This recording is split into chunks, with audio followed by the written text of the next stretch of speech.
Hey everyone, how's it going? Happy Friday. Turn down that music a little bit. Well, what can I say? It's a snowy week here in New York City. Last couple nights, it snowed quite a bit. Outside world, full of snow. Inside world, nice and toasty. Lucky me. To be honest, I haven't really spent all that much time outside since it started snowing, and I regret that. I would like to do a little bit more of that outside snow time life sort of thing. But hopefully pretty soon we can do that. I'm thinking about going ice skating either tonight or this weekend. Maybe have a snowball fight with the neighborhood children. Just kidding. Yeah, you know, I don't know. I think besides the snow, I don't even know what to say, man. I had an interesting meeting this morning. Snowball fight with cops, you won't? What's up? It's me, League, and JB Pratt. Nice to see you guys. I had a fun meeting this morning. I emailed this guy, what's his name? Richard Hipp, who's the creator of SQLite. I emailed him to say, great job making SQLite. I'm impressed by your testing. I want to talk about tests just to see what he would say. And so we had a meeting. I called him up on video chat. He was a very lovely guy, willing to chat for a little while. And we just talked about testing in SQL databases. I thought that was pretty awesome. I think he's got a lot of good ideas. You know, he basically SQLite, it's like a project that he made all by himself with like, well, not exactly all by himself, but it was like 2 or 3 people, it sounds like. And they've been working on it for like 10 years. You know, they use it in airplanes, they use it on browsers, it's used everywhere. And it's basically just maintained by a couple of people, which I think is pretty impressive. He actually also was telling me about this test suite that they wrote that achieves 100% branch coverage in SQLite, that is crazy. SQLite is a complicated program. Databases are complicated. SQLite is not an uncomplicated program, even though it's embedded. And so to have tests that reach 100% of the branches in the code base, that takes a lot of work. He said he worked on it for a year to make that happen. So that's pretty impressive. He said there's some wisdom that he had. His wisdom was essentially that it's not the test cases themselves that necessarily found the bugs, you know, fix the problems when reaching that 100% test case coverage or 100% branch coverage. It's the thought process of thinking about what kind of tests could I write to make sure that all the code paths are covered. That's kind of what he said to me. The other piece of advice that he gave me was use more runtime asserts. He says that's how SQLite catches most of its problems, using runtime asserts and running its tests. He says that with assertions turned off, some of those test cases don't find anything. So I think I derived some interesting knowledge from that. It was a pretty good conversation, and I'm pretty grateful that he took the time to speak with me. Well, hey Flask. So yeah, that was about that. That's kind of what I was up to this morning. And now I think, well, as you guys know, I've been working on this decimal stuff for a little bit. And I'm gonna work on it a little bit more today. I'm hoping, so I made some good progress. There's sort of two parts to this project, right? One was that flat decimal representation stuff that we worked on last stream and the time before. I think I'm pretty much wrapped up with that for now. I think there's still a couple of issues, but need to work them off stream. And then there's this other project, which is migrating from APD decimal to ericlagergren decimal. And I finally kind of cracked what was going on with that, figured out what I didn't understand before about how ericlagergren decimal represents mantisses. And so now that I've done that, I think we can actually move forward and like probably, I'm hoping that by the end of today, we can have a fork of Cockroach that uses ericlagergren decimal completely instead of APD decimal. So that's kind of the goal today. We're gonna like try super hard to switch out this library for a new one. And that's what we're gonna be laser focused on that today. So we'll see if it actually works out, but that's essentially the plan. I think the SQLite test suite is available in source, but not for free. Yeah, so actually that's something that I actually, that was part of the reason that I emailed him in the first place, is because of that TH3 test suite that you are referencing. TH3 it claims to be a test suite that, you know, reaches, let's look it up, TH3 SQLite. If you Google TH3 SQLite, you get this page, SQLite test harness number 3. Embedded platforms, checks response to out-of-memory errors, disk IO errors, achieves 100% branch test coverage. Yeah, so this thing is definitely, it's a closed source piece of testing.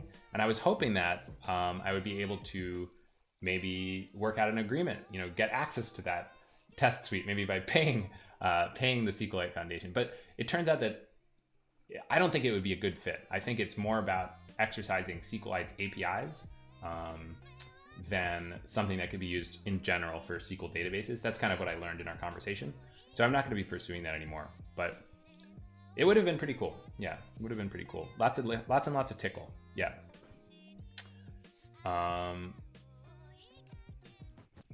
Need to move my camera a little bit. I think it's slightly pointed in the wrong direction.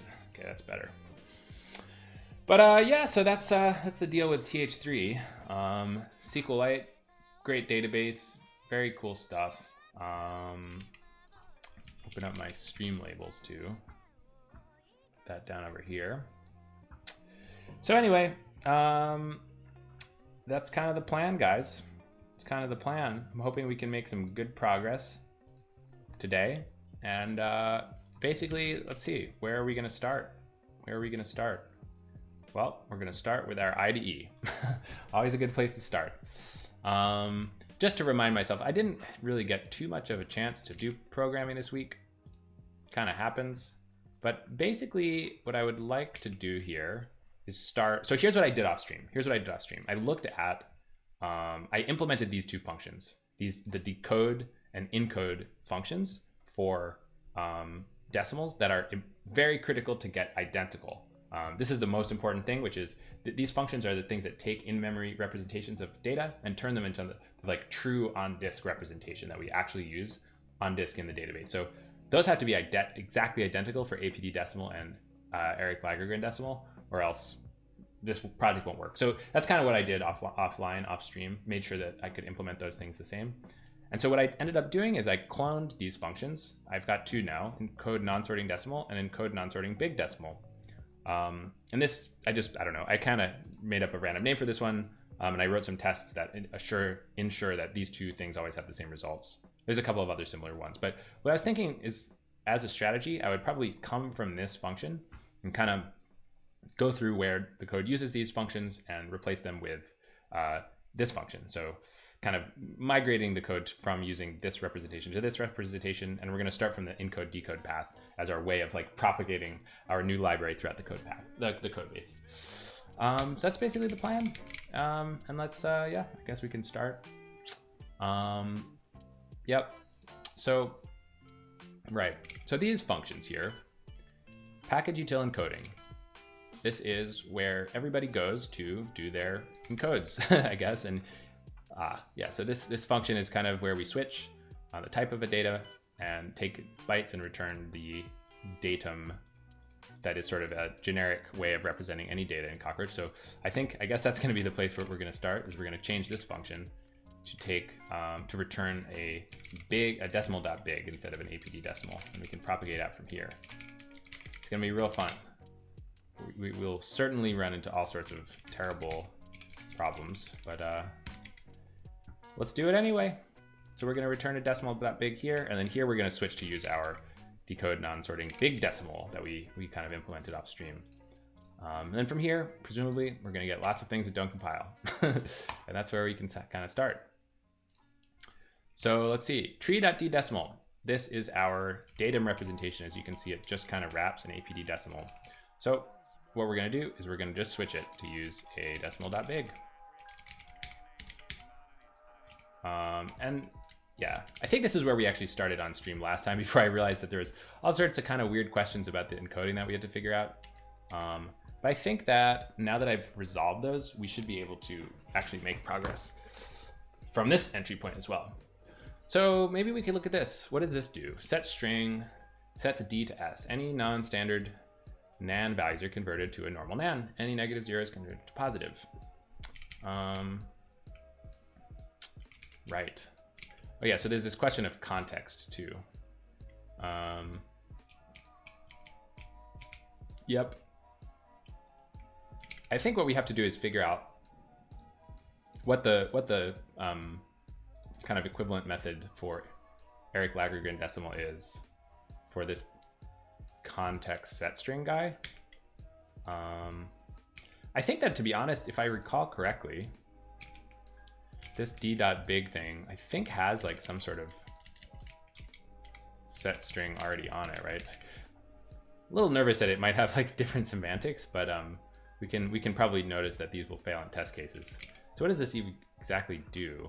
Set string sets z to the value of s, turning z into boolean, indicating success. S must be a string in one of the following formats. It gives some formats. I feel like presumably these are mostly going to be the same. Each value may be preceded by an optional sign, minus or plus, infant nan, infant q nan. Yeah, there's this quiet versus signaling nan thing that I still have not actually figured out. I think I was complaining about not understanding this last time, and to be honest, I still don't get it. But I think I'm just going to ignore it. Well, let's just, we're going to try this out, and presumably tests will fail if the semantics are completely different here. And this returns what exactly? It returns itself and a boolean, which indicates what? Whether it worked or not. It's kind of interesting that it doesn't return the error, right? Like that's it's kind of weird. Wouldn't it be nice to have the error that actually happened if we didn't do it right? That's a little bit, I don't exactly feel great about that. Right? Oh, well, what's interesting is here we don't actually propagate the error either. It's like kind of weird.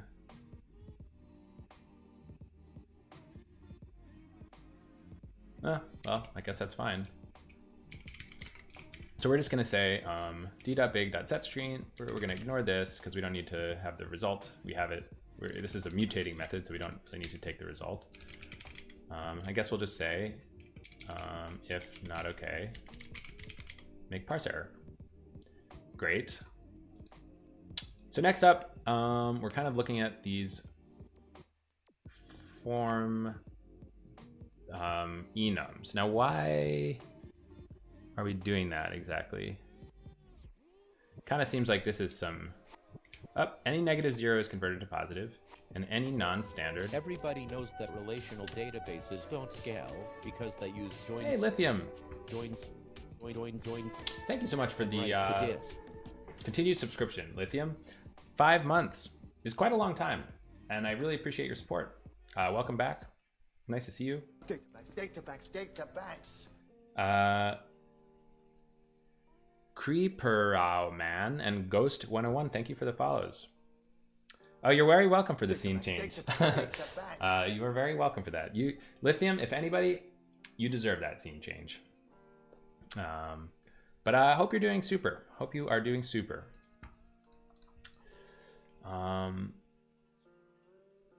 So, trying to figure out this form stuff, right? Doing just fine. That is fantastic. Hope your family's doing well too. Hope everybody's doing good. Hope it's snowy where you are. I was talking about snow earlier, and I have to say I'm getting a lot of joy from the snow. So if that's you too, I hope you're getting joy from the snow yourself. And the same goes for everybody else watching. So I think what this is doing, it's doing a little bit of normalization. It's saying if I have a -0 or a negative inf, I'm going to convert it to an ordinary inf or an ordinary 0.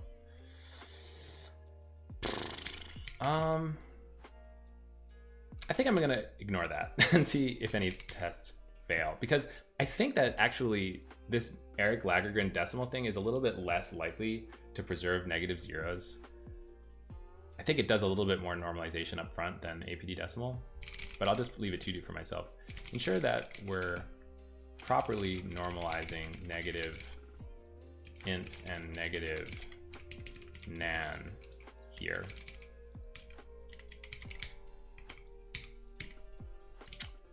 What's up, C Films? Okay, so that's that. So now to implement compare. Msal Contara, what problem with decimals are you trying to fix? Well, it's fundamentally a performance problem. That's kind of why I'm looking at changing libraries. So I'll give you a little bit of background.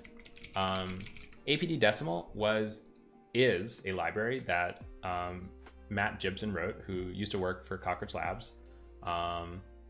And he wrote it because there wasn't a library that completely followed the general decimal arithmetic spec when he wrote it. And I think that was 4 years ago, 2016. This is a big problem because it's important to adhere to this spec to make sure your database is going to operate the way people expect databases to operate. So when he wrote this, there wasn't another library in Go that actually just did the spec at all. So it was filling a big need. And when he wrote it, he also concentrated on correctness, which is the right thing to do when there's no other library that does this, because got to make sure that it's correct before you make sure that it's fast.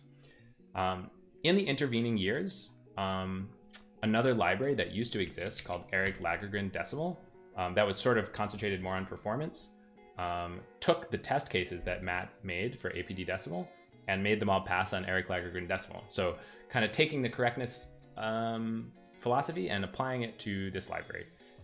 It's also the case that this library is quite a bit faster than APD decimal because, well, it has a couple of optimizations that are pretty good. So we're doing an experiment to check out whether we can replace APD decimal with ericlagergren decimal, keep the correctness, but improve the performance a little bit. So that's kind of the plan.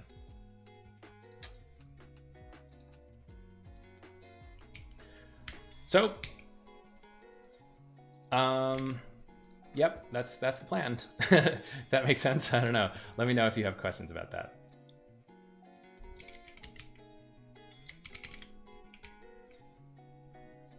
So there's some temp deck business. I guess this temp deck is kind of about making sure that we have some extra memory to do some decimal operations inside. Why do we need that exactly? Oh, I see. It's just so that we don't have to allocate a new one in this case, something like that.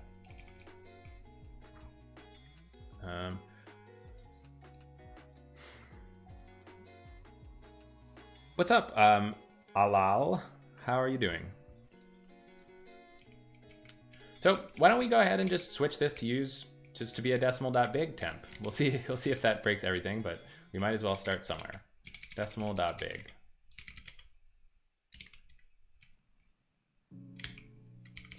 Got to change this to be a decimal.big as well. You're doing great. That is good to hear. I love when people are doing great. That's what we want. We all want to be doing good. So, all right. C-Films, I noticed that sometimes you come in here asking for help with PHP. I don't know how to use PHP. So, truth is I could never really help you here, and I'm sorry about that.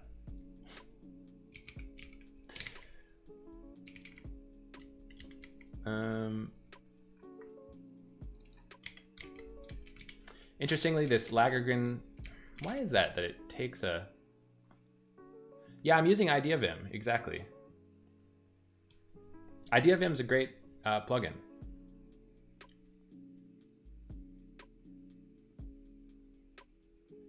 Set uint.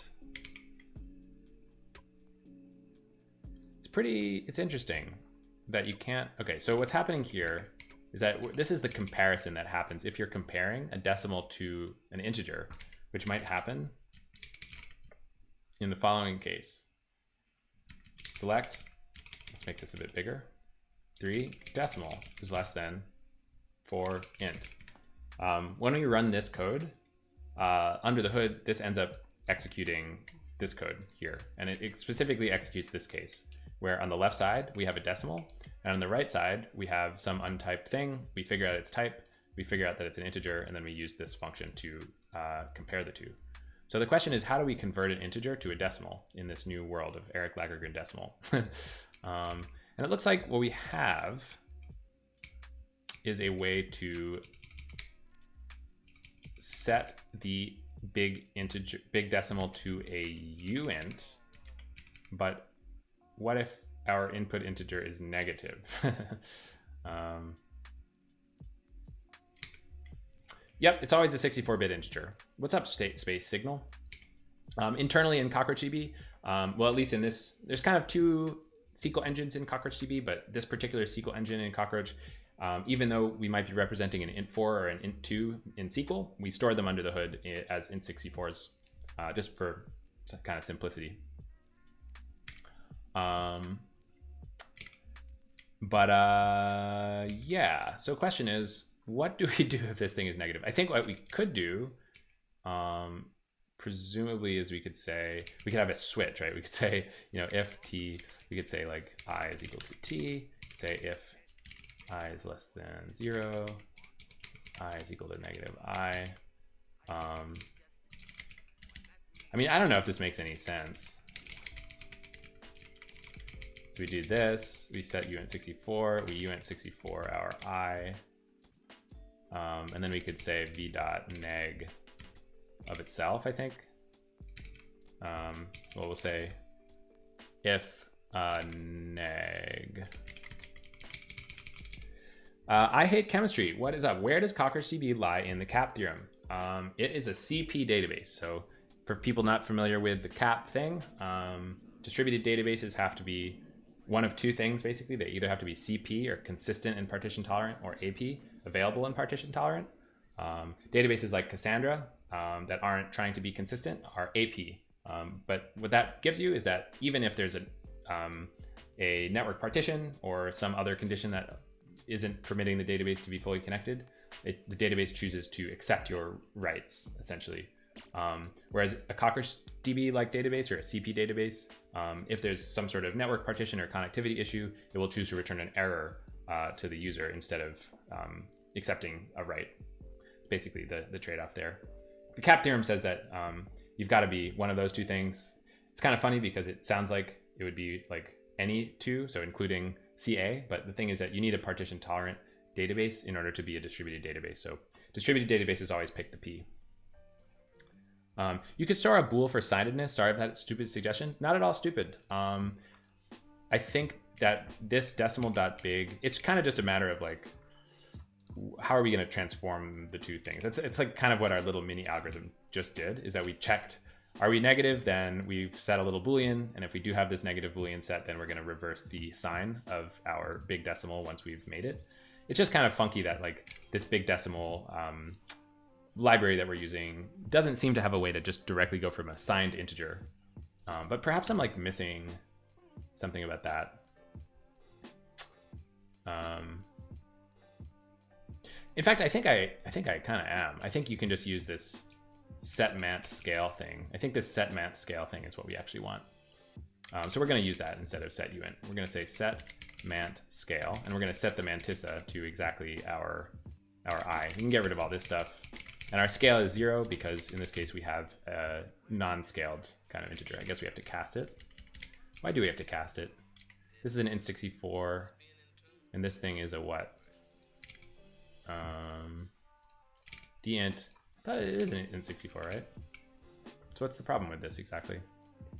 Cannot use I as type in 64. Ah, very true. We do have to cast it because, well, even though the types are the same, you just gotta tell Go that you're interpreting it as the other type. Twitch makes a database. Yes, exactly. I actually had an experiment that I ran for a little while called Twitch runs CockroachDB, which it still exists as a thing on Twitch. It's just not active right now, where I kind of made a CockroachDB database that you could just directly interact with by typing into Twitch chat. It had its 15 minutes of fame. It was pretty funny. People did all sorts of funny stuff on it, like tried to figure out how to mine Bitcoin via the database. I wouldn't say that they were entirely successful, but it was a lot. We got a lot of laughs. The team thought it was pretty funny. All of the creative and funny things that people did to try to break the database. It was a good time. Okay, so now let's move on to floats. How do we set ourselves into a float in this library? Can we even do that?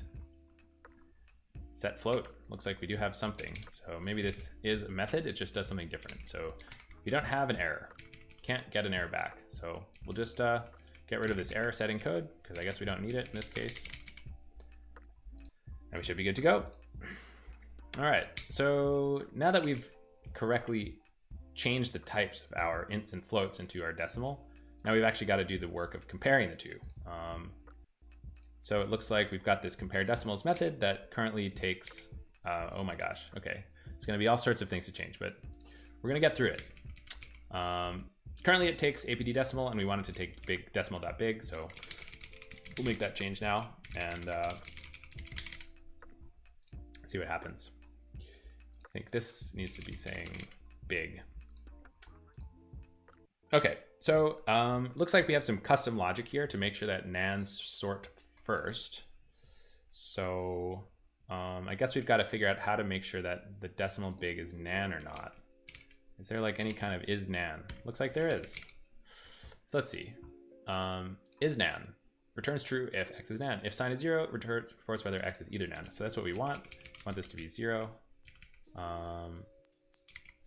Looks like what we want to do here, say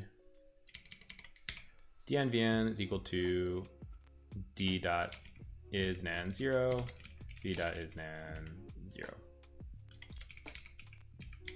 All right, well, that was easy. Now we got this comp thing. This comp thing seems to exist. Same name, same signature. So that's great. We can go ahead and move on to the next set of things that don't compile. All right, so here it looks like we've defined some constants.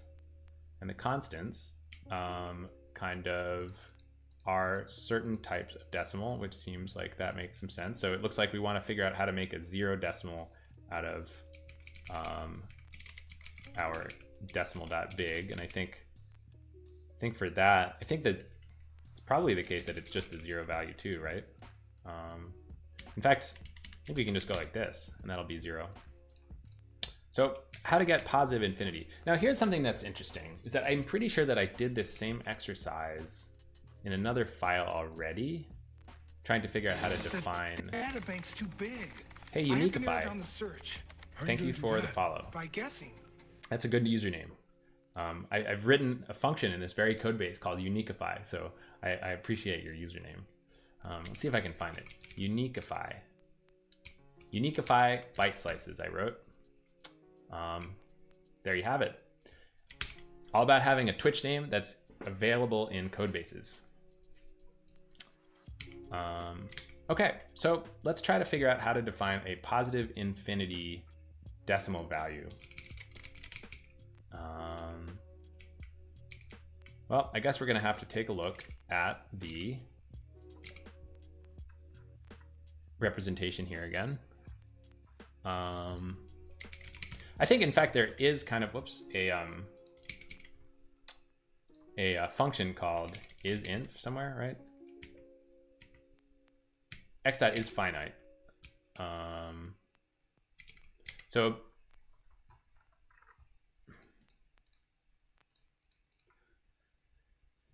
it looks like if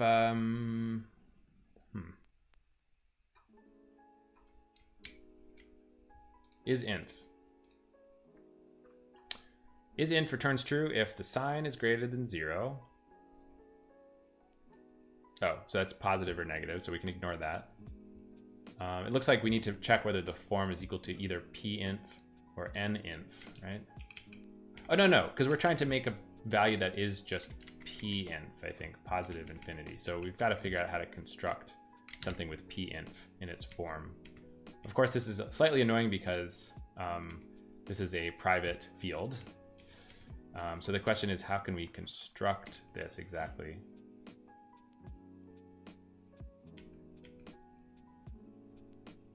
Set_inf, how about this? Nope, no, this is part of another library.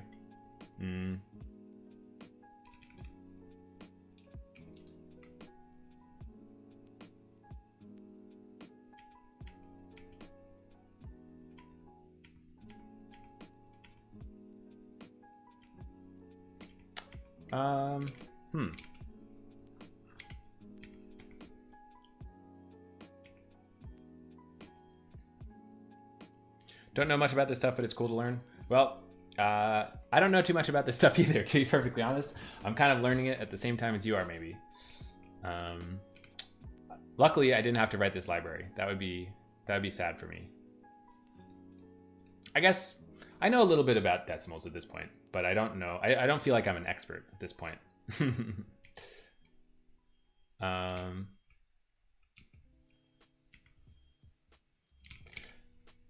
Well, kind of feels like what we could do is, feels like kind of a hack, but we could say, we could make a big dot float that is infinite because we have this set_inf method here.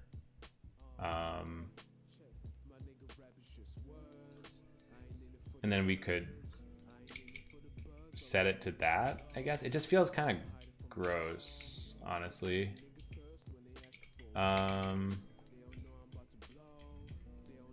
Is there no like...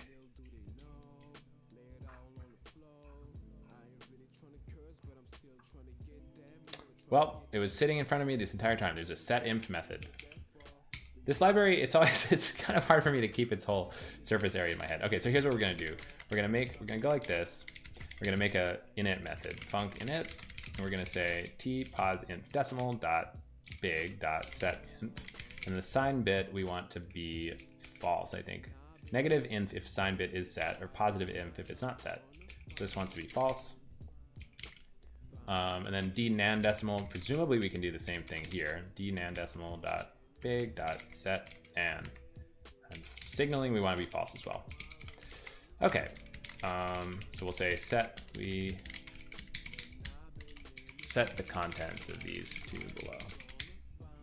All right, so is max. How do we figure out whether this decimal is max? We think we know that already, so we just have to check if it's equal to this positive infinity value. I think for that we just say d.isInf, and this is going to be false, right? If sign is greater than 0, report whether it's positive infinity. So we'll just go like this. Well, that's okay. Is min. So for min, we just want to check whether we are nan or not. And so I guess the same thing goes here.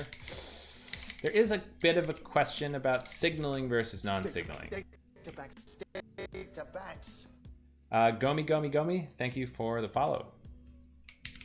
So for this, I don't know whether it should be either, but I think I'm just gonna go with that for now. So signaling, we report that either a signaling, well, we report that a decimal is min if it's either signaling or quiet nan. Not sure if that's correct, to be honest, but I'm not sure if we even distinguished signaling and quiet nan in the database.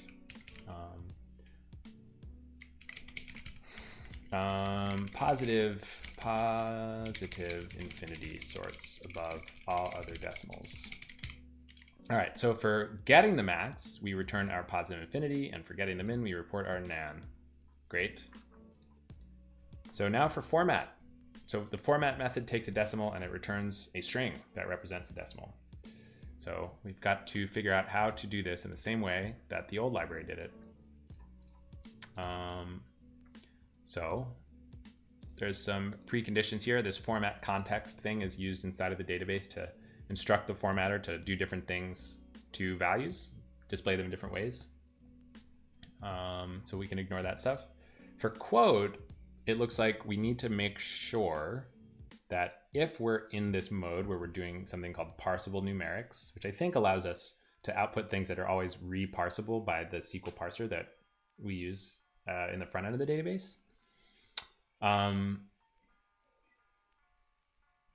If that's the case and we're not a finite decimal, then we have to quote the whole thing. That's what it looks like to me. We add single quotes around the whole thing. That's because when we print out decimals, sometimes we get something like that looks like inf. That looks like this, it's like not a number exactly, so you've got to quote it. Just as an example, in the SQL shell, I can say, select 3.0000 decimal, but if I, cast it. If instead I did inf to decimal like this, that is not going to work. Gotta quote it. Potato Turtle 123 and Archer hype. Thank you for that hype, you guys. I appreciate that hype quite a bit. Feels great to get the hype. So thank you for coming into the stream, giving me the hype. Right.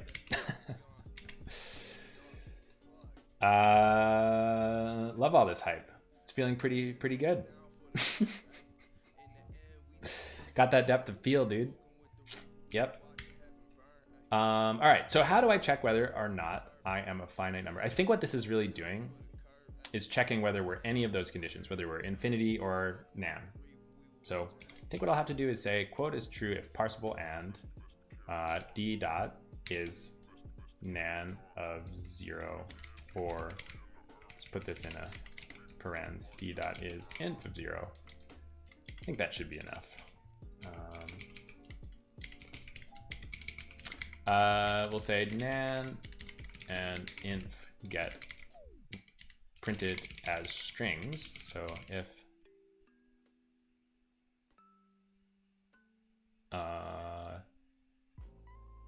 we're in format parsable mode, we've got the database is too big.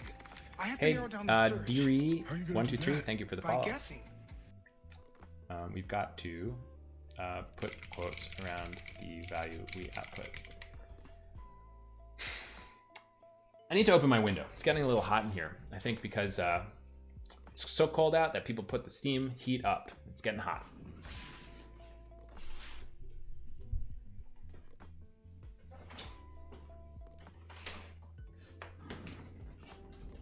I kind of need to get a some sort of like a outside window camera so you guys can see just how snowy it is, because it's pretty great out there. Hey, what's Somalia? Wow, hello. Thank you for tuning in. Here we are freezing in Canada. Yeah, it's definitely cold out. I mean, it's like outside my house, it's just about 0 centigrade. Centigrade? Celsius? Is there a difference between Celsius and centigrade, by the way? I've never really understood. But anyway, so it's 0 or 32. If you're talking to Americans, you'd say 32.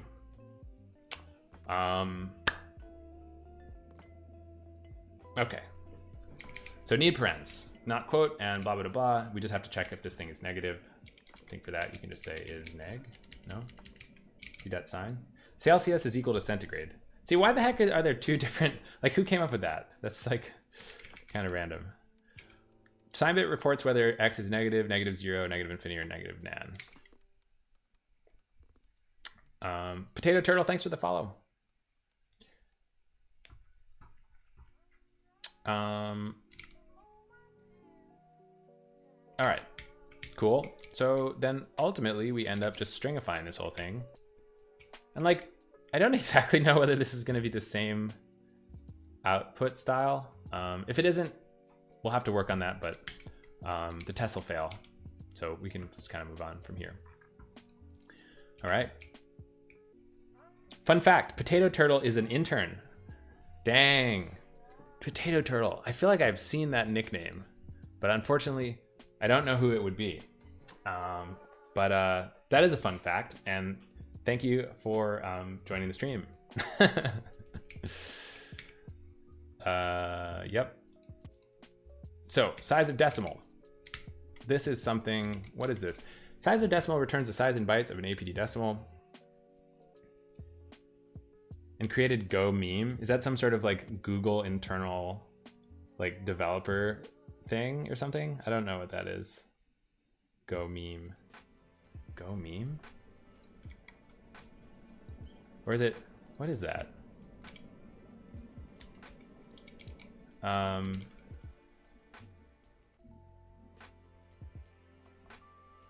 Well, I have no idea what that is actually. The guy who invented the Celsius scale was Anders Celsius. He called it the centigrade scale because it's a base 10 gradient for temperature. That makes some sense. I see, and it's his name. And it also happens to be C, so it's like extra doubly confusing for everybody. Go.crdb.dev/meme, dude? What the heck? Is this for real? Is this like company confidential? I'm gonna take this off stream. That just redirects to the home page for me, so I don't know. Oh, memes.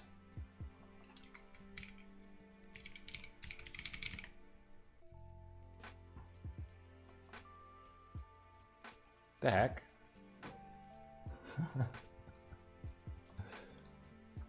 Wow, this is pretty funny.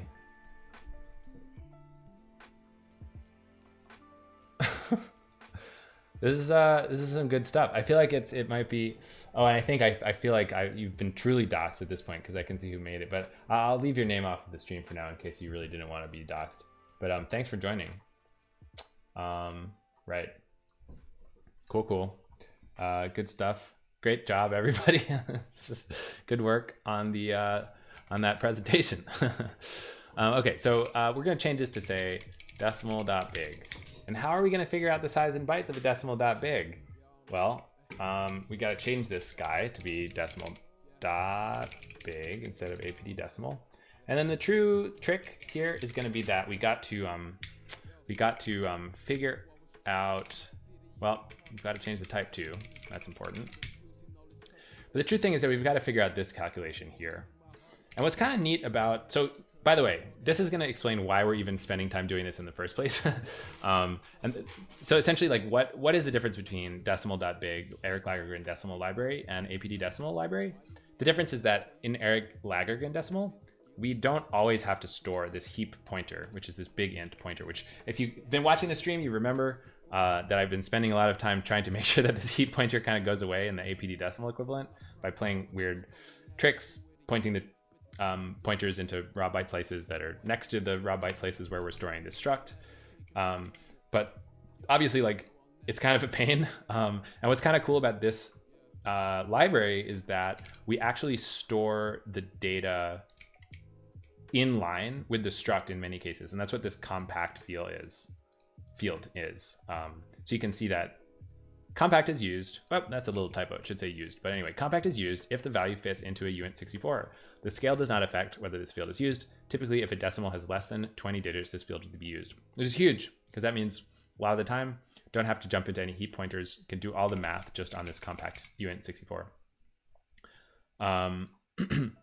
If you point it to the bytes next to the struct, isn't that a leak? So it would be state space signal, except for the fact that we spent like a ton of effort making sure that it isn't a leak. So if you want, you can go back and look at some of the VODs that I was doing for the last couple of weeks. I mean, that's kind of a lot to ask, so I would understand if you didn't do that. But point is, we just spent a bunch of time trying to do sort of unsafe cast business with Go's unsafe library to sort of interpret bytes in a big safe byte slice as these decimal objects, and reserving space next to those decimal objects for its kind of heap pointer that is used by the big.int underneath, if that makes sense. New to the stream? Yeah, sorry. That was kind of rude. I didn't mean to say you need to go back and watch my VODs. I shouldn't say something like that. Just meant to say, yeah, that's kind of like part of the first project that we're working on. By the way, why don't I actually link this like PR that we've been sort of hacking on for the last couple of times? As long as the compiler doesn't optimize that space away. Yep, definitely. We kind of exploit some of the ways that we store in-memory data in the vectorized SQL engine in CockroachDB to make sure that the compiler can't optimize that stuff away. This is the PR that we've been working on for the last couple of weeks. Brohanster, what is up? How's it going? Happy Friday to you. Happy 1:45 p.m. Wait, 12:45 p.m. for you? Nice lunchtime kind of stream watching. It's pretty good. 12:45. Yeah. So, yeah. Thanks, little buddy. That's so nice. Dominique, what's up? Wow, look at that emote. What the heck is that? That's an Anna RFW1. Anna RF. Who's Anna RF? I don't know. Must be another Twitch streamer. Anna RF.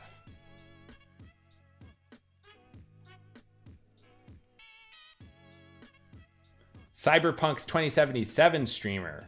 Now that is that's some interesting stuff, you guys. Cyberpunk 2077. It's a game. It's definitely a game. You can kind of play it. You can kind of play it. Okay, so what do we do here exactly?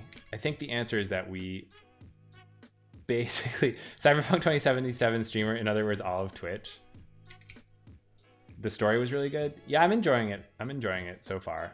It's pretty distracting, like how many bugs there are in the game. That's probably, everybody probably knows that at this point because it's like, it feels like it's news practically. I'm playing it on the PS4 Pro. So definitely some issues with it, but the world is really cool and the story is really good. If you can look past some of the issues with, you know, character modeling, lip syncing, like items being weird, like stuff like that. I don't know. I don't think it's worth like completely canceling the game from imagination or something like that. Because it's pretty awesome. But yeah, definitely some issues with it. Too many bugs on PS4, playing on PC. Yeah, especially they pulled the game from the store, which means that you can no longer buy it. But since I bought it already, they're not like deleting it from my hard drive, which would be pretty whack, honestly. So now I kind of feel like it's good. You know, I've got a rare copy of Cyberpunk 2077 on my PS4.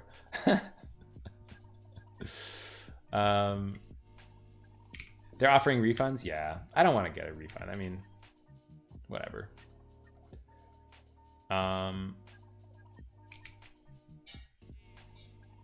Okay, so how do we do this now? We've got to figure out how to grab this guy out, which we can using this raw method, right? So we'll say d.raw, right? Isn't there a raw? Or it's like decimal.raw. This gives me back something I don't care about, and then the pointer to my big int.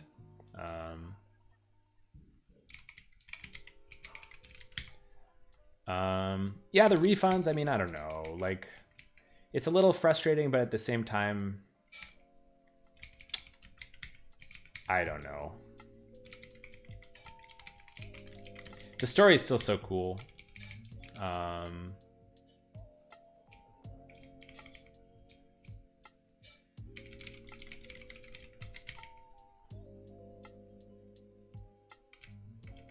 So let's see, if we have a non-nil big int, hella side missions. Yeah, I wasn't sure whether I should do the side missions first and then go back and do the main story, or do the main story first and then go back and do the side missions, you know? It's always a challenge to figure out what to do there. I guess we'll just say heap size. I guess we could just basically copy this whole thing here.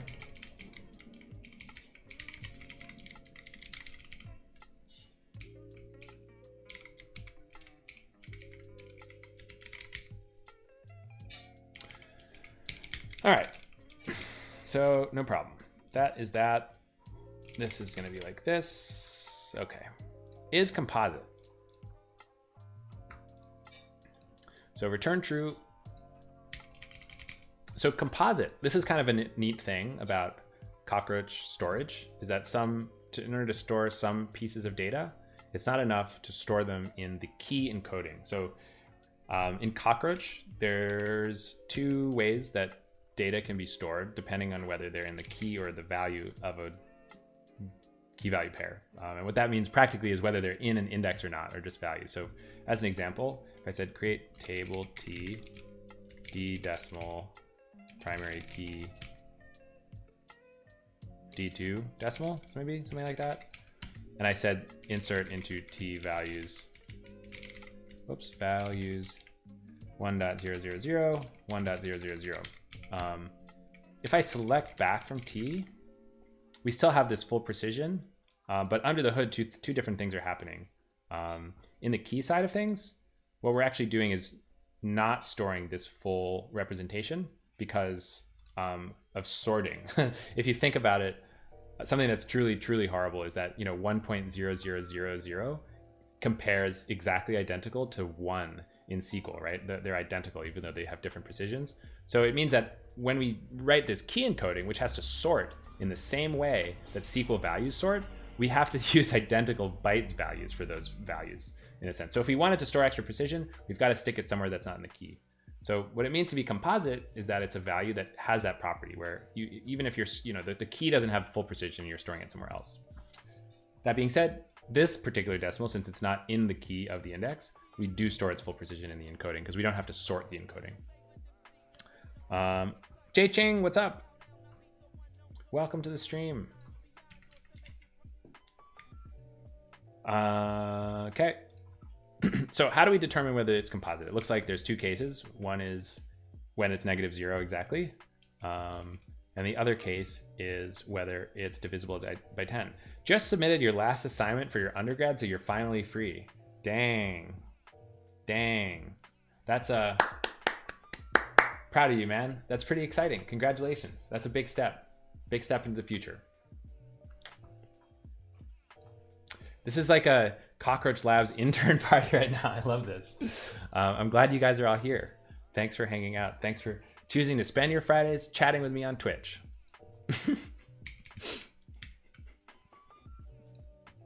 Finger crossed that I don't get failed. Somehow I don't think that's going to happen to you. So how do we determine whether something's -0? We say if d dot sign bit is equal to, if d dot sign bit, so this is true if it is negative at all. So it's got to be sign bit first of all. And the other thing that it's got to be is 0. So how do we check if it's 0?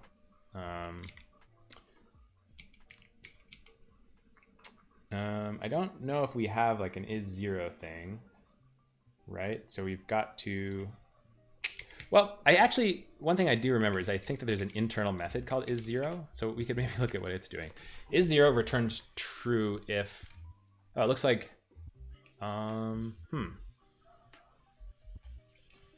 is 0 is true if compact is equal to 0. I guess that's kind of interesting. It means that anytime we R0, our compact field is set to 0 and we don't have anything in our big int. It seems a little bit suspicious, but I guess it could be true. I guess it could be true.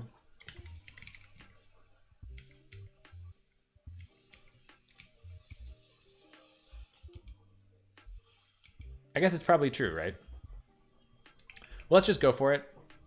Well, I feel a little bit funky about it because this isn't a public method, so it's like a little bit annoying. Honestly, I think should we just like PR that this is like a public method? Because I feel like that would be pretty handy. Honestly, I don't know why any of these are private. Like they're pretty convenient, but maybe there's some reason for that. That big abs function.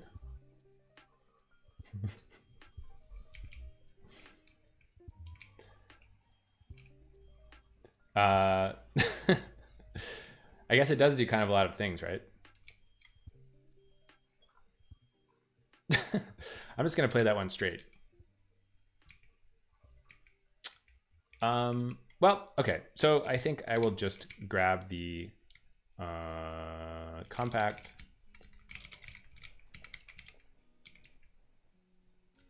decimal dot big, or decimal dot raw of d dot big. So then here we can say if sign bit and compact is not equal to nil and compact is equal to 0, something like that. I don't know, this feels like a little nasty, but I think it's correct ultimately. This is address of. Okay, Let's keep this unset. Check if D is divisible by 10. All right.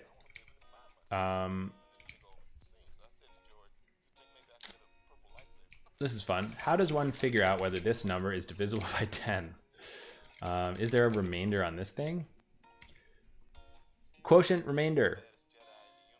Quorem sets z to the quotient x over y and r to the remainder x mod y such that x is equal to z times y plus r and returns a pair. So I pass in a bunch of things. So I guess what I kind of need is I kind of need a 10 here, right? It kind of seems like that we did that up in here. We need like a static 10 value that we can reuse. Big 10. Big.newInt of 10. Well, I think what we actually want here is not big.newInt, but we actually want decimal 10, like this. This we can just get rid of altogether. It's not really necessary. Decimal 10 is going to be decimal.new of 10, right?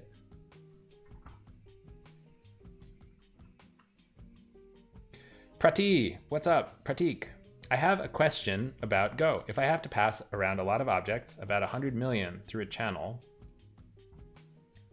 would it be recommended performance-wise to send out interface types? I need a byte slice to write and some characteristics on the object, for example, where it came from, some flags, and how to compare two objects for which I need to deserialize them. The channel should accept multiple types of objects. Right now I'm passing a byte slice and some other fields. I need to add characteristics.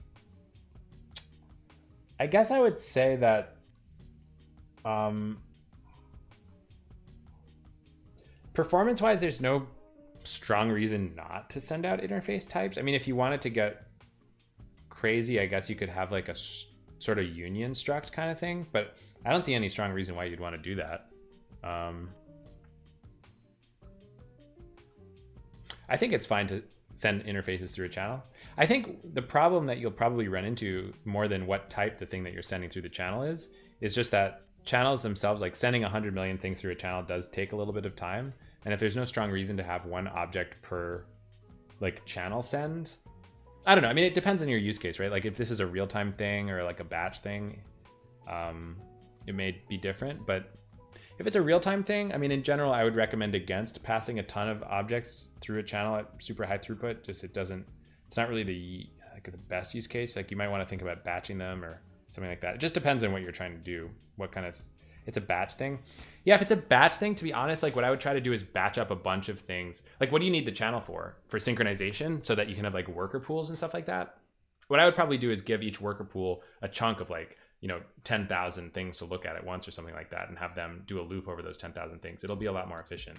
You're just like going to waste a lot of time synchronizing on that channel if you do so many like tiny little objects through the channel.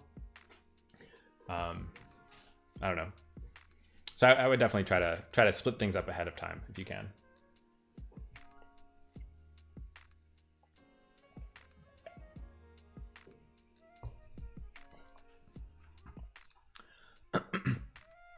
Batch of 40,000 files, it takes 2 hours to process. Well, if it's a file, then I mean, you might want to profile it too, because truth is like all of this advice kind of differs depending on what use case you have. And if your runtime is going to be dominated by processing the file, then my advice about batching up the file handles to send via the channel probably doesn't like make any sense at all. Like if all of your time is dominated by doing the work that the workers have to do at the like listening end of the channel, then it really doesn't matter what you do, because the file IO is going to like completely dominate everything else that you have to do. Yo, MD Layer, what's up? Pretty pumped for the weekend. That's exciting. That's exciting. I am pretty pumped for the week. Is it snowy where you are? It snowed a lot in New York, and so I was just talking at the beginning of stream about how nice that is. Nice to see some snow. I feel like I've missed it. There's been a long pandemic of heat, and now it's finally a little bit cool out, so I kind of like that. It's a compute-heavy task, string parsing. What I would do probably, Pratik, is do a benchmark. Take what you have right now and run a CPU profile against it and see where you're spending your time. My guess would be that the channel is never going to show up at all, and it's going to be all doing that string parsing stuff. because of that, it really probably doesn't matter too much what you pass through that channel. Not snowing yet. Ready for it with a new car. Oh, that's exciting. Congrats on the new car. Epic lands of Belgium, there's no snow. Well, is it usually like what's, I don't even know what Belgium's climate is, to be perfectly honest. I've never been there. Do you expect there to be snow right now? Does it snow in the winter? Or you sort of like, dang, it should be snowing right now, but it's not. I guess I have no idea. All right. So we're gonna do this thing. We're gonna say we're gonna say, wait a minute. I'm gonna say d.quo_rem. Set z to the quotient and r to the remainder. So it's gonna actually edit. I don't care what the quotient is, to be honest. Like, I kind of just want to make a scratch variable. The only concern I have is the runtime cost about passing interfaces. What Go would have to do at runtime to call functions on those interfaces. Yeah, I mean, like there's a small extra cost to that, but it's not going to be significant compared to doing your string parsing stuff. That's exactly right, what Brahanser says, yeah.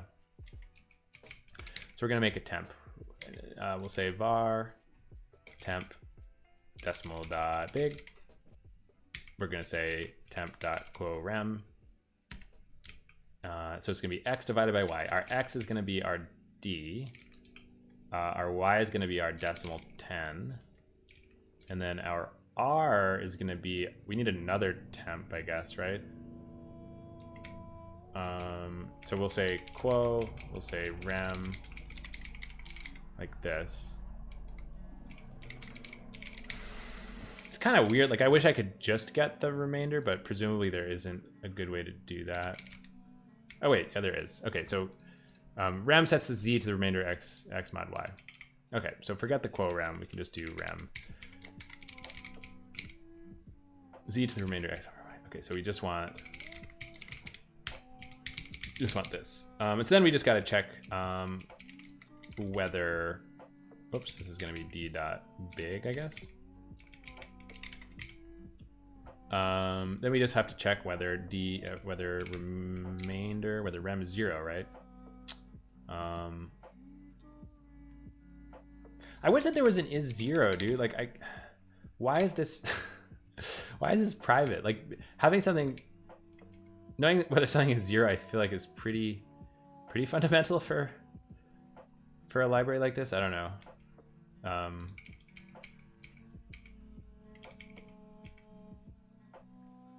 It's kind of annoying, honestly. CPO ramps up to 1400% usage while parsing the file, so it won't cost a lot for dynamic dispatch in this case. Yeah, you're probably right, Pratik. I think that if you want to make things faster, you got to start with benchmarks, though. That's the key takeaway here. Not dynamic dispatch, yes or no. It's really just about, do you want to be doing benchmarks or not? Oh my gosh, code comment words. Matt, I still haven't actually done your code comment from last time, which is a huge failure on my part. So I'm going to make sure to do it right now. And your word was Baroque. Your word was Baroque, right? Was it not Baroque? All right, we're going to do it right now. We have to check whether rem is, okay, wait. First, we have to actually explain why is this even important or not. We're going to say a decimal is considered composite if it needs, decimal is composite if it has trailing zeros. This is because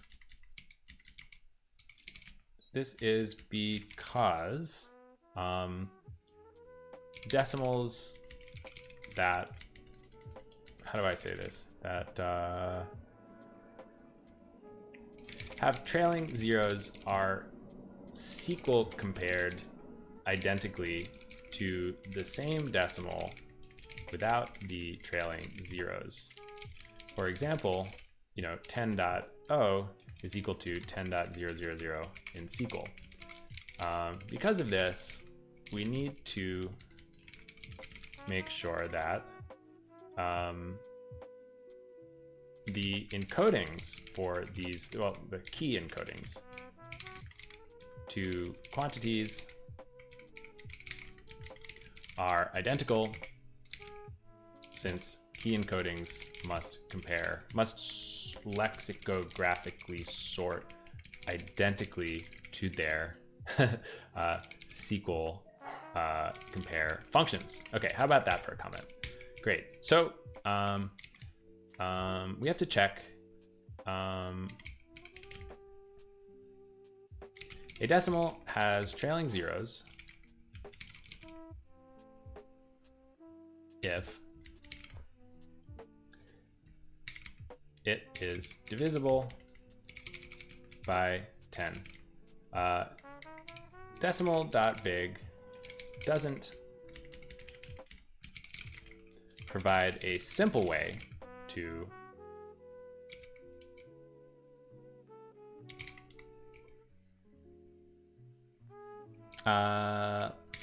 which means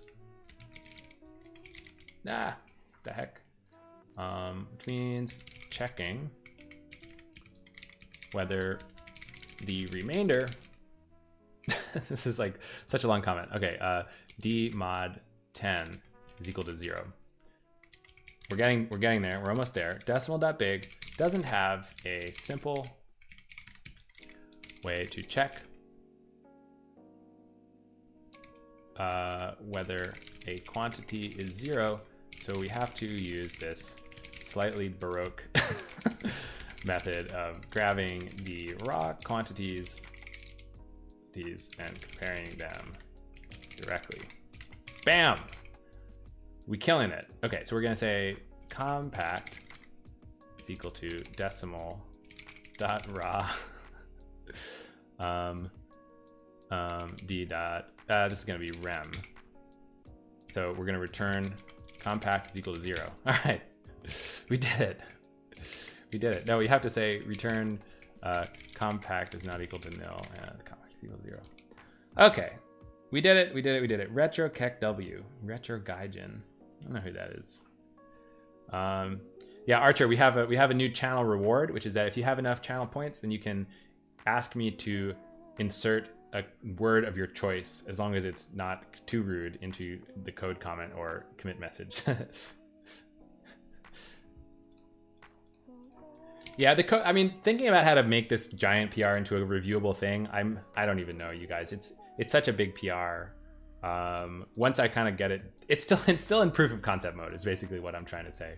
So once you kind of get the proof of concept done, then we're gonna have to spend a pretty good amount of time cleaning this up for review, just because otherwise it's gonna be too impossible. But we'll get there. Probably won't subject you guys to that part of it though. Okay. JSON.fromDecimal. Oh, this is exciting. JSON returns a value given an APD decimal. Well, what about a value given a decimal.big? How about that? JSON number is not an APD decimal anymore. It's a decimal.big.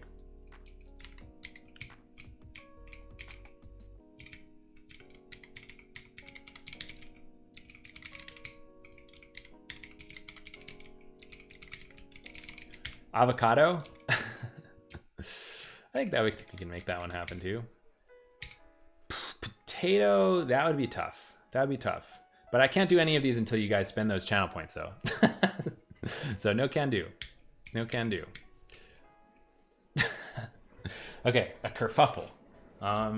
You guys keep giving me words of the same variety, which is like things that are kind of like a minor problem.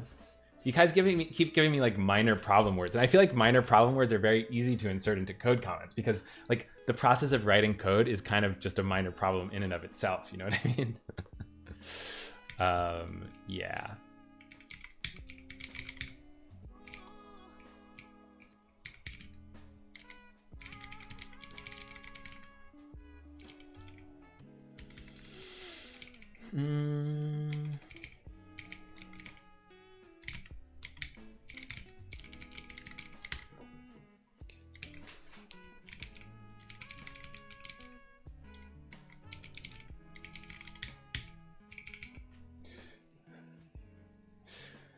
Confused about why those words are there later. Can we gamble our channel points? I don't think that's a thing. At least ESL speakers are learning new words. Yes.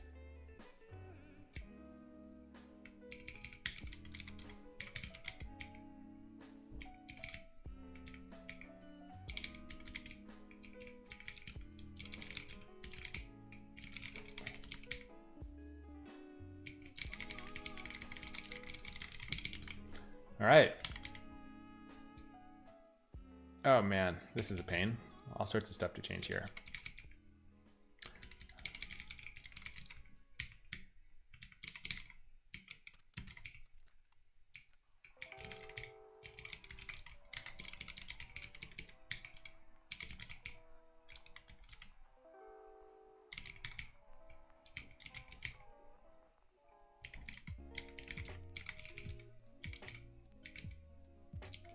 As an ESL speaker, I spent a long time wondering why people keep sending me LOL. Well, it stands for lots of love, right? You guys know that, right?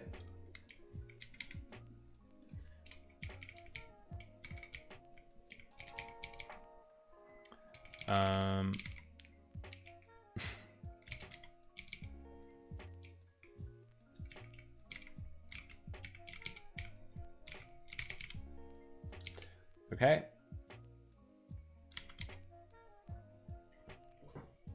Figured it stood out for leaving out lactose. The databank's too big. I have to narrow down the search. How are you going to do that? By guessing. Pollen RD, thank you for the follow. What I learned recently is that Git is not only a control version system. Archer only knows LOL when it has 1,000 trailing L's. Do you think that compression gloves are worth it? What is a compression glove, Luis Mario? I've never heard of that. I have to narrow down the search. How are you going to do that? Forgot the terminating null byte. Hey, Ivan Jaeger, thank you for the follow. Or Jaeger, maybe. Are you, maybe you're a prolific user or developer of the Jaeger distributed tracing tool, perhaps. I'm not sure. Okay, so let's see. So here we gotta change this to say decimal.big. I suppose I could have just done a big old find and replace here, but I feel like going through this is probably important to some degree. It depends on the context. Anything is fine by me. All right. So non-finite. Okay, so let's see. This is the same thing as we did earlier. So we gotta say dec dot is inf 0 or dec dot is nan 0.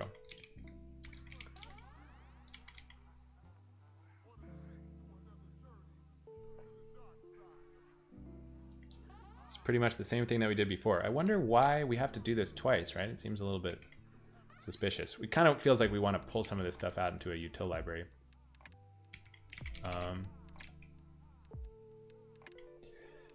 But I think for now I'll just duplicate the logic, I guess.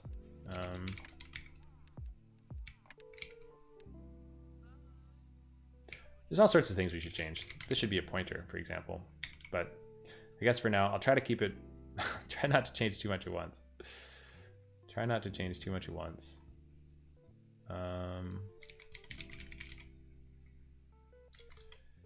Right, so this size thing, right?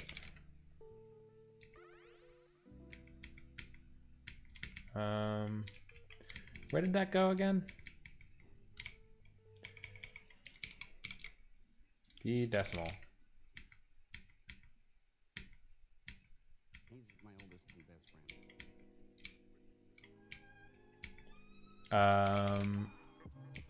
This whole thing, right? Should I just make a quick util library here? Feels like I probably should. We have so many weird libraries in our util. Okay, I'll just quickly make util package rabble. Well, how about what do you think about a util parent package that has a lot of non-parent child packages that have reasonably good names though? What about that? That seems fine, right? It seems totally fine. Is there a util package that tells you which util to use? There really should be. It's called util.helpme. Help me remember what the heck packages live in this util thing. I mean, we have like an obscene number of packages in util. Whoops. Arith, bin fetcher, bit array, buff alloc. I guess we also have a couple of non-packaged files in this package. So that's pretty suspicious, right? But I'm not going to try to fix that right now. Anyway, What can I say? You know, I don't really actually want to make a new package for this because it's just going to have this one thing inside. I think what I'll do for now is just clone the code because it's already been cloned. How bad can you really feel, right? If you're not making anything worse. Maybe extremely bad.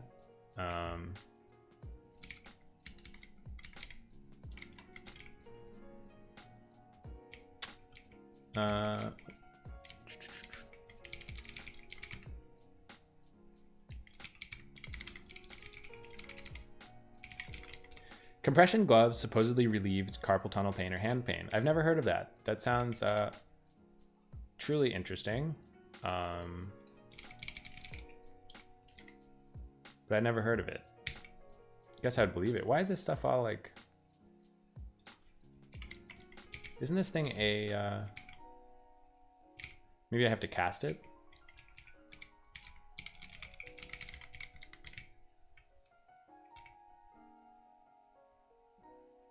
I guess this has to be address of. And then this thing has to be a pointer like this or something.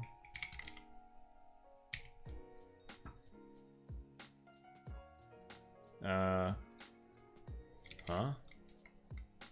Maybe there's something else wrong in the file? I don't know.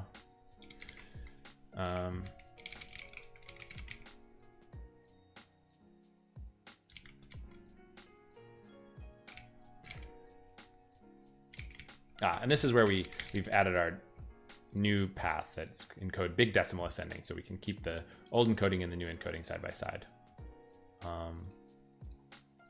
Yeah, I think that this file is kind of giving somebody grief. ID is not particularly happy about this file for some reason.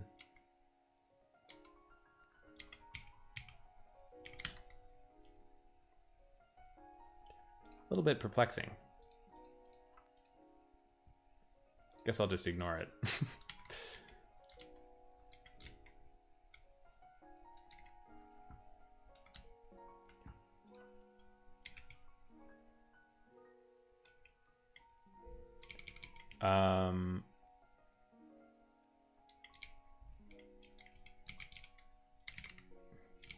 So what were we doing? We were kind of looking at fixing some of these JSON methods. We have a conversion now from decimal to JSON, which is working, presumably. Well, we don't know if anything's really working, but we know that we changed the code to work on the new type. So I guess we can move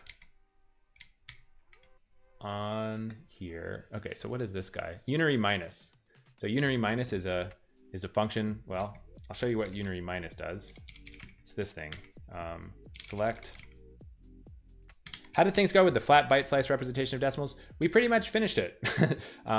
We managed to do all sorts of fun and horrible things, and we now represent, well, we're kind of working on this big PR all at once, because truth is, like I was sort of saying, it's kind of one big set of concerns.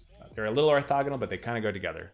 So we figured out a way to represent the APD decimal in a single flat byte slice that has its heap pointer pointing directly next to it, and that passes tests.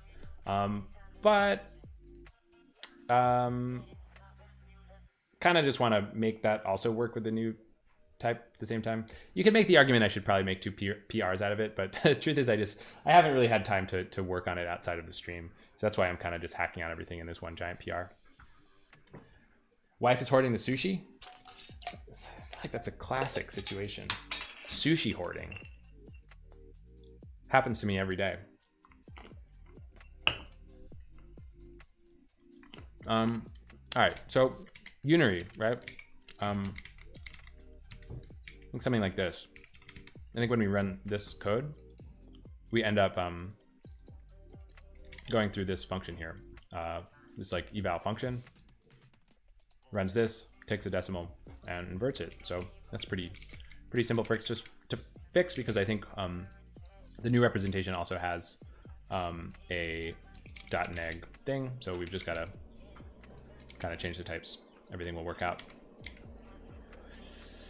Unary square root, we support that? Wow, that's like pretty weird. Okay, so wait, what the heck? I think this is newish. So you're saying to me that if I run this, this will be a thing. Dang. Did you guys know about this? This is pretty weird. Have you ever seen a unary operator that looks like that? It kind of looks like a square root symbol. That's pretty cool. It looks like you can cube root by putting 2 pipes. If only you could add a bar on top.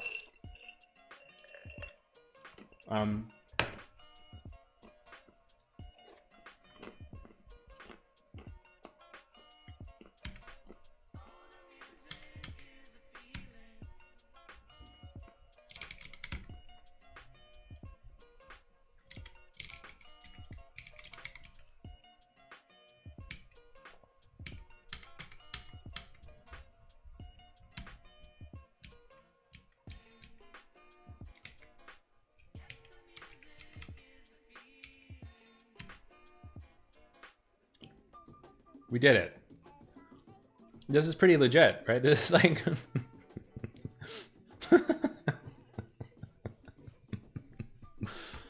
Oh man. I feel like we got a tweet about this.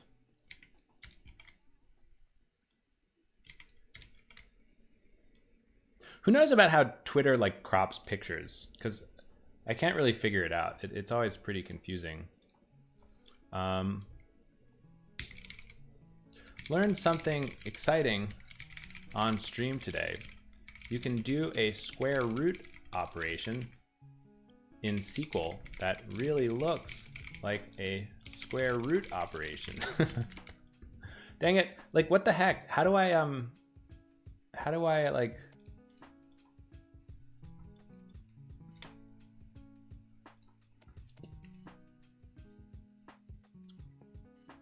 Oh, it's racist. Yeah, I've seen that. That's it's definitely racist. The cropping algorithm, it like prefers white faces to black faces. It's pretty nuts.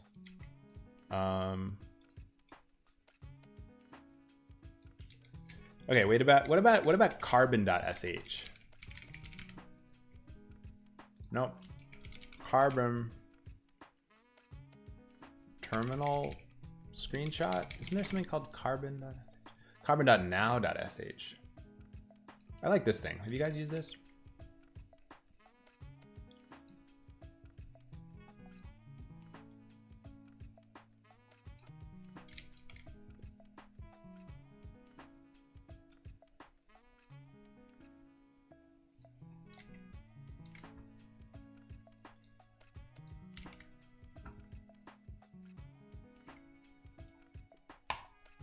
Great.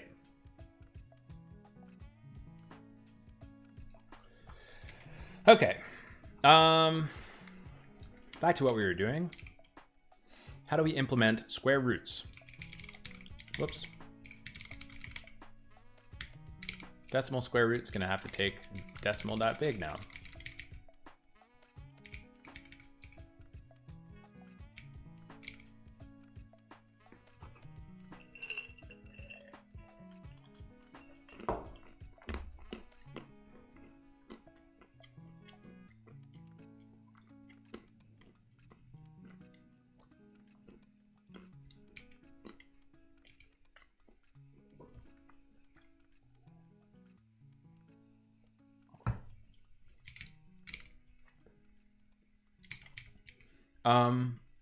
Well, this is going to be good because we're going to have to figure out how these contexts work now.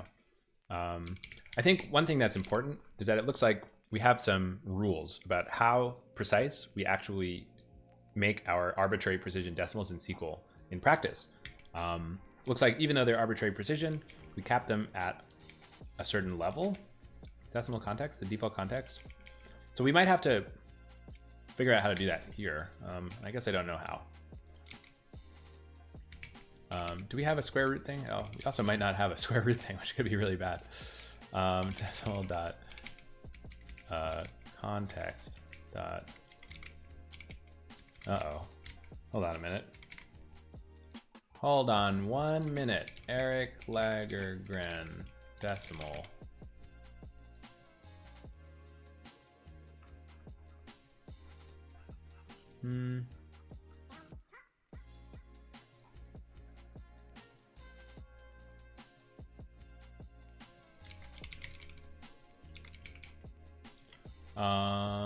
Isn't there like a package go dev thing? I do this. This is like the new hotness, right? ericlagergren decimal. Oh, there's a math package. That seems pretty good.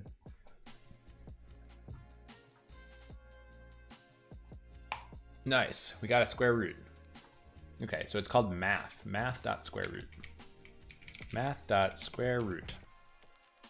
That's the wrong math. Need to make sure that we're implementing the...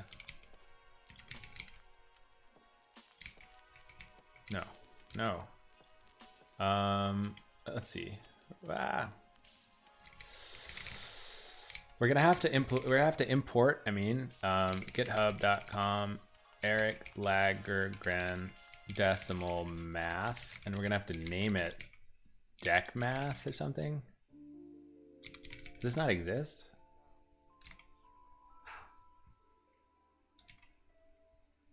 Databanks.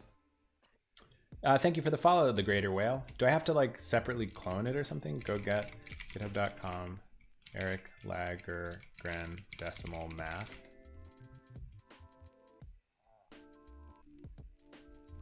Found.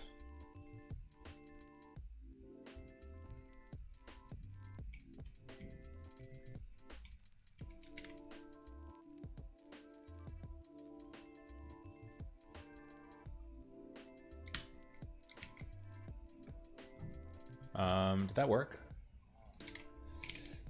So let's see, ls vendor decimal, whoops, github.com ericlagergren decimal math. Language server being a bit derpy.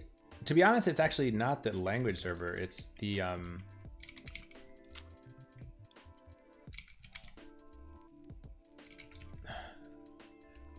think it's just something the way that I'm using Go mod right now. I still don't understand how to use Go modules. Like I think I already have this done, right? I think I need to vendor it, but I forget, how do I do that?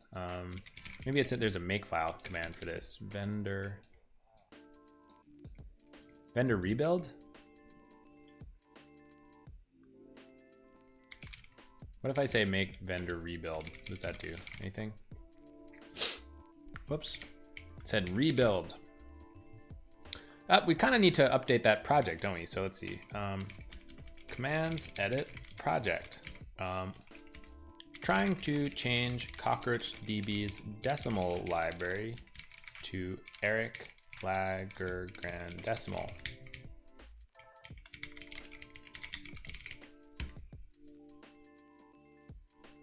What's up, Buali?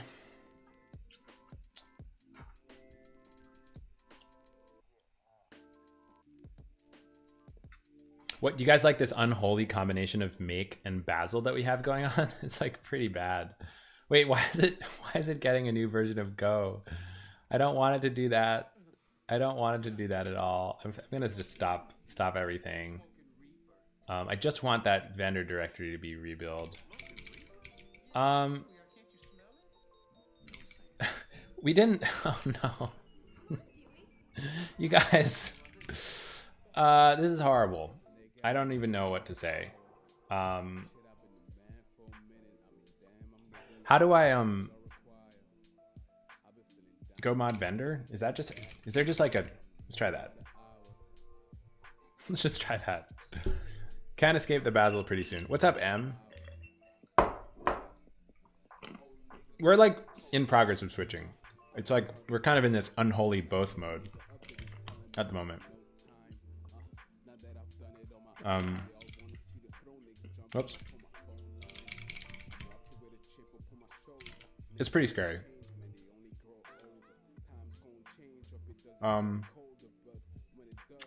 Yeah, well, so Go mod vendor, problem with Go mod vendor is that it we have this submodule thing that we use, and oh man, what about just what does this do? What does this do? Let's try this.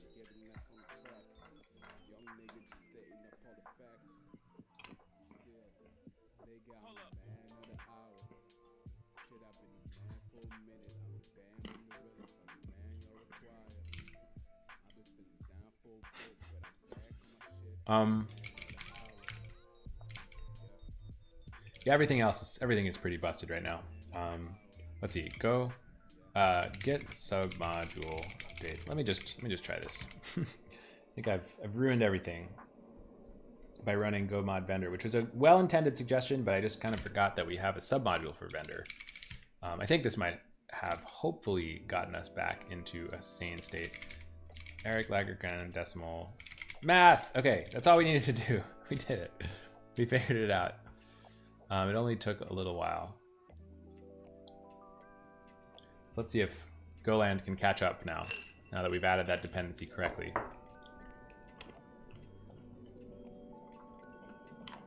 Yay. Okay. All right. Well, coming back over here then.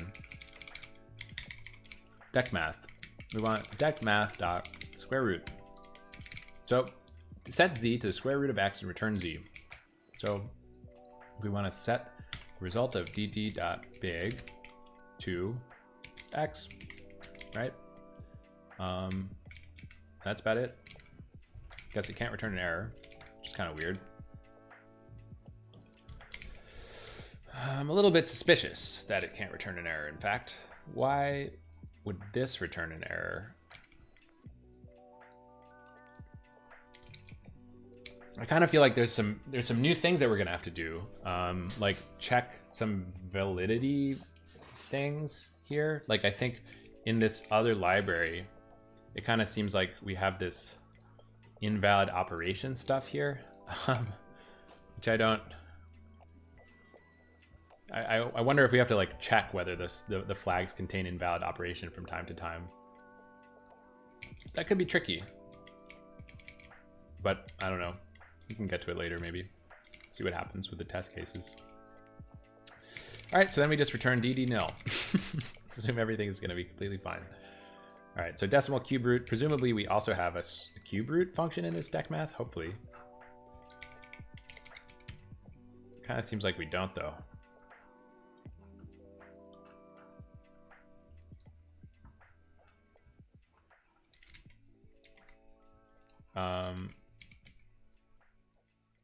That's fun. Do we want to figure out how to implement cube roots?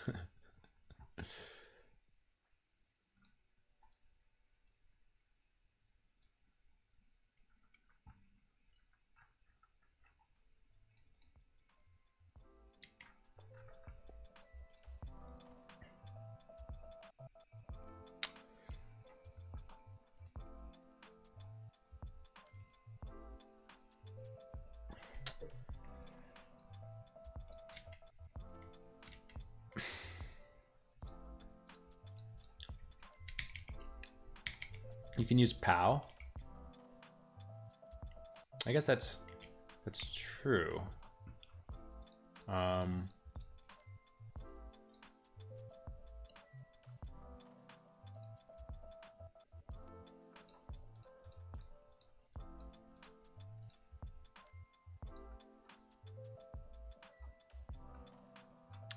Man, mathematics.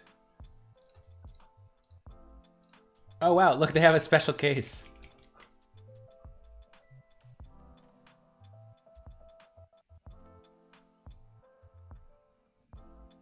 Is there...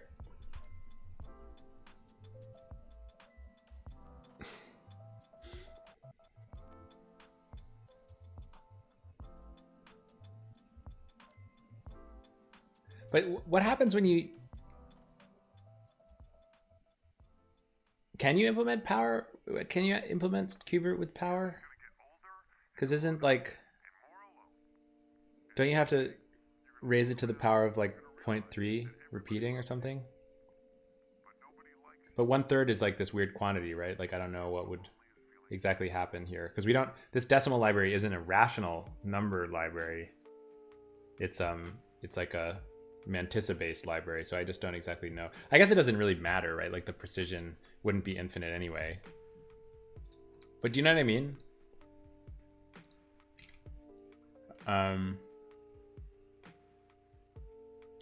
curious, what does APD do? What does APD do?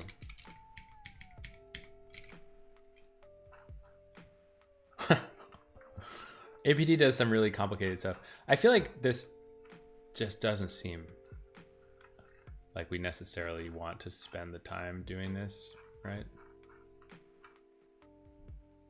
Newton-Raphson method. Dang.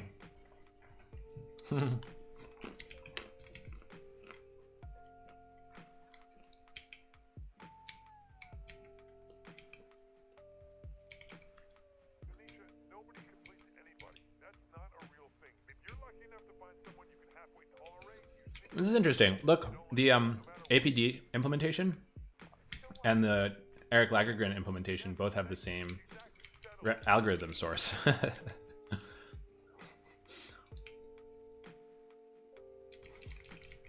It's kind of funny. Okay, well, for now, yeah, why don't we just use the POW? So what you would say, decmath dot POW. Yet another to do.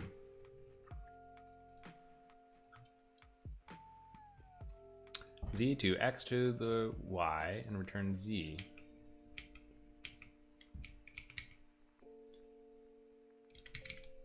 So Z is going to be our dd.big. X is going to be our X dot. This is going to be a decimal dot big. This is going to be our 1/3 quantity.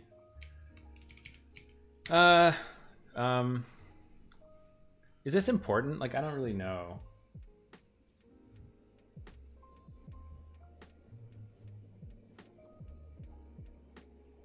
I feel like it, I just don't know.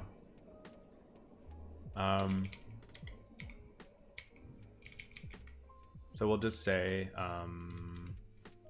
1/3 decimal dot big func init.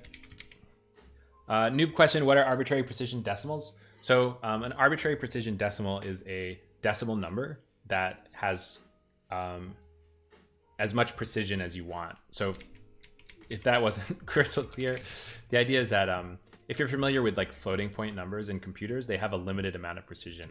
So as an example, if I were to say select float 64, wait, can I say this even? I don't know, 1.0000001. It's like a big old, very precise number with a 1 at the end, and cast this to a float 64. Whoops, to a float. Then it kind of rounds to 1 because the precision isn't sufficient to represent such a precise number. But if I were to cast it to a decimal instead, then I get something that is just as precise as the input. Does that make sense? So it's just a way of representing numbers that is, it doesn't get machine rounded to a particular precision. So in my init, I'm going to say 1/3 dot set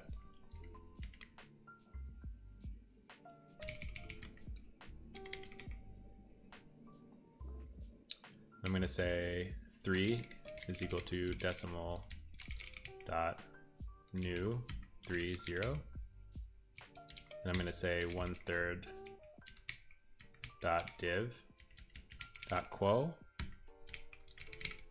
Set z to x divided by y and return z. So set z to 1/3 divided by 3.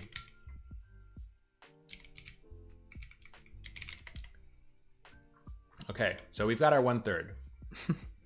And so now we're going to raise this fella to the power of 1/3.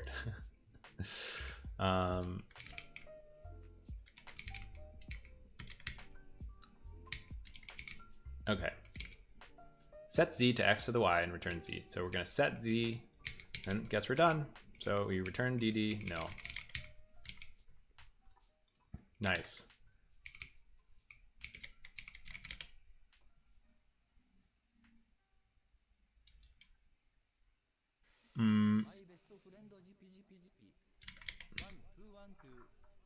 Okay, so I guess we're gonna get into addition. You know, one thing that I'm still a little bit confused about here is that how come in this new library we don't have any precision information? I mean, I think the answer is basically that the precision information in this library, and this could actually be quite bad for us, to be honest, is stored inside. It's embedded inside of the object. So every decimal object has all this extra information: max scale, min scale, precision, traps, conditions, rounding mode, operating mode. And to be honest, that that has all sorts of issues. To be honest, that has all sorts of issues, just because there's going to be a lot more data to store per decimal. And I kind of wonder whether we're going to run into yet another problem, which is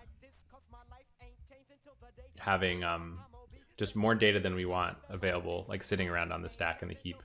Whereas I think in APD decimal, we keep separate contexts, and we use those contexts when we're doing arithmetic operations only.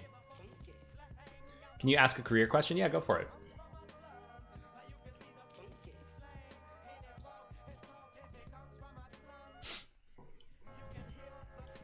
Any tips landing a developer job? Have projects but no work experience?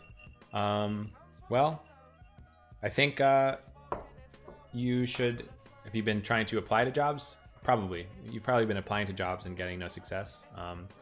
I guess my advice would be keep at it, do more projects. Make sure that you've got projects that your employer that you're trying to look for would consider interesting. And I think that could be a big step forward. I'm not going to say it's easy. I think it might be kind of hard, but I think the projects, it's a very important step.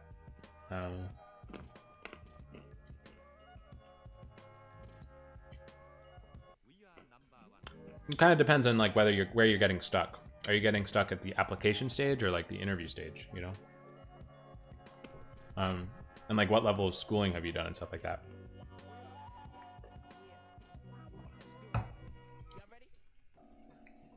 Jiffy was crate digging most of the time. Yeah, he really went all out on the records. I think he came back with about 120 records. Oh my god. Application rushed the CS degree with no internships. Did you graduate yet? Absolutely. Avian, please chime in. I am no expert. I'm just a guy. Started applying 2 months ago. Hey, Edgar Dev. The data bank's too big. Hey, thanks for the I have follow. to narrow down the search. How are you going to do that? By guessing. Finish your degree.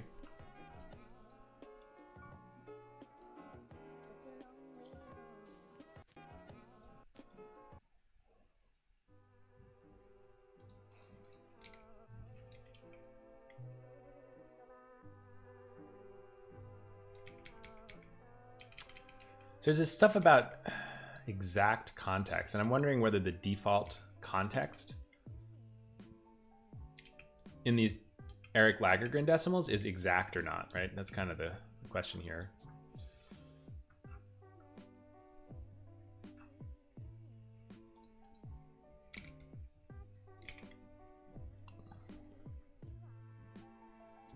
Does Cockroach have a fixed precision implementation as well as the arbitrary one? Yeah, so you can use, I mean, there's sort of 3 number data types. There's integers, there's floats, and there's 64-bit floats, and there's decimals.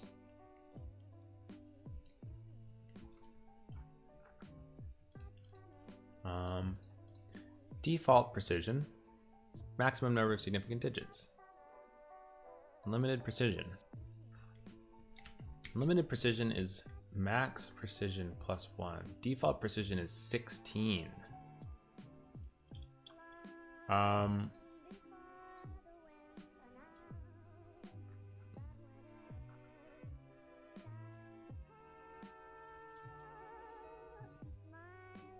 Well, it's a little bit bad.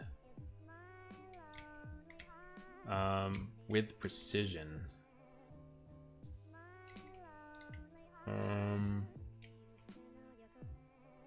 New devs are kind of nice. They're a blank slate. Play into the works well with others. Helpful. How you fit into the org you're applying to. Not necessarily solving their problems, but how you approach making an impact in their domain. I think those are good advice. I think another thing that helps, this is kind of I don't know, a little bit annoying advice, and it's not ideal, but especially if you went to college and you had friends in your college that did you did your degree with you, you can try to get that personal connection, help that out. I think that's always pretty good. Somebody can be a reference for you who works at a company that can often tip the balance in your favor. Definitely not ideal. It's not exactly the like merit-based thing that everybody believes that the world of tech is, but I think that's kind of a myth in a lot of ways, to be honest.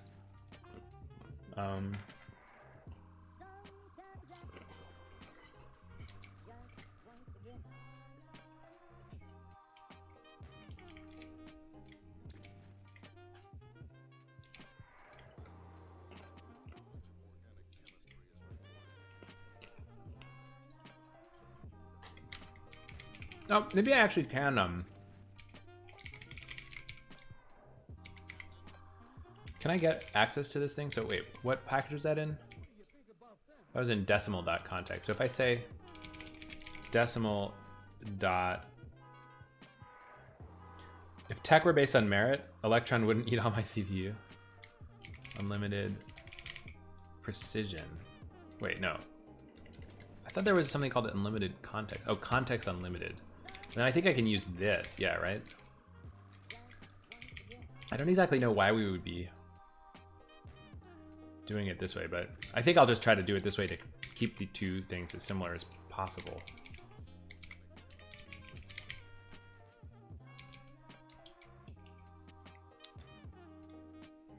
What's up, the Hyperion 30?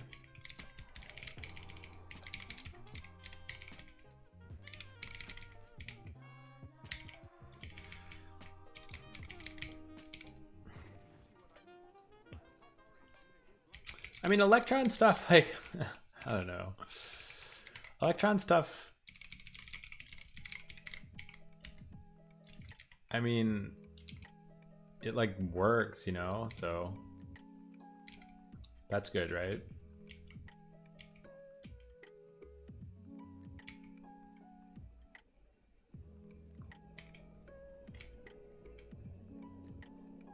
Kind of looks like we want to keep some of this stuff, right? Like maybe we want to implement these contexts. Well, why don't we go like this? Big decimal context is equal to decimal dot context. We have to set these fields. Precision. Context is precision. Do these things mean the same thing in both packages? The number of places to round to during rounding. Total number of digits. Maximum number of significant digits. It seems like the same thing. So rounding. Max scale. Max scale. Are these things the same? I think they are. Rounding. Rounding mode can be either, let's see.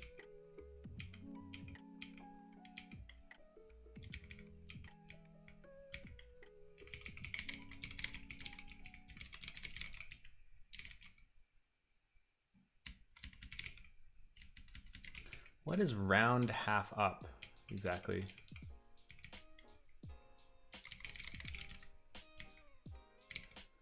Round half up rounds up if the digits are greater than or equal to 2.5. Okay, seems legit. So the question is what are the rounding modes that we have in big int, or big decimal rather? More than 8 megabytes of RAM, just like you get Chrome DevTools and desktop apps. If you run more than 3 at a time, you'll be at 50% CPU at idle. That's definitely not true, P4RI. Definitely not true. Definitely not true.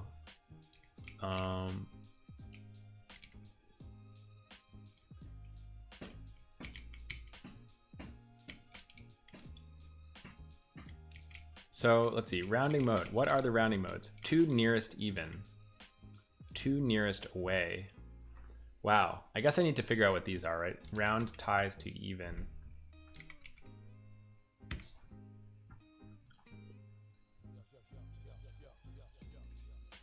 Round to nearest ties to even. What? What even is this stuff? Wait.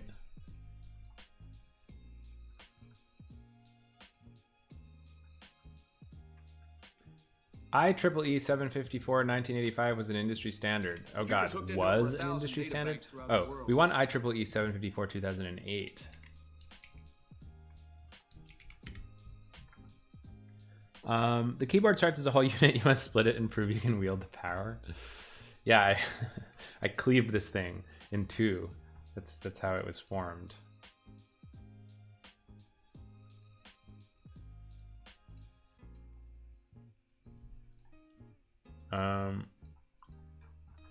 Okay, so round to nearest ties away from 0. Well, what are the this sucks. What are the oh, can I go in here? I just need to figure out the actual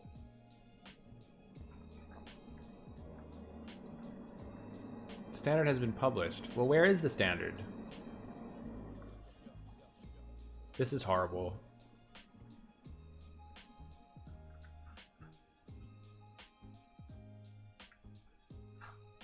What if I search for rounding modes?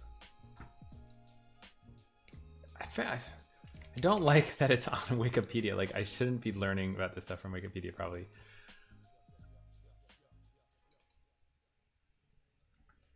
Rounds to the nearest value. If the number falls midway, it is rounded to the nearest value with an even least significant digit.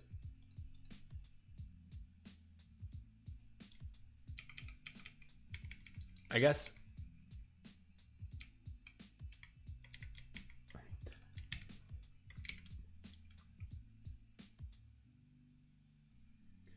Just browsing around, but I'll be back to having a.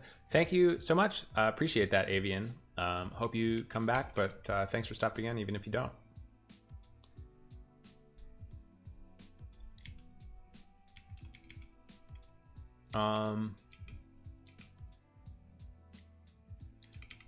Do you think that round half even is the same as 2 nearest even?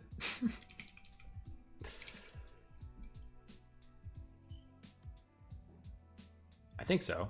If the digits are equal to 0.5, it rounds up if the previous digit is odd, always producing an even digit. That sounds to be like the same thing. 2 nearest even.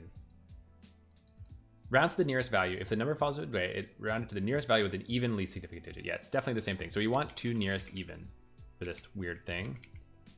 I'm learning so much. 2 nearest even. Okay, and the last thing to figure out is traps. Don't error on invalid operation, return nan instead. Okay, sure. So how do I do that?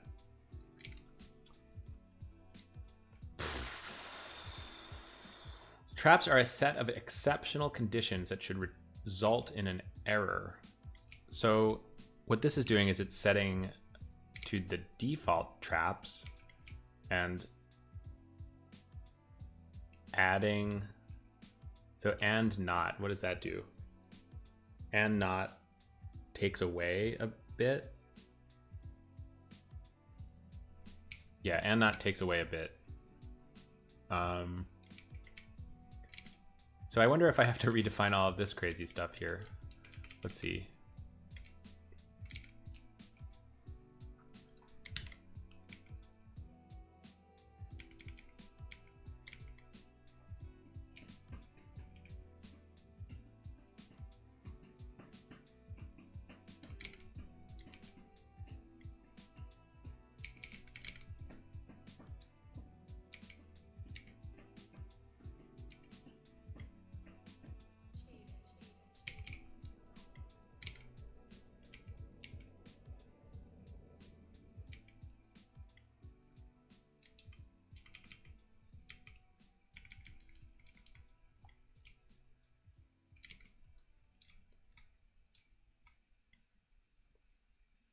Invalid operation. Is there even an equivalent to that?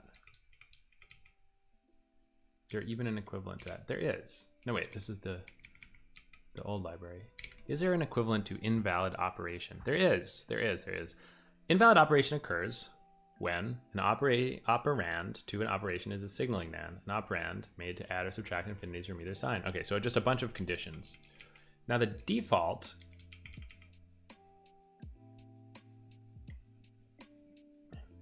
So wait. What is a trap? A trap is a set of exceptional conditions that should result in an error.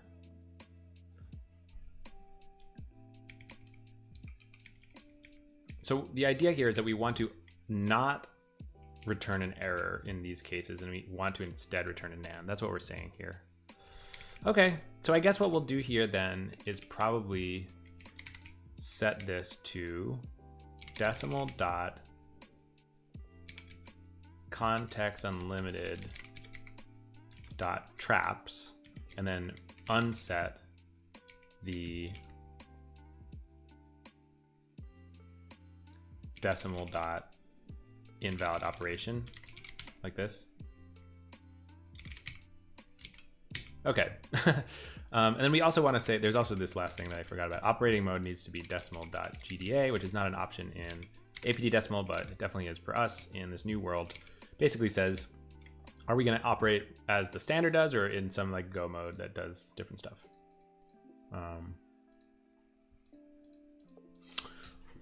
Now, interestingly, I am learning something, which is that context.error is a thing that we need to be looking at. That's a little bit scary, because it says to me that our strategy from earlier isn't going to work. We kind of need to look at a diff and see. Remember, we sort of were going to not return errors in places, and the reason for that, I think, is that in those cases, we need to be checking the context's error or something like that instead of the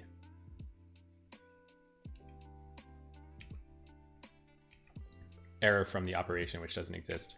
So I guess in this case, so this is the eval file. We're in that one. We can change that one. But wasn't there another one that we needed to look at?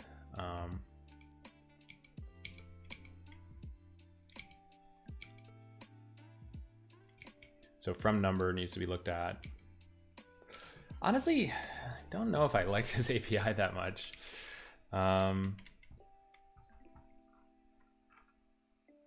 Because it's a little bit inconvenient that we have to constantly be checking this other area for errors.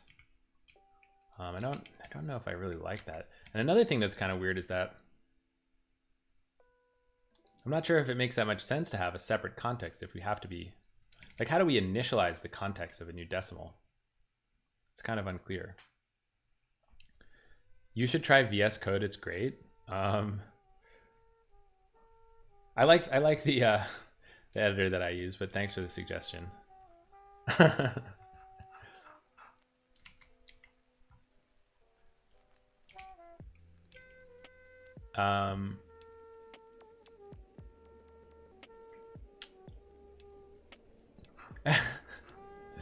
Have I considered using Nano?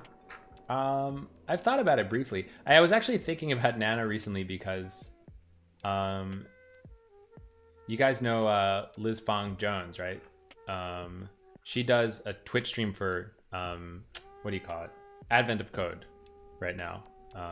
Advent of Code, a lot of programmers are doing Advent of Code right now, streaming it. Liz Fong Jones does all of her programming in Nano. And so I can't knock Nano because she's really good at Advent of Code. She's really smart. She could solve the problems very quickly.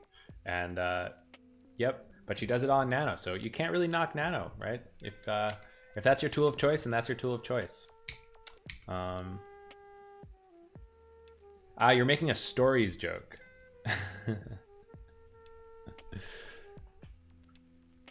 When I got my Kinesis, I became incapable of using Vim, so you use Nano for quick edits. That is legit. So I think the trouble with this idea here, you guys, is that this is going to edit this context here, isn't it? The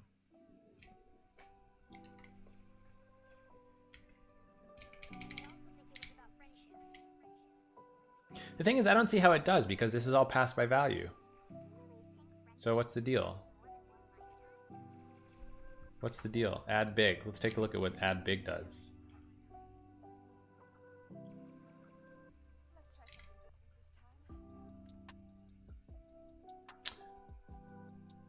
Z.context.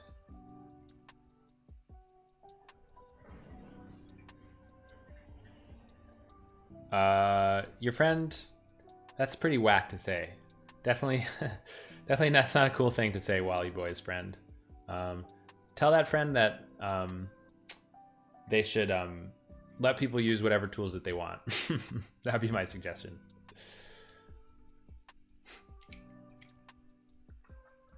So it looks like what we do is we change the conditions on the context of the thing that we're modifying. So you can use a context to do operations, and I guess it'll take the precision of that context, but it'll set the context on the value that it's modifying, which actually makes sense. All editors are bad except for the one Dominique is writing, but it's so bad that it doesn't even exist yet. Are you working on an editor? That friend is you? Well, I think that I'm gonna say goodbye to you then for a little while there, Wally. Don't say stuff like that. It's an item on my infinitely long to-do list. Yeah, we've all got those items, right? Got lots of things that we want to do in the world. But you guys, like, don't be whack, right? Like, come on. I feel like most people on this stream are not whack, but that guy was pretty whack. So he's gonna leave, and maybe if he comes back and he's whack again, then he'll really be gone forever. But I'll give him another chance. 8 hours from now, aka one week from now, he can come back. No, that's okay. Yep. What's up, bearded superhero? Any advice for internships and junior developers? Pick something that you like to do, make a project for it. that's my advice. It's probably bad advice. I feel like I need to come up with better advice because people come and ask about this stuff quite a lot, and I'm always like, well, just do more work. But I think to some degree that like kind of is the right advice, right? Like you want to be able to practice. You want to find something that intrigues you, and you want to get like excited by it and learn about it. I feel like it's hard to do that unless you're pretty interested in the project. So that could be like a game, could be a text editor, could be something that you're interested in learning about, like a database or networking. Internships at small companies are way better than really big company internships.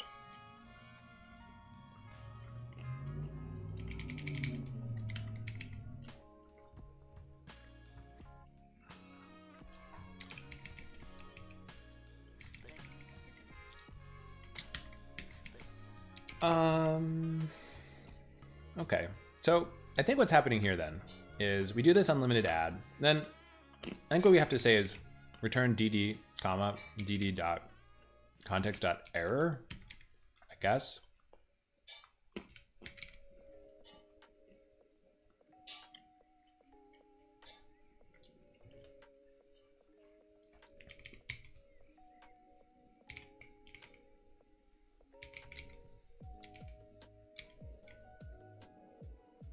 Any trapped exceptional conditions?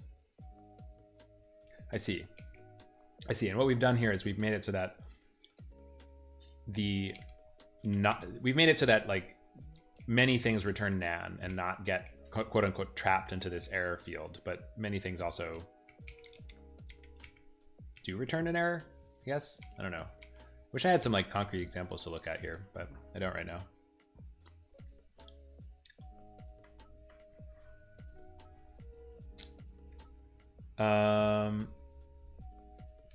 What's up, Faust? Well, that's great. It's pretty exciting. What's up, Hugo Della? Look at my portfolio. Yeah, I mean, I guess why not? You can paste it in. I feel like I don't usually do that on the stream, but you know, I don't see a good reason why I wouldn't. Besides, I said I was going to be laser focused on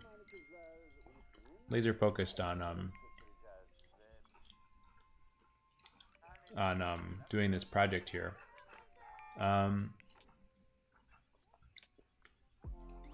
Well, to be honest, I don't think I'm gonna be able to do this justice right now.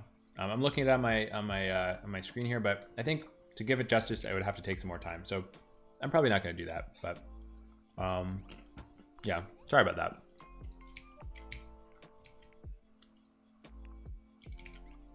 All right, so I'm gonna try to focus a little bit. I feel like I'm taking forever here. So what are we doing? We're doing plus. this is a plus between a decimal and an int. So let's try make that happen. Left side is a decimal, the right side is an int. So first step is we make a decimal. We set it using setMantScale to int64 of R0. Then we're gonna say, right. So this is the thing where we're, instead of using decimal.context unlimited, I think what we want to use is our new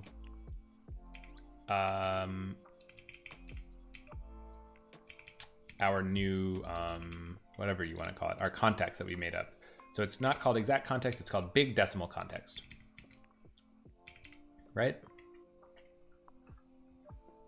Nope, I think what we want to do is actually take this exact thing and make a big exact context, something like that. And we will clean up the names for these things later, because we just want to make sure that we're doing basically the same thing in the new library as we were in the old library. So big exact context will be, I wonder, do we have like a set precision on this thing right now or not really? Equals big decimal context dot, doesn't seem like we really do. So we kind of have to maybe make an init function. So we'll say big exact context equals big decimal context like this, and then we'll say func init big exact context dot precision is equal to. Now, how do I get unlimited precision in this? It seems like there's a package defined constant called unlimited precision. So we have to say decimal dot unlimited precision. Okay, big exact context. Let's just grab this thing.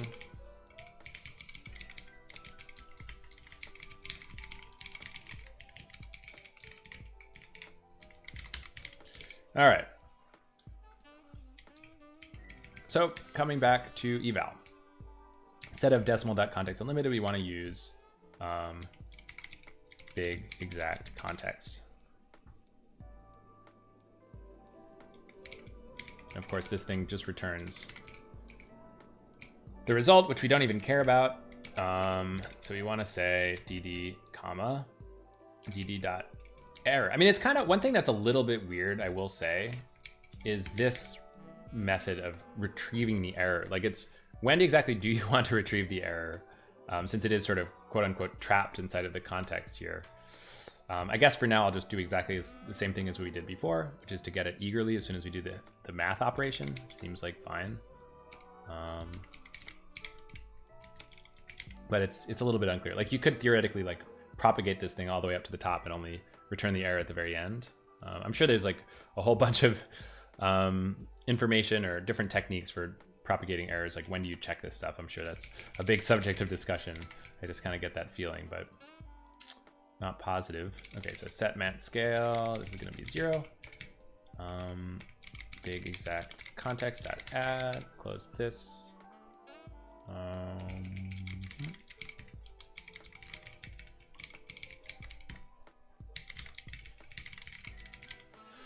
All right. So what's this now? This is going to be minus. So a lot of pretty similar looking code here. For sure. I guess we could sort of search and replace some of this stuff. So exact context is going to become big exact context. Except for the one at the top, of course. Oh no. Okay, so let's try that again. We're going to do space exact context. Replace that with space big context. That way we won't replace the ones that we already have changed.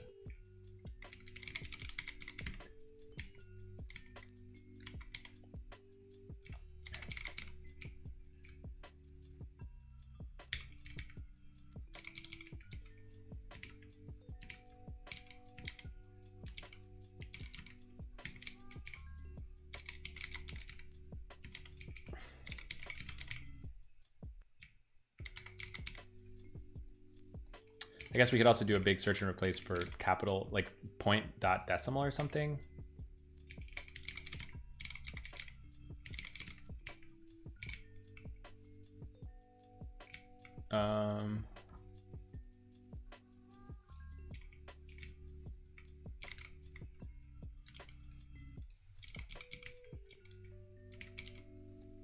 What's up, Wakolder Bear? This is not AOC. This is, you know, your good old CockroachDB content.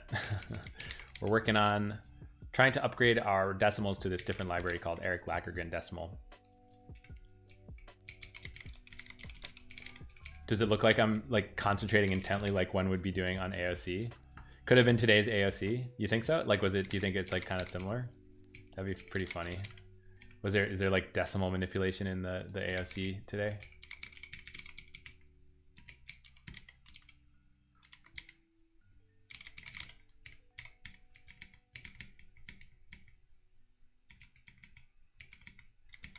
Do you write this library for a bigger project for your company, or is it just for fun? So this library is, this is not really a library. This is just the database source code. And the reason that I do this stuff on stream is combination of for fun and for DevRel, getting the word out about CockroachDB, but also just having fun. I like, during the week, don't do too much programming these days since I'm a manager, but I still love to program. And so doing this is sort of a good combination sport, so to speak. It's some DevRel, some enjoyment for myself, getting the word out, blah, blah, blah. So that's kind of the reason. But mostly, I mean, to be honest, I mostly just do it for fun. All of those other things are kind of like post hoc justifications for like why I should be spending my time on a Friday doing this stuff. It's largely because I like streaming, I like programming, and I don't know, I like trying to teach people about database related stuff, even when I can. I'm not sure about this project, how much people are learning about databases here as opposed to just decimals, but you know, whatever. It's still pretty interesting. I'm definitely learning a lot. Set mat scale.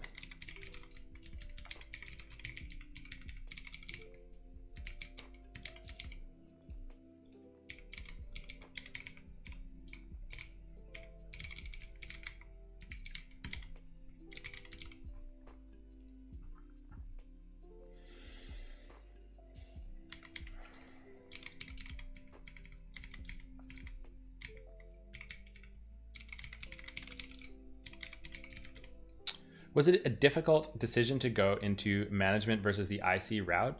Well, I mean, I was a regular IC engineer for 8 years or so of my career. And to be honest, I never thought I was going to be a manager. I thought like there is no way. You know, sometimes if you have a good manager, they'll ask you like, what, like, do you, from time to time, maybe not all the time, they'll ask you from time to time, do you want to be doing IC? Do you want to be doing management? Like what interests you about this world or, you know, being a software engineering type? And I was always that person who says, well, I will never become a manager. I love programming too much. And I don't want to spend my time doing management always, until a certain point. I don't know, something in my mind changed. I decided that actually maybe there was something that I liked about trying to be a people related leader, trying to try that. I don't know, it's a different career. I want to say it's like a pretty different job than programmer, being a manager. There's some good things about it, some bad things about it, but overall I've really enjoyed it. I've really enjoyed my time being a manager. It's gotten, I think you spend a lot of more time talking with people, understanding their problems, trying to help them, trying to help push the team in the right direction. On the downside, like, you do have to do a lot more meetings. Big focus on meetings being a manager, definitely. That's the case. And yeah, it's just a different kind of energy. You do less programming, that's for sure. You're gonna miss that at first. I think that's a big big point of adjustment for people who are moving from programming only IC into management, is how do you get your mindset out of that, trying to do code stuff, into doing higher level things? And it's difficult. You know, I still struggle with that for sure. But I don't know. Manager that can code makes the whole experience working in a team more reasonable. Person who understands why something is hard to implement. What's IC in this context? Impressive coder. It stands for independent, or I usually think of it as individual contributor actually, but independent. Yeah, I think it's individual actually, but they kind of mean the same thing. I don't know. I think a lot of places they'll actually kind of let you, if you're sort of management curious. I think it's pretty common that people can try out being a manager for a little bit.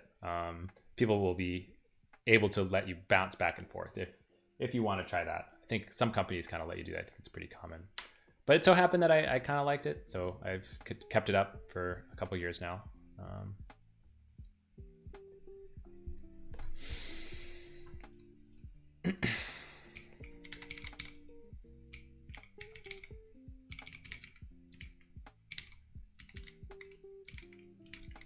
I think overall this API is like pretty similar. It's like if it was a lot harder to change, I would be unhappy. But for the most part, it's like pretty mechanical here. So do I have to check traps here? I wonder. I feel like I probably do, right? Data banks. Hey Frag, thank you for the follow.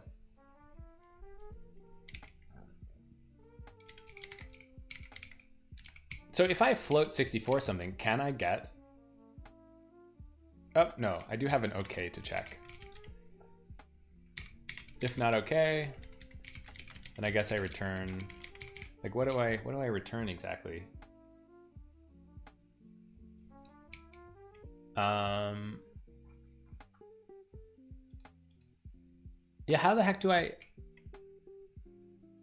So wait, what is this? This is dividing a decimal. This is dividing a decimal by an interval? No, it's multiplying a decimal times an interval. So let's give a little demo of that. Let's do a practical demo time.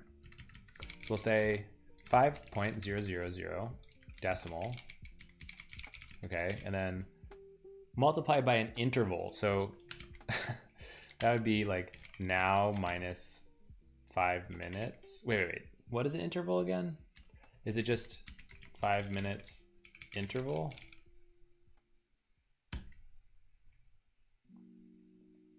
Okay, so this is the operation that we're talking about. And the question is, what would happen if the left side was not representable as a float? Okay, so that should be pretty simple. We just extend this way out.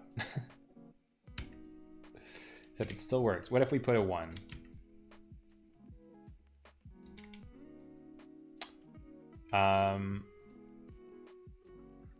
Okay, well, I guess I don't exactly understand why this wouldn't fail. I was kind of expecting that to return an error, right?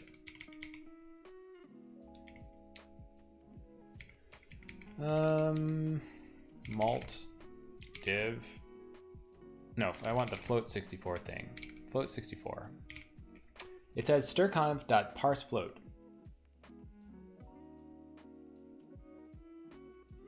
It may lose data. This returns an error. Oh, okay. Well, so what happens if I put a nan? Will that fail? Presumably that'll fail, right? Nan.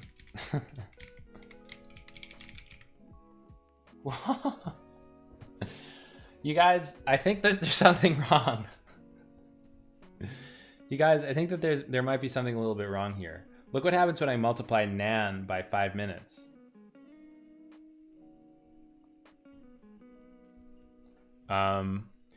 What's up, datboy420? Good username.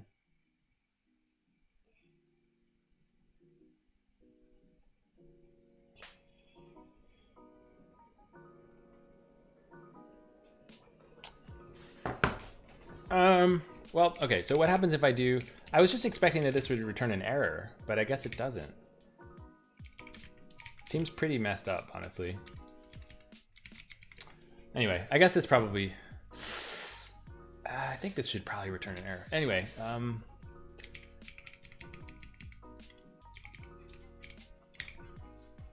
are you going to test it? Fuzz both implementations and compare? Yeah, basically, that's the plan. We already have a pretty substantial test suite against the decimal implementation. Not just the decimal. I mean, the problem is like the decimal implementation is mixed up with all sorts of other random stuff. Like, as you can see, like this random multiplied by interval operation. So I guess like my current plan is to do this change and then examine the differences in, essentially when I say differences in implementation, I just mean which tests fail. I don't think any test should fail. If we see test failures, it means that we've done something different. And I think that you have a good point about doing some more advanced randomized testing. We do have quite a few randomized tests against decimals already. The thing is that you're kind of right that like, I'm not exactly sure what's going to happen if we switch this library and the randomized, like I need to look at what the randomized tests do a little bit more before I can say that we can just switch it wholesale. Because if the randomized tests just sort of check against themselves, that could be kind of trouble. It almost feels like we need some sort of, cross comparison thing. I don't know. It's kind of mixed. Like we do have a lot of hard-coded test cases that should not fail when we switch. And I'm sort of relying on those hard-coded test cases to catch any mistakes, but we'll see. Slap an undefined behavior. Well, I do think that this should just return an error. Like that's kind of what like the code implies would happen. It says, try to float 64ify this thing. And if there's an error, return the error.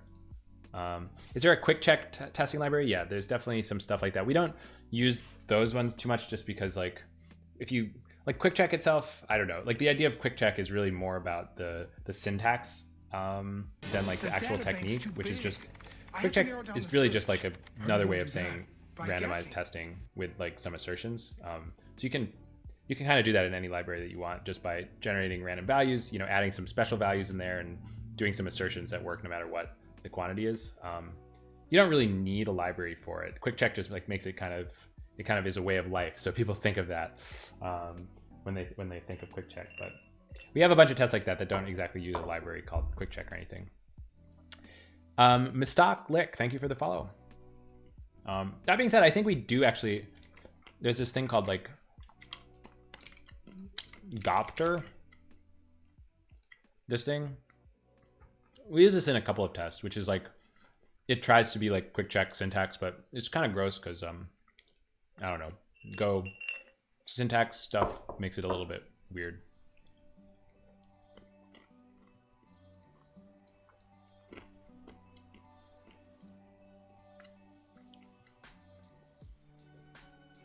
Real quick check can also test APIs and state machines transitions. I guess I haven't actually seen that too much. Pre-build sampling and the shrinking. Yeah, you're actually probably right. I mean, to be honest, maybe I haven't like used the advanced features of quick check enough to see what I'm missing. So yeah, I guess I don't know.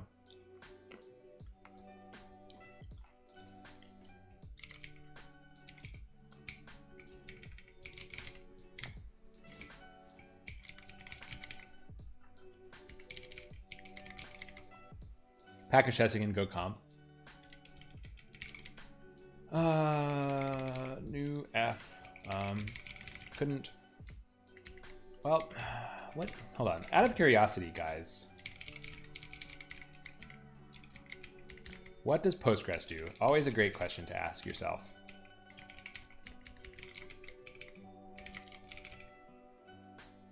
Interval out of range. Seems like a better thing to return, doesn't it?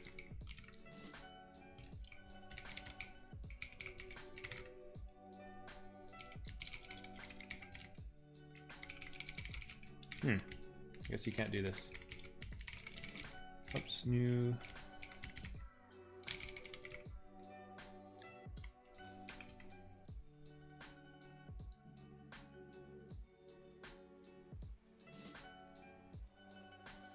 What would Postgres do bracelet? Honestly, not a bad idea. It's definitely like my life philosophy.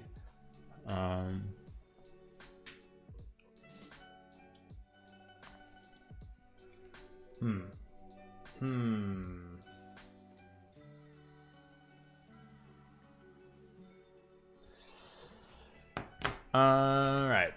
Well, what should I do here exactly? Like, if I can't convert this decimal into a float at all, what would be an appropriate thing to say?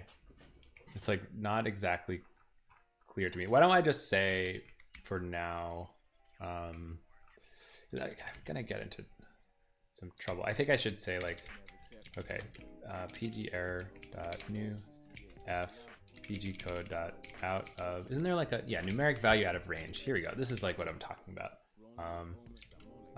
Can't convert.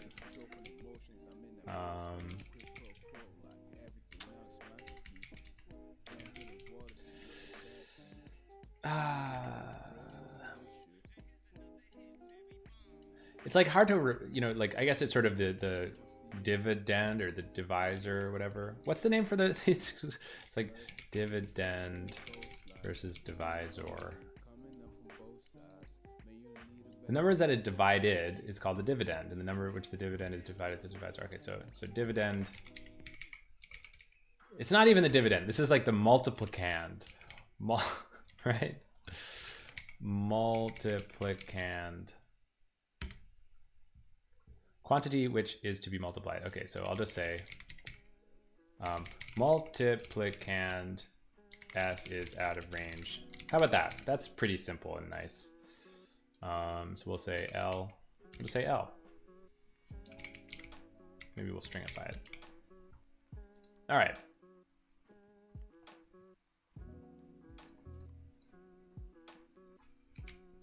I lost a brace there. Okay, so otherwise, what we do is we're good to go at this point. That this code should all work happily.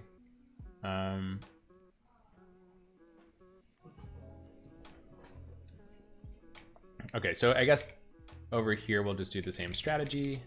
If not okay, return. And this is going to be the multiplier.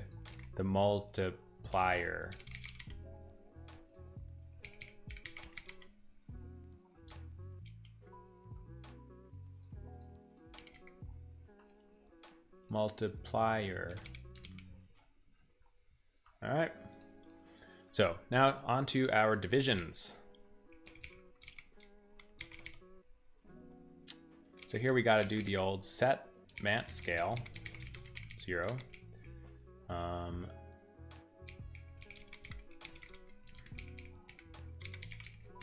Guess I could do. Oh man. Speaking of refactorings, you guys, I was on M. Dembski's stream the other day, and he was really showing off some cool refactoring tools. I think it's like they're like working on this stuff right now, presumably for, I don't know, the generics thing, or maybe like the register calling convention stuff. Let's see. Or it's RSC, right? This thing. Have you guys seen this thing? This is like the next level thing. RF is an experimental refactoring tool. It's a work in progress. It's very rough and likely to be buggy and change incompatibly. But M. Dembski was really blowing my mind with a bunch of the transformations that you can do with this thing. And what's even better is that they have this convention where they write in a git commit message that this git commit was generated entirely by a command with RF. It's called git generate, right? I see it right here. Whoops. That's the wrong click. Git generate, I guess it's a program that if you see git generate in a commit message, you like run this program or something. To regenerate the commit, git generate resets the working file to before and runs the script, which is pretty genius. It kind of makes it so that you can have these like machine-driven commits where when you rebase them, they just like redo themselves. This comes up all the time in Cockroach actually, because we have a bunch of generated code, and really when you hit a rebase conflict in generated code, you just want to regenerate the code, not have to like resolve the conflicts yourself. So this is like some pretty cool stuff. This RF thing is like really next level. I hope they like make it documented it stuff at some point. It kind of seems like they're still working on it, but it's going to be pretty cool, I think. I could be using it right here if I knew how to use it.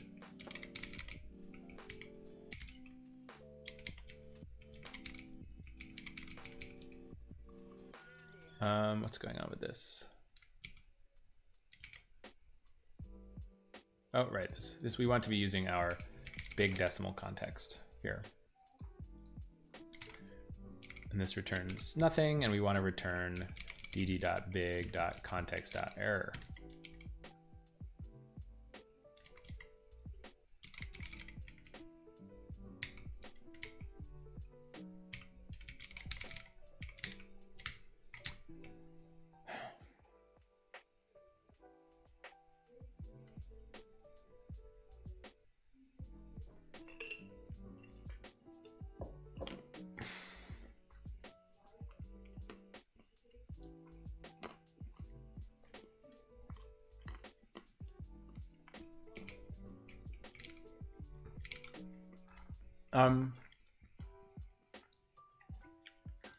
Well, here we're up against the problem again that there is no is0 method on this this library. Should we just like PR that real quick? Maybe we should just do that real quick because I feel like this is going to come up over and over again until we fix it.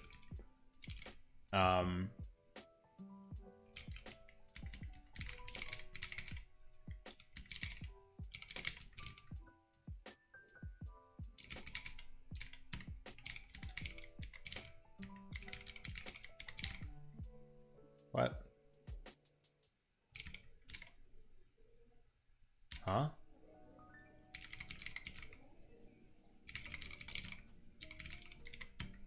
There we go.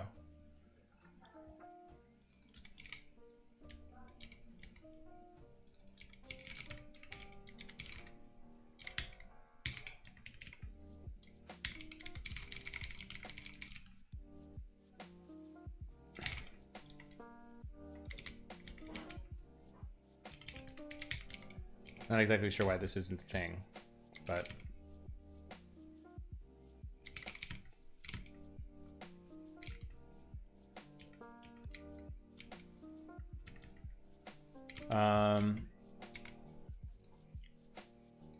just quick.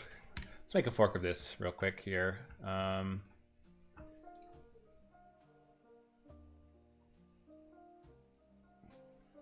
Send a PR. Hopefully it won't be too controversial.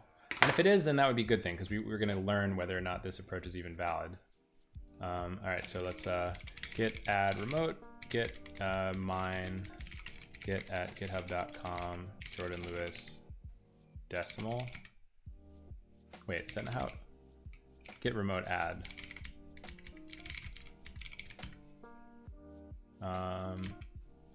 Git add 1. Make is0 public. Is0 is a very handy method. It's often convenient to know whether a decimal is 0 or not. Make it public or outside use. I don't know. Git checkout is 0. Push mine. Let's see if Eric is okay with this idea.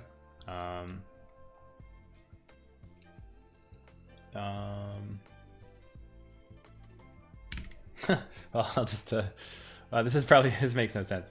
Hold on. I need to close this because I didn't actually change any of the usages. Wait a minute. Oh god, this is embarrassing. Well, let's just fix it real quick.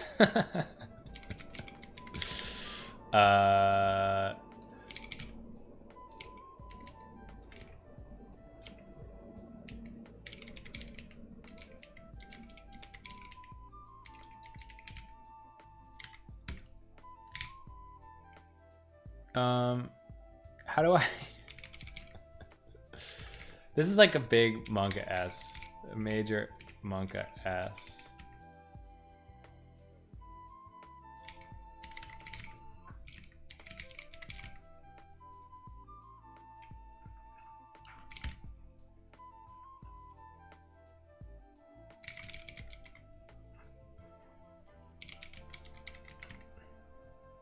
Oh god.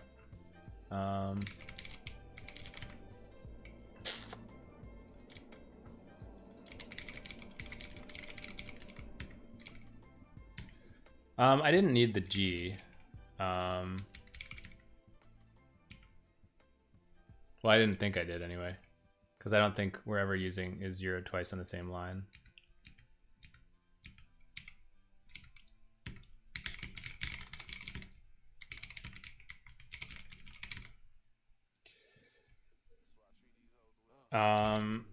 I don't know, like made this weird temp thing. Okay, so go test dot. Repeated go statement. The data bank's too big. I have to narrow down the search. What the heck? How are you going to do that? Get rid of this. By guessing. Thanks for the follow, New Brenner.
Well, this is taking forever. Let's stick a -v here.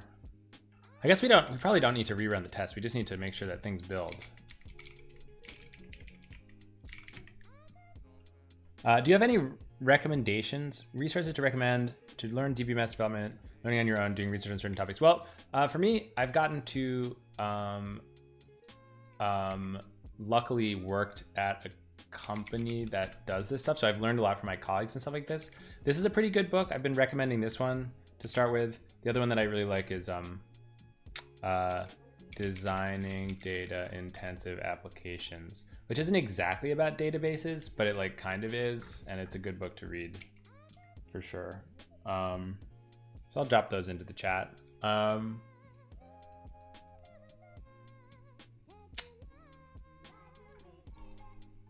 I think I mentioned this last time too, but so when I was at college, I took a class that used this thing to teach how RDBMSs work, and it was pretty good. I don't know how easy it would be to learn from this without a class to go with it, but this is kind of one other place to start. Okay, well, now that that's done, let's jump back over here.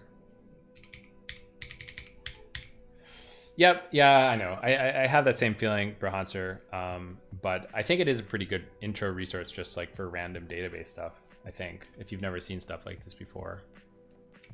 I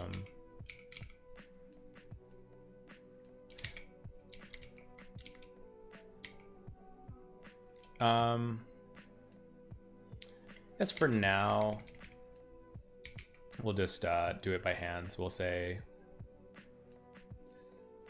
compact underscore is equal to r dot or decimal dot raw of r dot big, no, just r.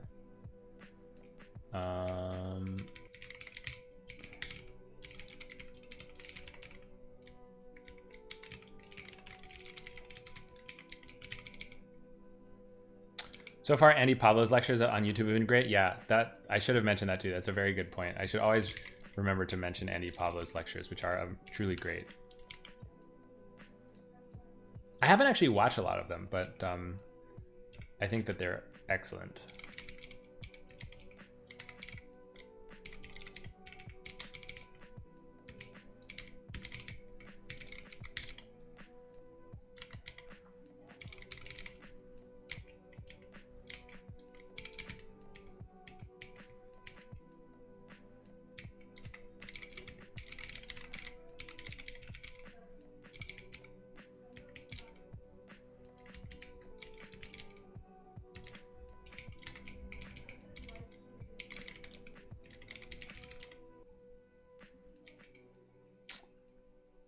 All right.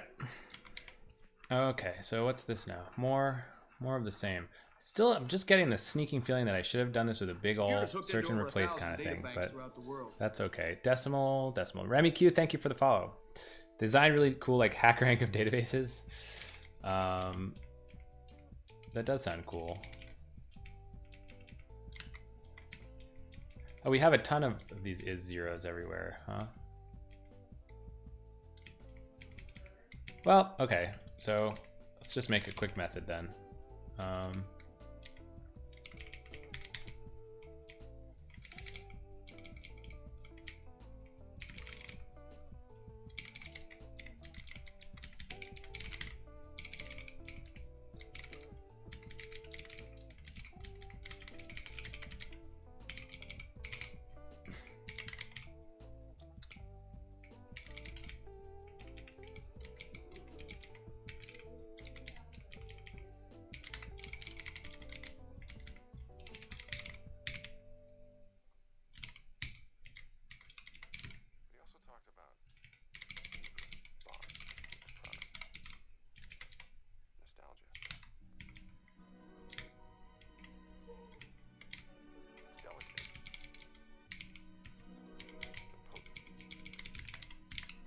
Okay.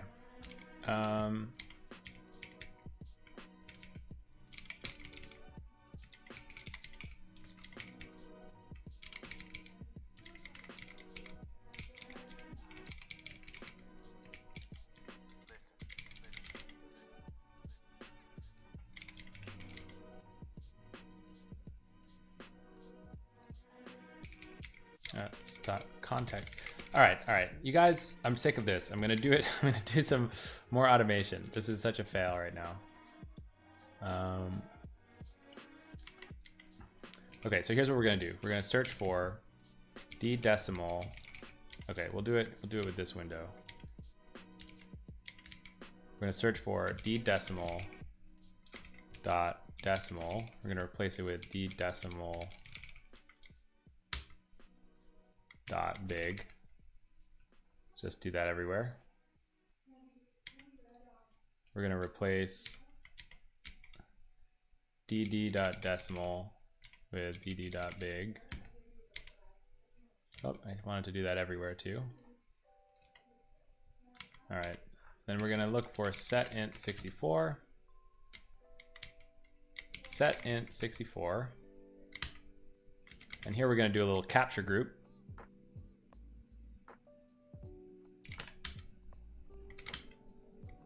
We're going to replace this with setMantScale $1 0.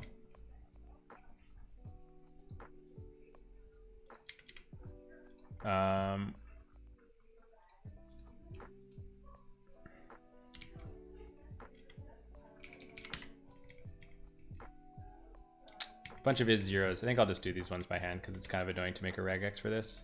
So we'll just say, well, no, it's not. It's actually really easy, isn't it? Because they're all R. So this is going to be dec is 0 of R. This needs to have a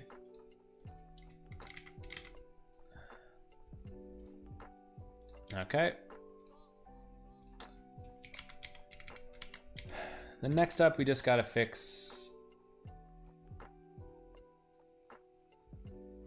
Oh, this is wrong. This has got to be L. This has got to be R.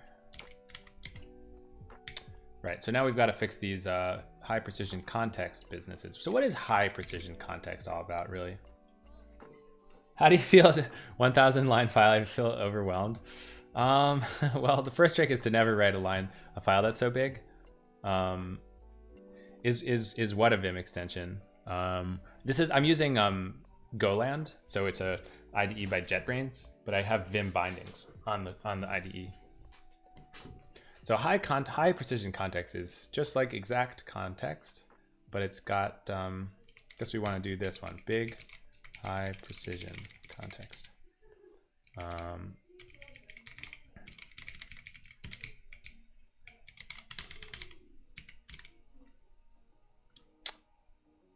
Okay, you know, it's, oh, you're saying a Vim extension to Golang, my bad. Yeah, exactly. It's called idea Vim. I should probably, the command could have more information on that, but if you search for idea Vim, then you'll see what I'm talking about there. Idea Vim is really good. It is really good. The data bank's too big. I have to narrow down the search. Bird Theism. Thank you for the follow.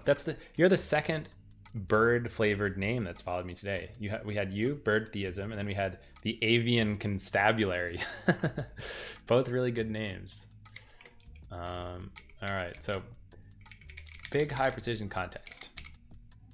Here we're gonna quo integer does not seem to exist, huh? So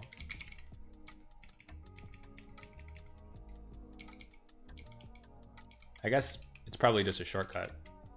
So what we'll want to do here,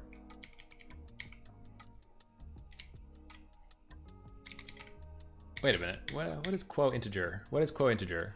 Oh, floor division. Dang, is that something we're gonna have to figure out how to do, guys? So floor division.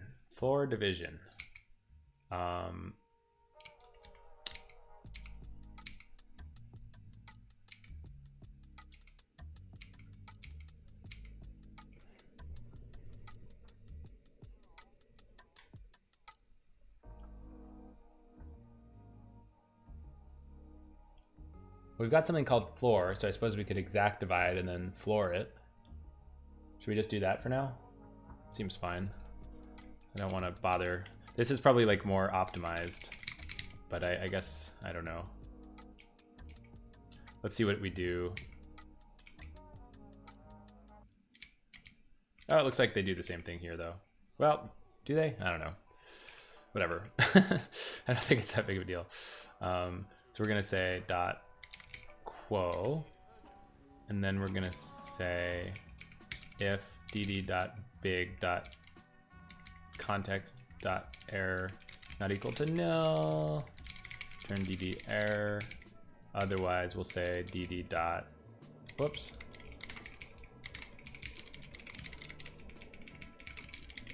Other we'll say dd dot floor. Oh, I guess we have to say decmath dot floor.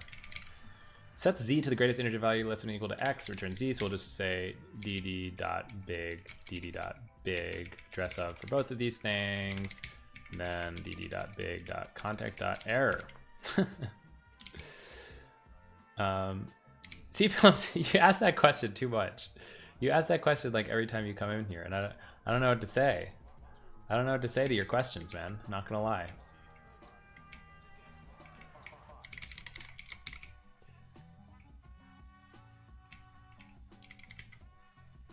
So we'll do the same thing here.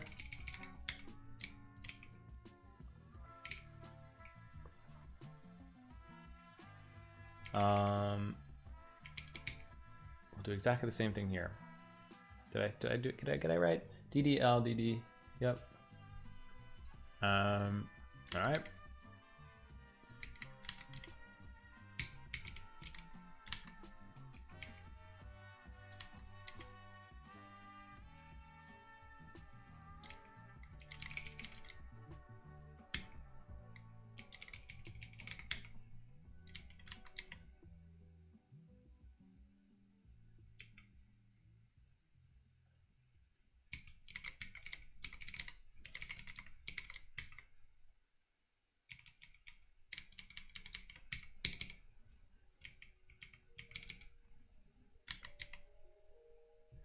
Do you use JSON a little? Do you JSON a lot?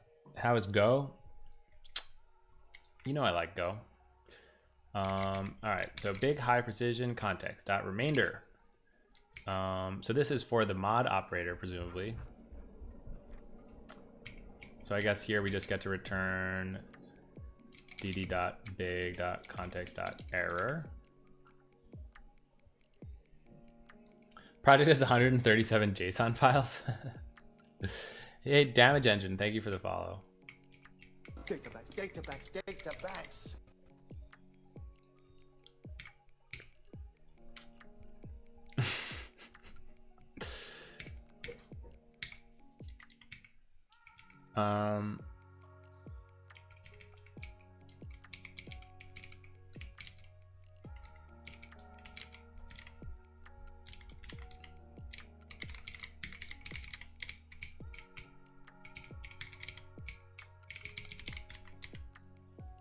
All right, so POW, we're getting there, guys. Decimal context. I don't know how people choose to use which of these decimal contexts, to be honest. But that is just okay. So I guess here it's going to be math deck math dot pow. Now, how do I pick the context to use, huh? Guess I can't. That's sad.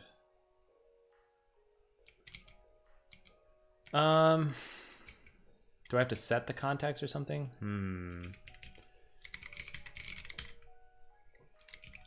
I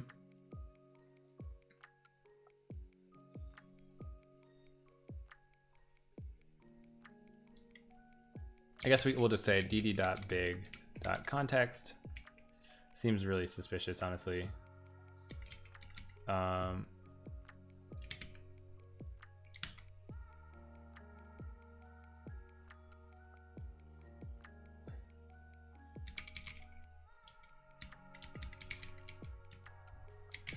Am I scared of doing this? I think like a little bit.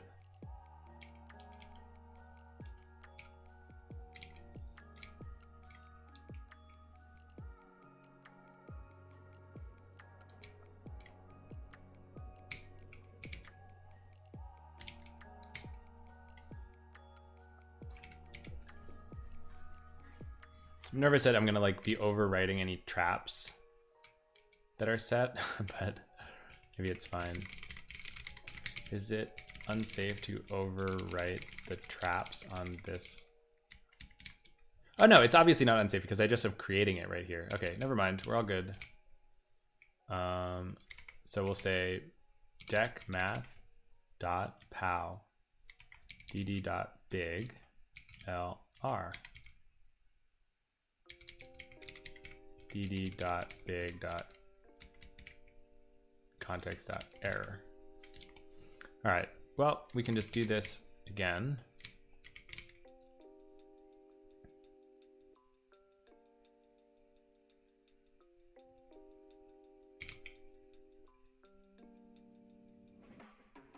Big L dd dot big.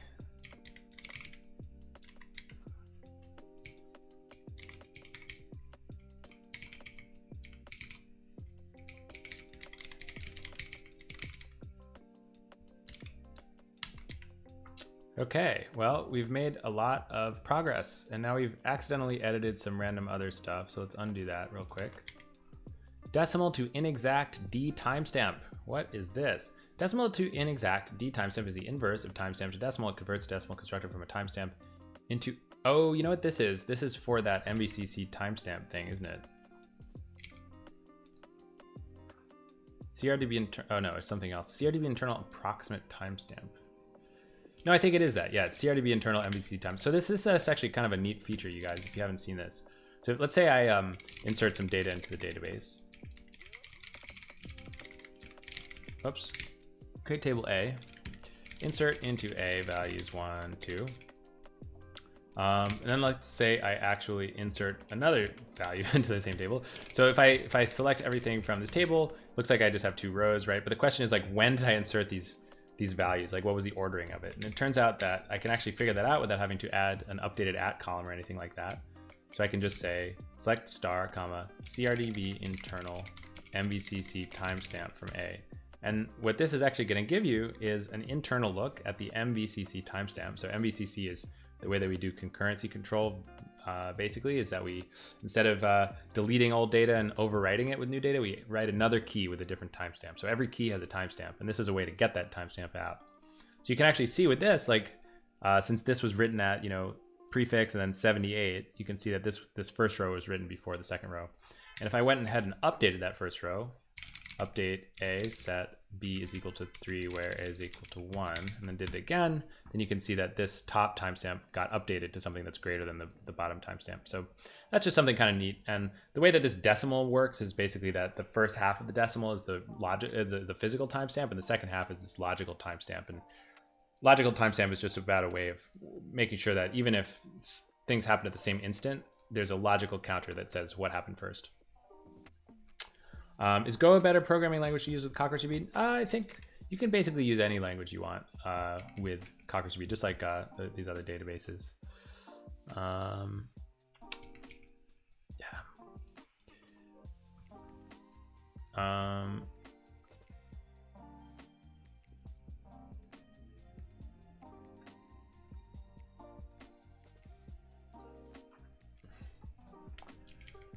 Okay, so let's see here. What is going on with this one? Why was the name CockroachDB chosen?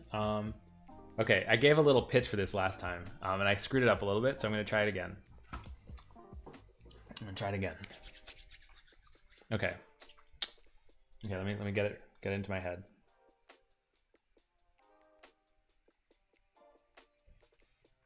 All right. CockroachDB is called CockroachDB because, just like the humble cockroach, it is a resilient database. You can't kill it, just like you can't kill a cockroach. It spreads all across the globe, just like a cockroach does. And it reproduces quickly? Dang it, I screwed up the pitch again, you guys.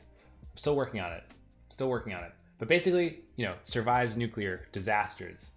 It replicates. It spreads throughout the globe. You can't kill it. You get it.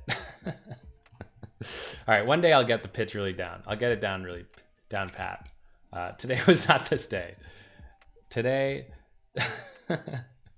was not the day. What a great marketing. Thought Twitch ad has popped up. Oh, man. All right, so what is going on with this? I guess we can say d dot decimal dot raw. Ooh, yeah, what is the deal with this? We can't exactly do it this way, can we? I guess we can say compact big equal to decimal dot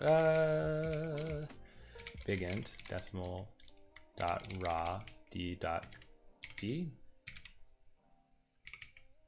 big.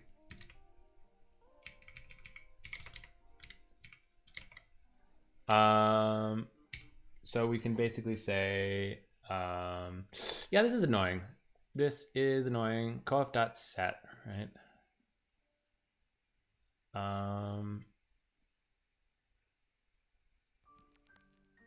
Kind of have to figure out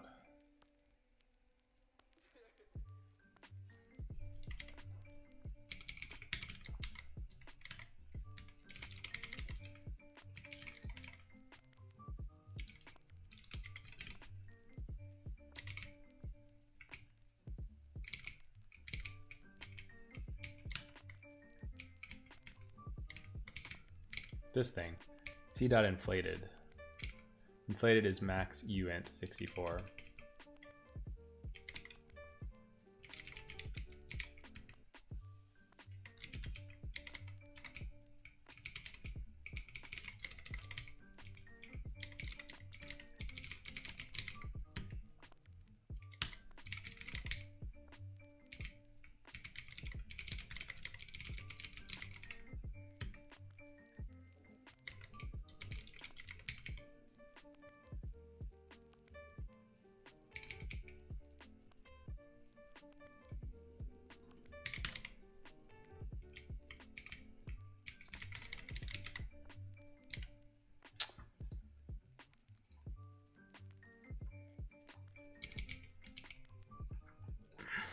Okay.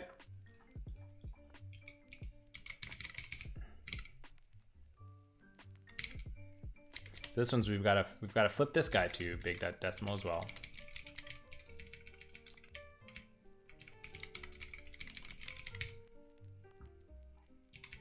Decimal dot big. All right. Well, back into the terrible mines.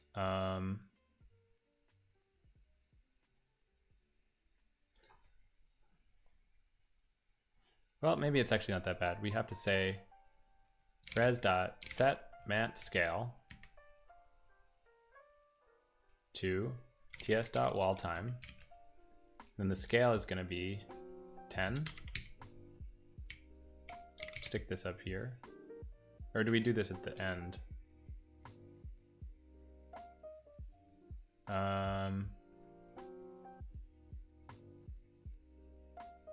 Oh, we're messing with this coefficient actually. So I guess what we want to say is val is equal to big dot int. So we're going to set int 64. Guess we can do address of mul add.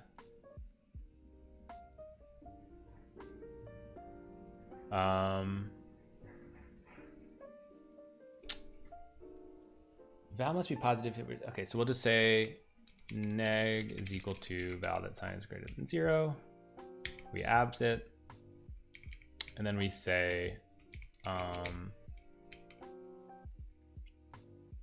res.set mant scale to, well, we say set big mant scale to the value is going to be val, and the scale is going to be 10. I think that this scale is an inverted quantity from the other one. So scale is, it's negative if it's the negative of the exponent basically. So then I guess if we say if neg, then res dot neg res. Okay, pretty weird honestly, but that is what it is. Decimal dot big. Really, this should return. Well, I don't know. Anyway, cool. So what else is wrong here? Anything else? This file might actually compile. Should be pretty crazy.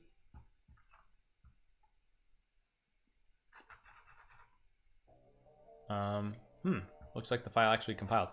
Well, that's going to be like just one file. There's going to be a lot of files that probably won't compile. But why don't we go ahead and say make test package equals package SQL sem tree. See what goes wrong here. Inconsistent vendoring. Oh my god, this is just the worst. I never know how to deal with this problem. I think this is where we want to do make vendor rebuild. So I'm nervous that this is going to end up like doing all sorts of other crap, to be honest. What's up, Thomas Byte? It's actually Goland.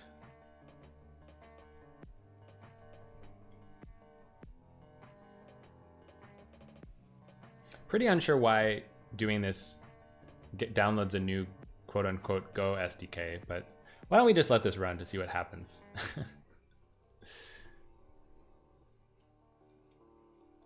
Kind of nervous it's going to take forever, but we'll see. Why do we use vendor? It's just so that we can have like reproducible builds. I know that the Go mod stuff makes it so that the builds are reproducible too, but we keep the vendor as a submodule just to make sure that a Git submodule just to make sure that like if somebody changes their dependencies upstream or something like that, we don't get affected. No worries, Thomas.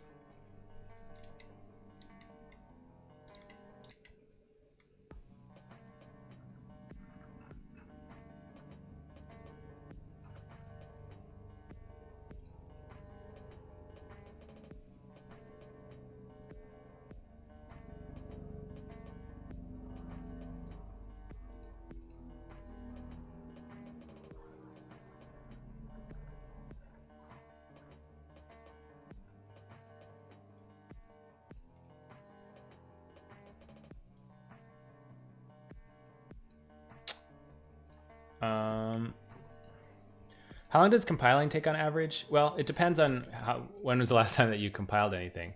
Okay, so let's now that that finished, that wasn't even compiling. I don't even exactly know what you would call that thing. That was sort of just like some dependency updating business. So it really depends on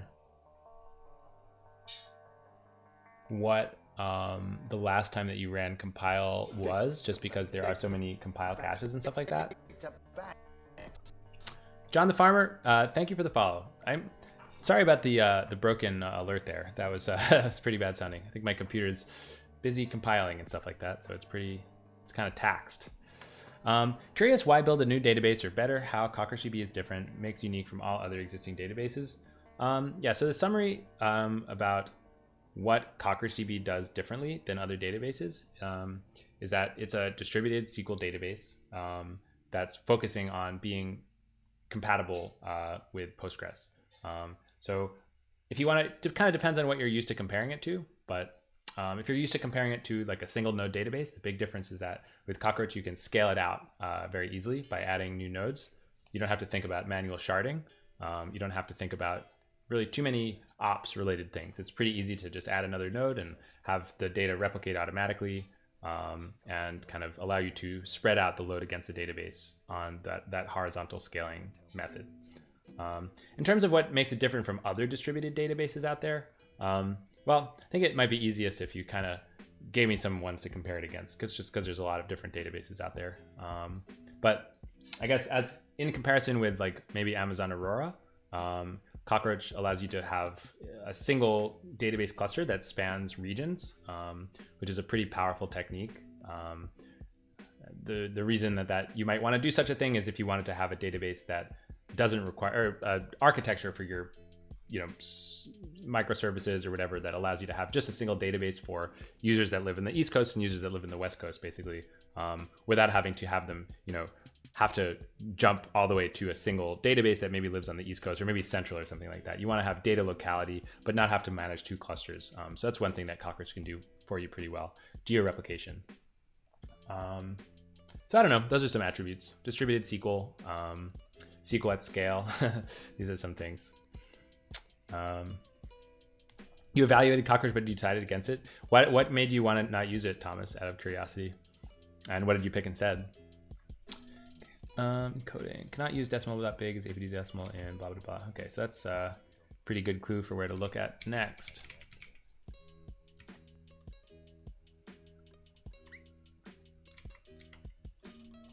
Decode decimal value. Oh, I see. Well, I think what we need to do here then, we just need to make another variant of this thing, I guess. Well, no, I think what we probably want to do is actually start propagating from here.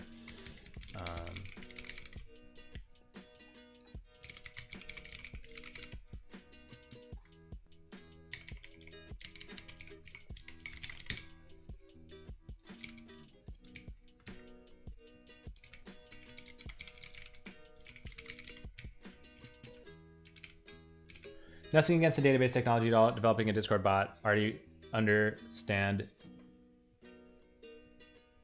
demoralization?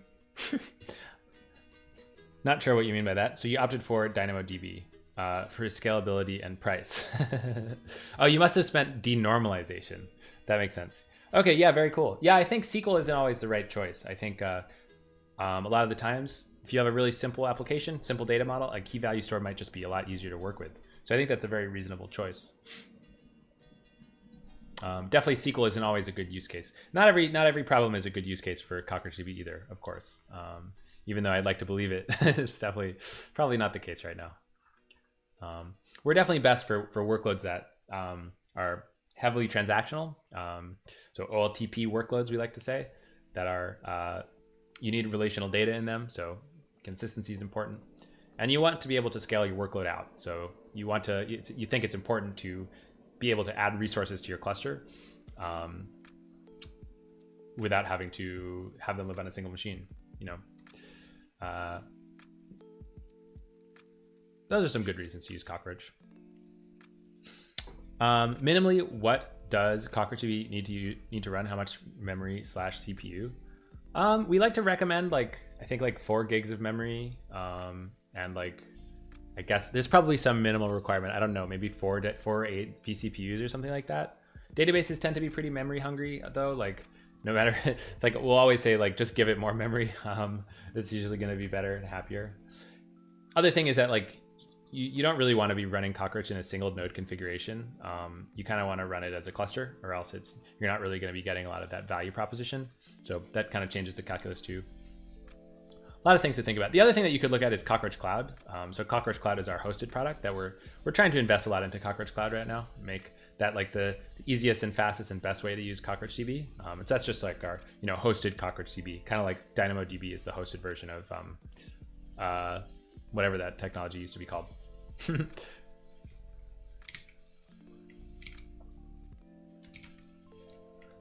Okay. What are common uses for CockroachDB? What kind of data does it store?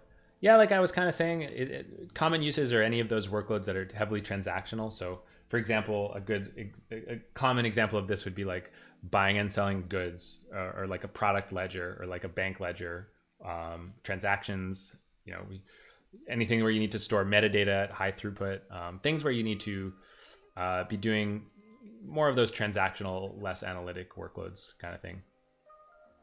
Didn't think Dynamo was a hosted version of anything proprietary database they force you to use. Yeah, I mean, I think you're right. I just was meaning I think it was based off of a database paper that was reasonably famous. And I was just trying to remember the name of that thing, and I couldn't, I guess. DynamoDB.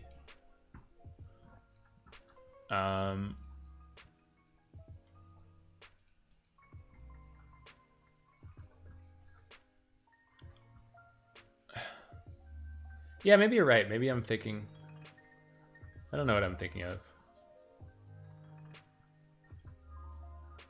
Anyway, whatever. I might be wrong, honestly. Is it the same as Bigtable?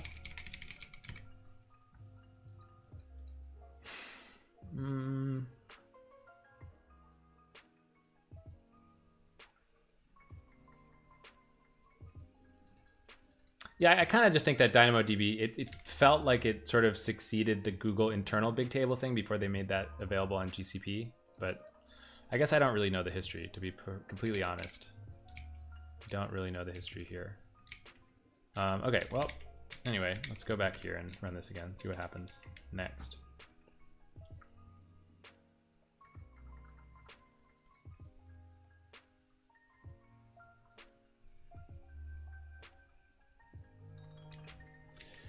Okay, so in code.go.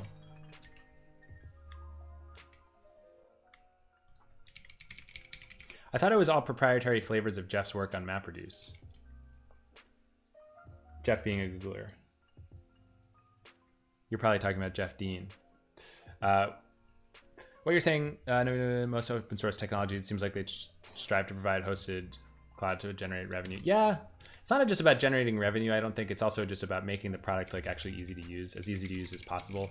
You know, we think that the trends of the world in general are kind of moving towards this like quote unquote like serverless concept, right? Serverless is about, can you do your programming and make your apps without having to think about ops? That's basically what it means, I would say. And so the more that you offer products that are hosted in ways that you don't have to think about configuring and scaling them yourself, the closer you get to that sort of serverless dream. You're leveraging serverless technology at your day job. You know it all too well. Okay, that's fair. Okay, encode d untagged. Is this one of these things where I had a big version?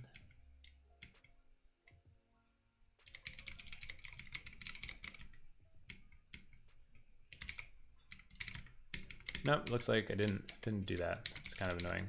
Okay, code untagged. Looks like I'm gonna have to rewrite this guy next, which should be fine.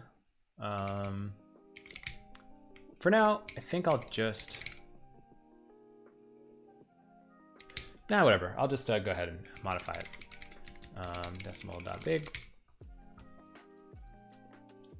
Serverless. It's an interesting term. Not exactly serverless, but I guess when it's adopted, serverless for you. Exactly. Yeah, it's not about being serverless on the back end. Of course, everything's got to run on a server. But you're absolutely right that it means that for you, it's kind of serverless. Sort of. Ish.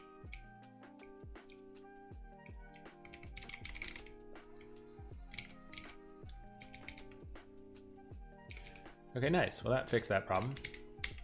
Let's go back to this, see what is next that is broken.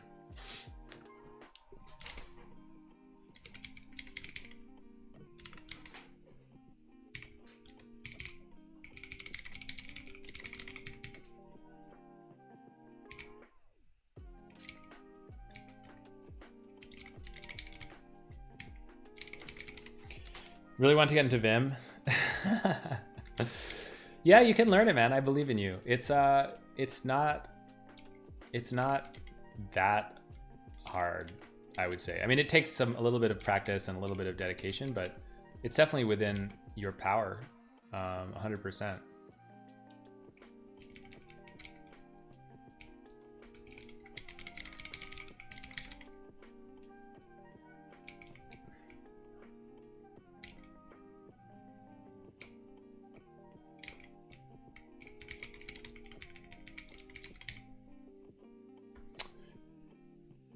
What is up, Lisa? Afraid that there was a giant server heaven in the sky for all the services to go to. Absolute beginner to making databases, but I still want to make one, bare bones, but a working one. That's such a cool goal to have, Preston. I think that it's a great one. I think you're going to learn so much if you try to do that. And I can't recommend it more. Really good way to learn just about systems programming in general. Just there's a lot to look at. A lot of different things to investigate. That's why I like working on databases so much, I think. There's just so many different things that you need to understand about computer science to make one, from language design to storage engines to networks. It's kind of got it all. So that's why I kind of like it so much. Does Vim have IntelliSense? There's some plugins that do stuff like that. Don't really want to go through 30,000 files. Yeah, advice. I mean, I think, were you here when I gave some of those links? I mean, I think that the links that I gave were at least reasonably decent, right? So that's this. Got this link over here. Follow this, you're gonna learn a lot. I would check out this book for sure. And also check out this, I need to make a command for this. I'm always typing these same links. What should the name for this command be? How to DB maybe? Commands add. Oh, I already have a DB books. Well, There you go. Looks like I made a command for this and completely forgot that it existed. Thank you, Thomas. I don't know. I must have done this exact same thing a few streams ago. Just forgot to say it. Yeah.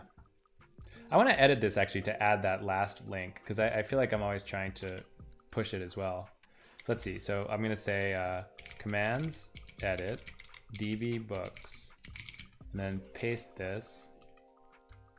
Also, check out The this databank's too big. U I have to Chicago narrow down the course. search. How are you going to do that? By guessing. Hey, thanks for the follow, Thomas. Okay.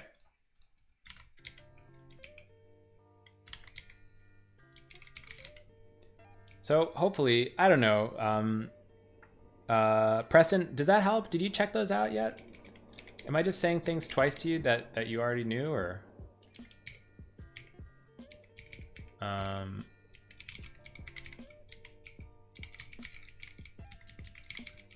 It looks like a lot of your old repos are in Python. What was the reason? Are you talking about like the stuff on my personal GitHub? Oops, how do I get to that?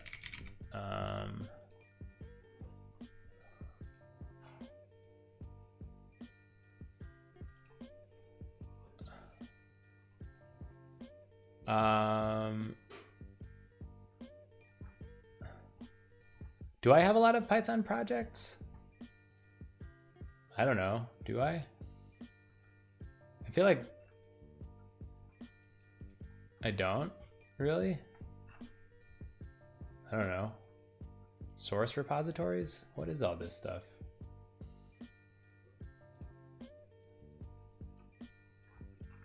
I feel like a lot of this. I don't know. I don't know. I don't exactly know what to say to that question. I don't know. Like, I guess I did used to use Python a lot, but I'm just not sure how you'd know that. I would say that my reasons for learning Go is primarily professional, because I wanted to work on CockroachDB and for my job. And I guess, yeah, that's the answer. Python's a great language for beginners. I think it's probably my favorite language to recommend to beginners of programming, just because it's just so easy to get started with. It has a lot of different paradigms inside. You can kind of just turn your pseudocode. I like to think of it as executable pseudocode. I didn't come up with that, but I think it's a pretty good way to think about Python. So I think I learned it because I was a beginner, right? And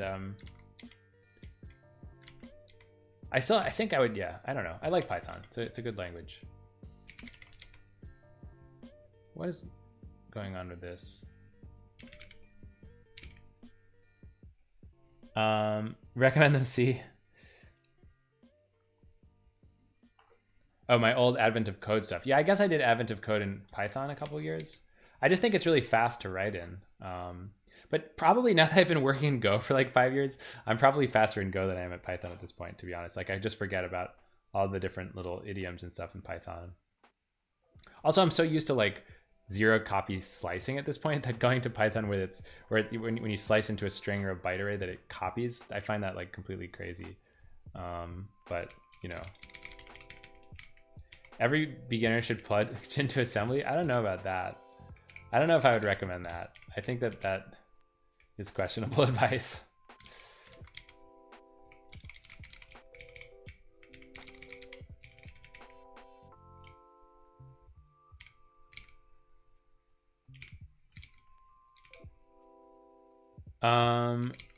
Did I not make, I think I did, right? I thought I did make equivalents of this.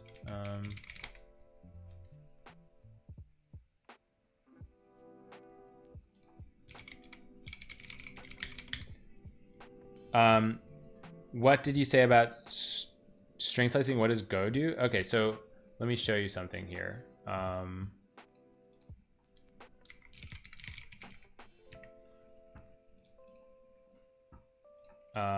So let's say,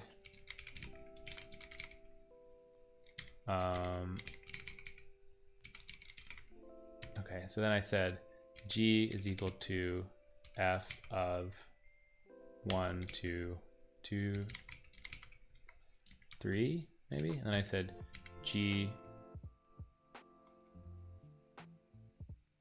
of 0.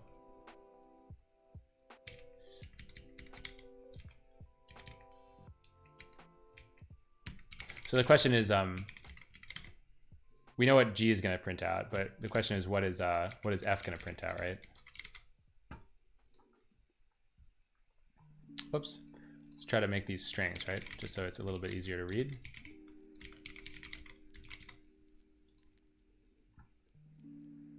So, yep, it basically just points to F. When you do a slice, you're just giving a window into the bytes that already exist. So modifying them is going to modify the backing bytes as well. Whereas in Python, doing the same thing will actually make a copy. So this is very, very convenient. It's foreign to you. Yeah, it's kind of just, that's why I think they say like Go is sort of more of a C-like language, I guess, in a sense, or a C++-like language, because it's kind of dealing more with things that are, you know, references and pointers and stuff instead of just always copies. But I don't know.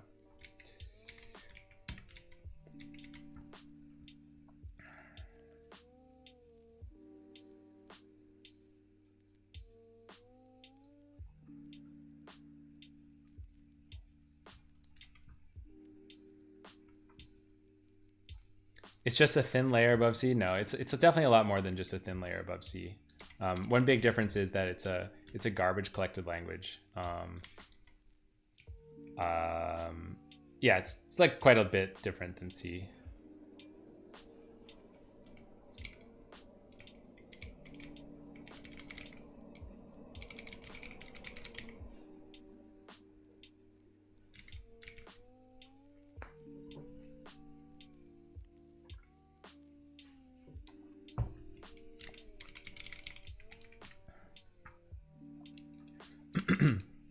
Oh boy, so this is a big file full of stuff to fix. So casts.go, I guess this implements the various different type conversions that we have in SQL. So if I say, you know, 3.00 decimal, and then I were to cast this to an integer, I guess the implementation of these casts lives in this file. So I guess I've got to change some of these as well.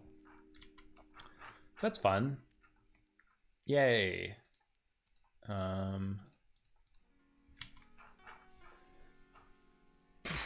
Seems like there's quite a bit of stuff to do here, but that's okay. I think we can just forge through it. Start at the top. All right, so this is the case of casting decimal to a string. Am I allowed to stream CockroachDB development that's part of your job? Yes, this is a permitted endeavor here. Luckily, if it wasn't permitted, I wouldn't be doing it, I guess. But it's pretty cool. You know, CockroachDB is open source, right? So it's lucky that I get to just go ahead and stream it. Kind of something I do for fun. Kind of something that I do for DevRel, trying to get the word out about CockroachDB. But to be honest, it's mostly just for fun. What's up, Root Guy? What's up, Silicon Artist? We're doing decimal stuff. I'm hoping that I can wrap up with this decimal stuff pretty soon, because I feel like I've been doing it for quite a few weeks. And interesting how often that question comes up. Yeah, I guess it does come up a lot. I guess I could make a command for it, but I think that would ruin the fun a little bit. You should probably start streaming. Yeah, do it, man. I have a good guide. If you haven't seen the guide, you should check it out. It's on my website. How to start streaming programming on Twitch. Like, it's a pretty fun activity. So if in is not finite or its precision is 0, or its precision is 0. So I guess I can say if indec dot is inf or indec dot is nan, or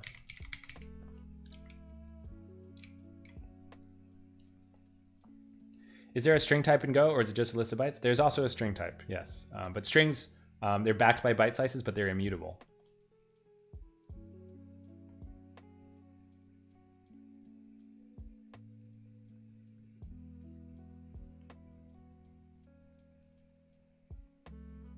Yeah, there is a string builder. There is a string builder.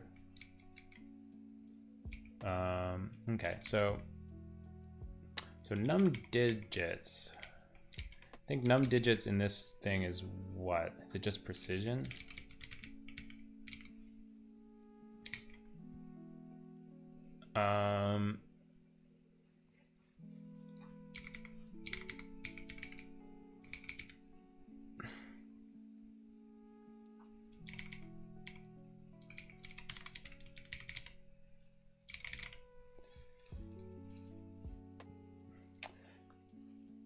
Does it make a copy when you try to slice a string in Go, or is that not allowed? It doesn't make a copy, but the result is also a string. So the result is also immutable. You can't edit a string by, doing pokes. I'll show you the example. So if I said this won't compile. Cannot assign to G1. That's because it's a string.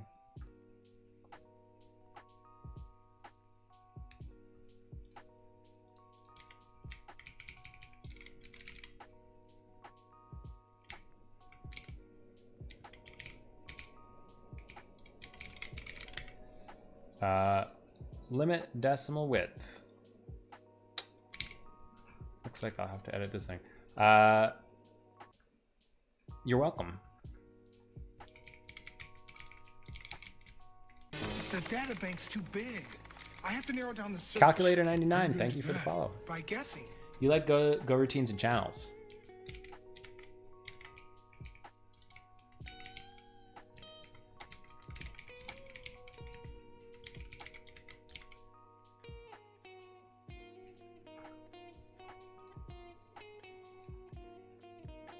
Calculator.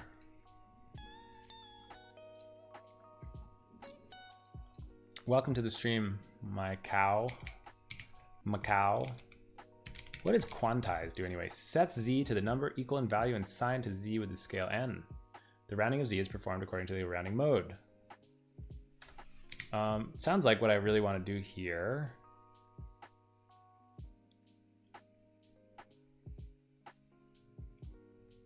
So I want to say c is equal to big decimal context. C dot precision is equal to precision. C dot traps. If I say this, I think I want to say decimal dot invalid operation. Same old thing, basically the same thing, right? Then I want to say C dot quantize D, and then the question is,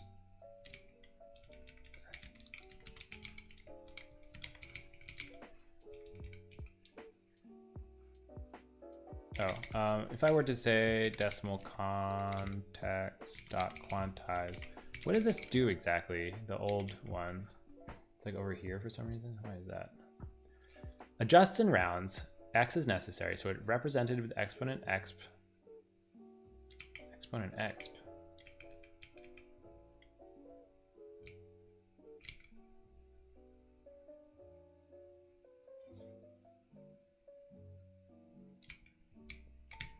I think what we want to do here is just say d comma scale. We don't have to negate it in this case because we're not looking at exponents. And then this is going to return nothing. And then we can say if d dot context dot error is not equal to nil. Then we go into here. Great. Very good.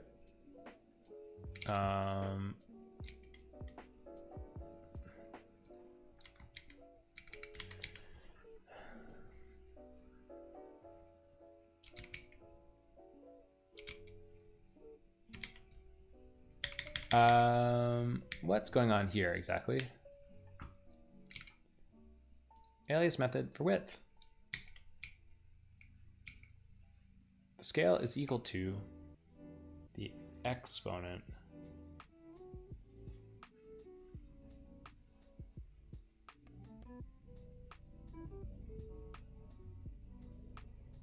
Precision and scale if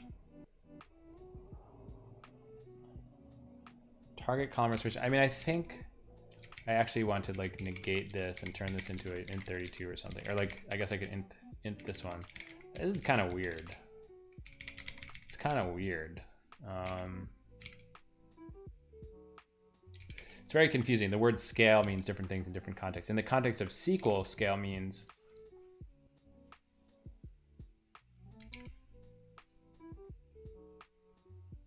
I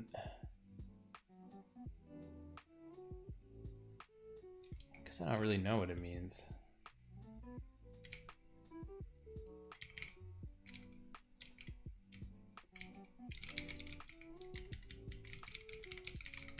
Decimal family.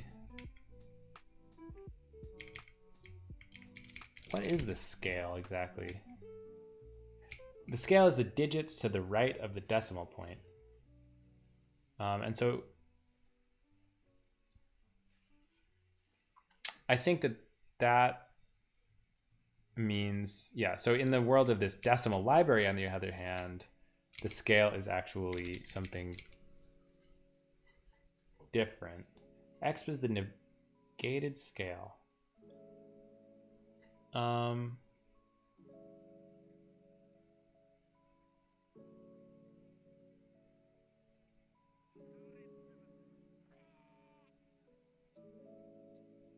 Yeah, so basically if we had a number like, 32.45, 320.45, this number, we would want 2.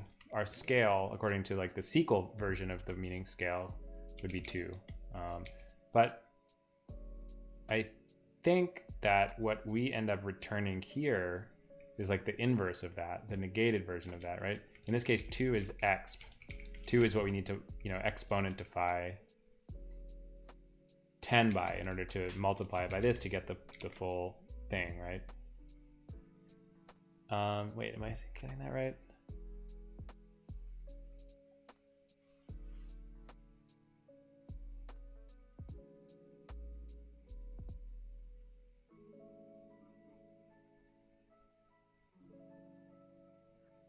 Yeah, so I think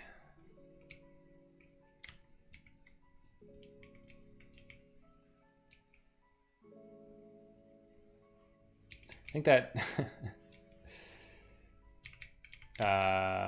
in any case, X was going to be set to 2 here. And then when we return scale, what we're going to get is -2. And so what we actually want is the original 2 quantity. So we have to like negate it again. So that's why we negate it here. I don't know. That's like deeply confusing, but I think it's correct. Okay. So moving on to where we are casting a decimal to an integer, right? So to cast a decimal to an integer,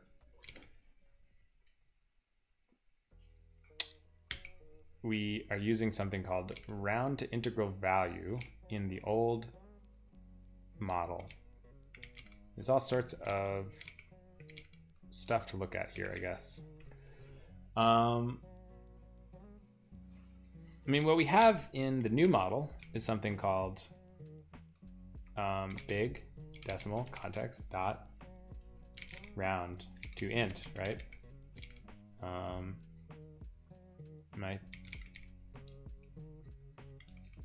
I think it's probably going to be the same. There are some like potential issues with that, right?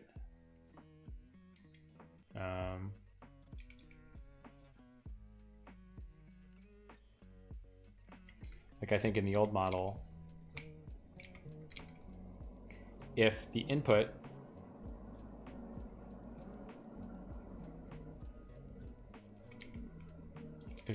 was nan,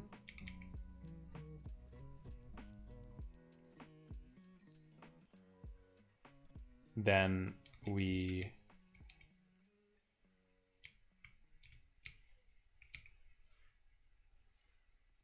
if the input was a NAND signaling, then we end up returning an error. Whereas in this case, no, I think it'll still be the same, because the way that this works is that if we do have a NAND signaling and we ask for its error, it'll give us an error back. So I think this is like probably fine, to be honest. It's just like a little bit scary just to do all these changes, but I mean, that's what the tests are for, right?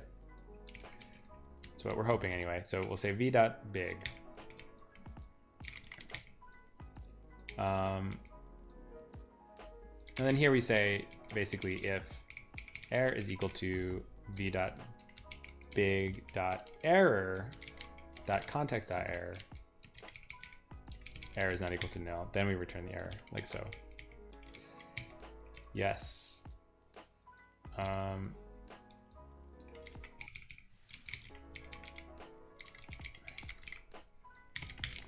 Okay. So same with this. This is going to become okay. Okay. All right. So now we're talking about casting things to decimals. That's fun. That should be pretty easy. So dd dot set mant scale 1 0.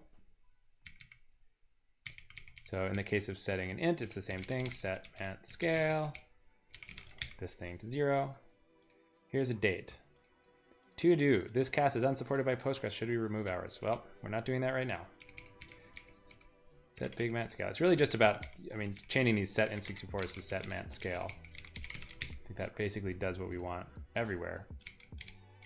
Okay, so here we are setting a float, and in the old model, it sounds like we could turn an error. In the new model, it seems like we can't. So that's cool. I think the difference is that we'll have to check the error of the dd at the end here. So essentially, instead of this, we're going to say if dd.context.error is equal to nil, not equal to nil. Do it like this. All right. Okay, so for casting a decimal to a decimal, which apparently we need to be able to do, I don't know why, we can do that quite easy. Just go like this. Okay, so casting a timestamp to a decimal now. So for this one, we're going to say val is equal to big.int. We'll say var val big.int.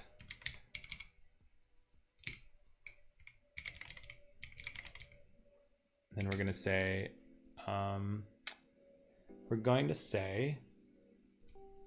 dd dot set big mant scale val 6.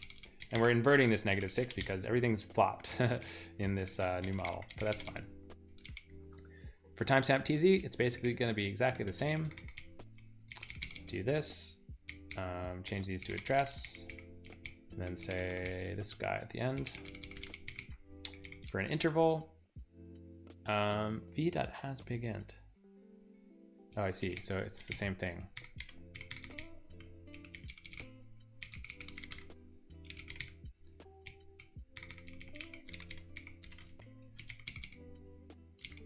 Okay, so if not unset, coefficient must be positive. If it was a set to a negative value above, transfer the sign to dd.negative. Don't think we have to do that here, because it's just not the way that this new library works. Get rid of this, but we do have to do this guy, but luckily we already changed that method down below. So we switch the thing that we're sending it, and we're good to go. So this is for casting decimals to intervals now. Interesting.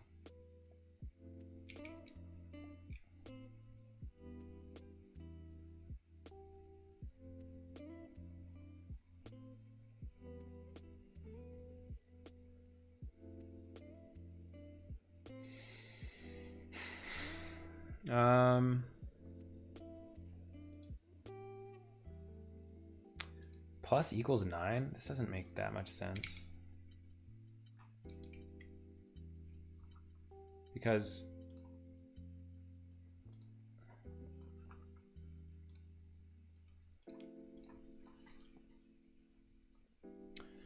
I think that there could be something already inside of this temp deck, and then like we would have gotten a weird exponent inside of this thing. I don't know. It seems a little bit suspicious, honestly. Guys, I'm gonna be right back. Give me 1 sec.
Hey guys, I'm back.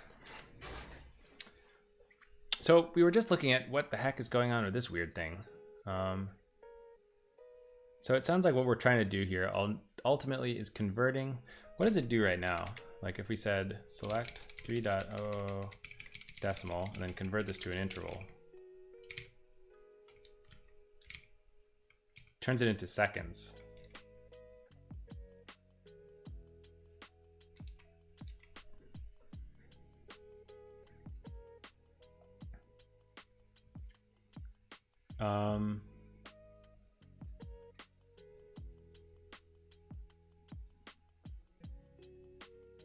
Oh, I see what's going on. The exponent business is actually, we're shifting our decimal over by 9. So this is not checking the temp deck, it's checking the input. So what this is saying, I guess, is that, I guess we could set scale, d nanos dot get. Can I get the scale? Scale -9? Seems legit.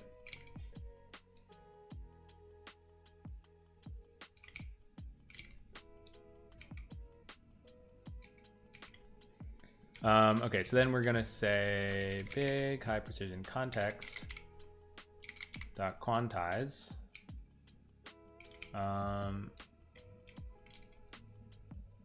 Set z to the number equal to value. Da, da, da.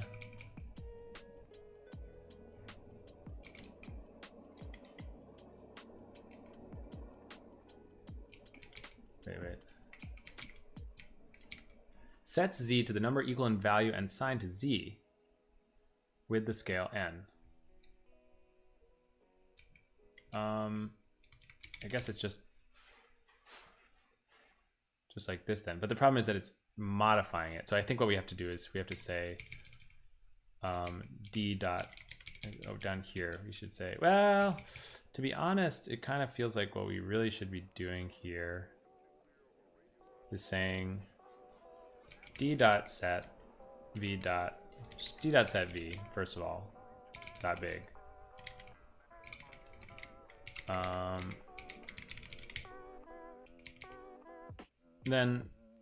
Then we can change this guy. That way we're not modifying the input, which shouldn't be doing that. Then down here we could change this to be like so.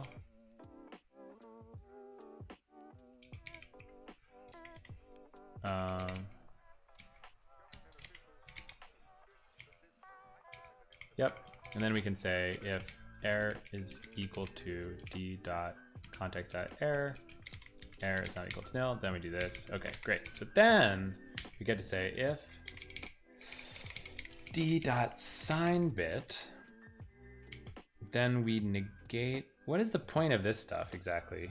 One day I hope Golang has try catch. I mean, it kind of does, right? It's got panic and recover. What else do you want? Typed. I mean, it kind of has that in a way.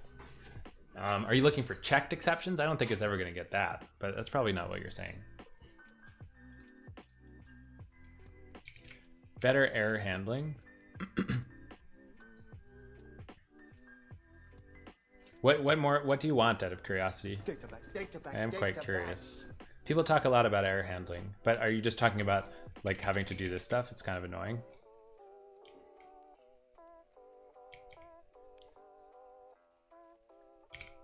Oh, I see. We negate. I see. So we're editing the coefficient.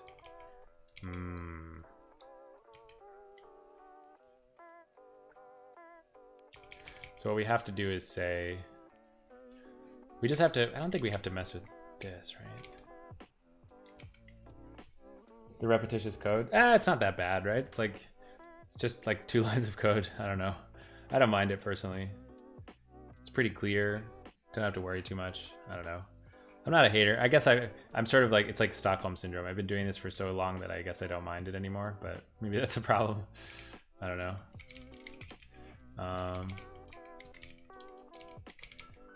I guess I have to say compact.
The new embed package is okay. What is the new embed package?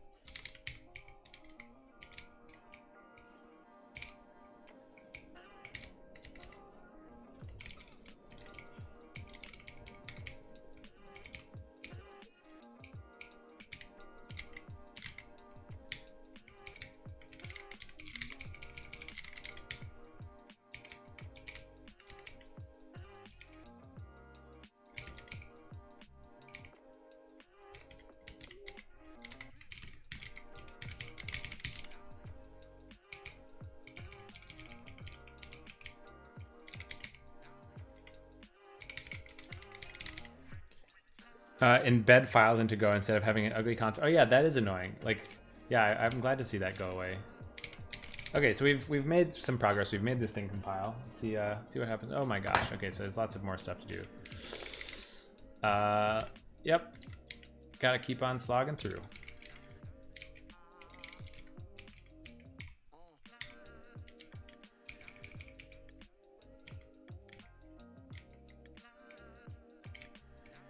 You know what I should really have done, honestly?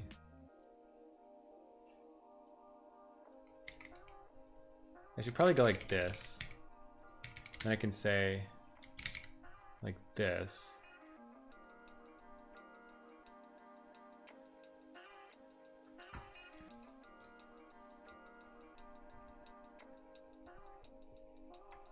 And I can go like this. So that's gonna fix a lot of these problems.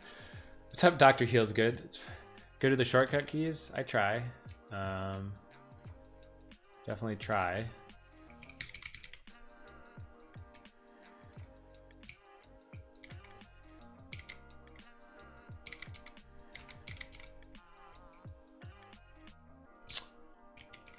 Okay, so here we're gonna say, set the quotient. We're gonna say if error is equal to dd.big.context.error, error is not equal to nil, then if con.division by 0. Now what is this about exactly?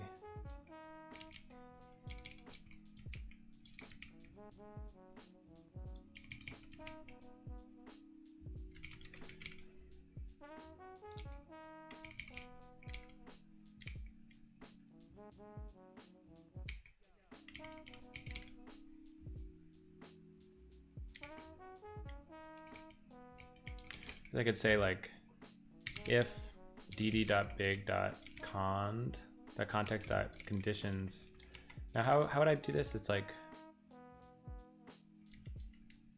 and decimal dot division by 0 is equal to, wait, how do I do this?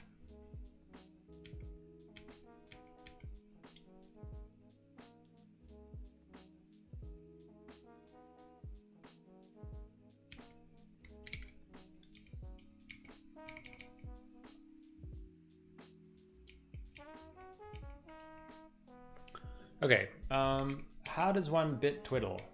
So we have this conditions thing. It's a big bitmap, right? What we want to do is check to see, oh, I think what we want to do is AND this thing and check if it's equal to 0. Like this, right? So if this is not 0, so if we AND this thing, it's going to only be non-zero if there was already a 1 in that slot on that bit, right? So we just have to check if it's not 0, then we're good. I think. Something like that, right? Who's good at bit stuff? So then otherwise, if not, dec is 0, dd.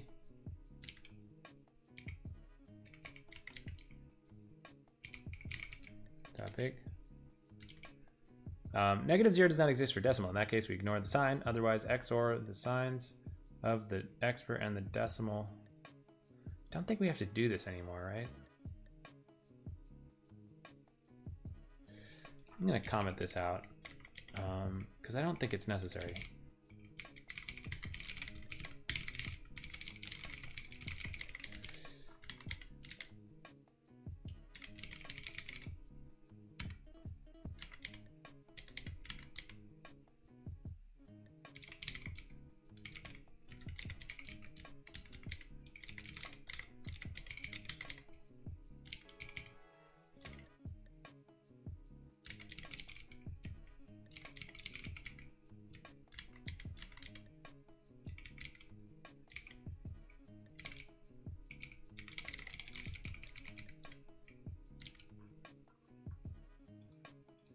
Oh geez, what is this about?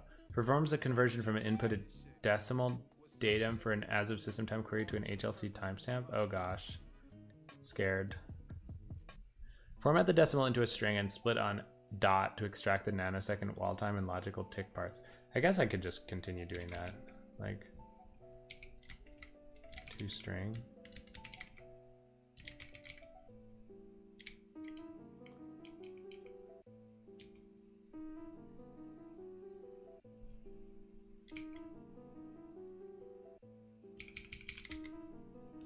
Why don't we just try this and see if any tests pass, or fail rather.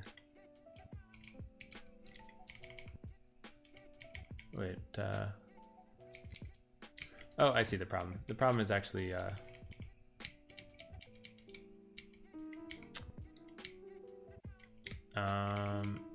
we actually want this to be decimal dot from string.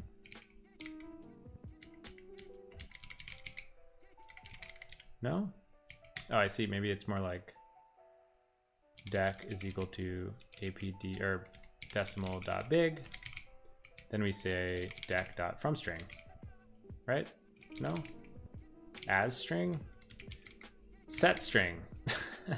So this is a big and a bool, so it's going to be like this.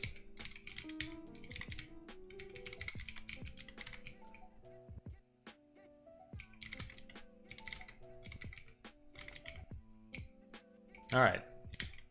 Okay. Good stuff.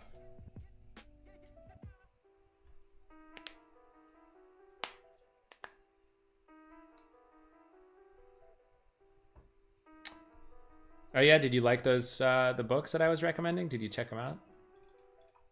That's good to hear, man.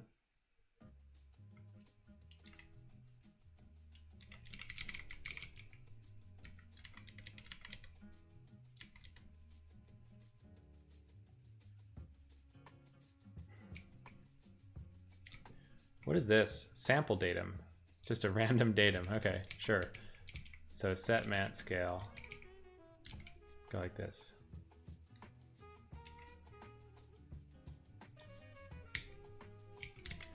Window funcs test.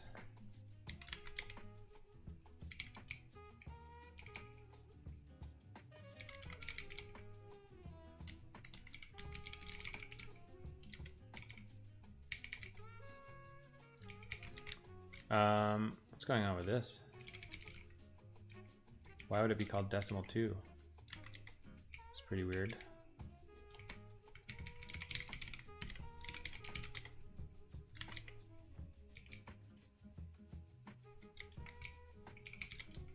Oh, I see. It's because I'm accidentally naming this thing.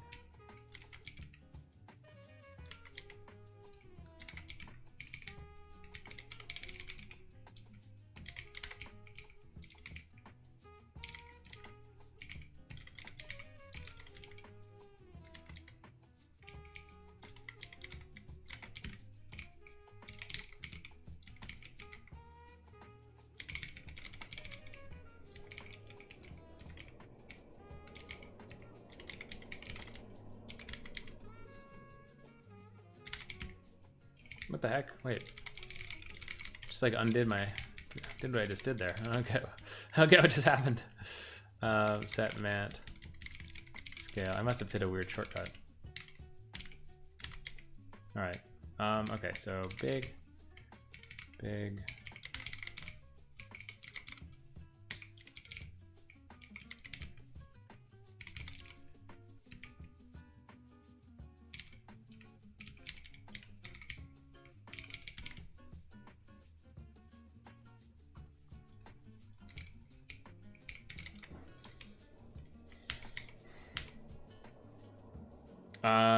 What just happened here? Temp.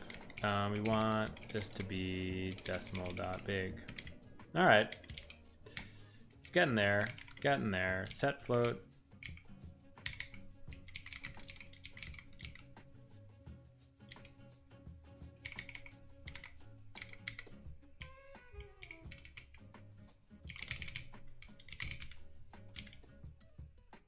All right.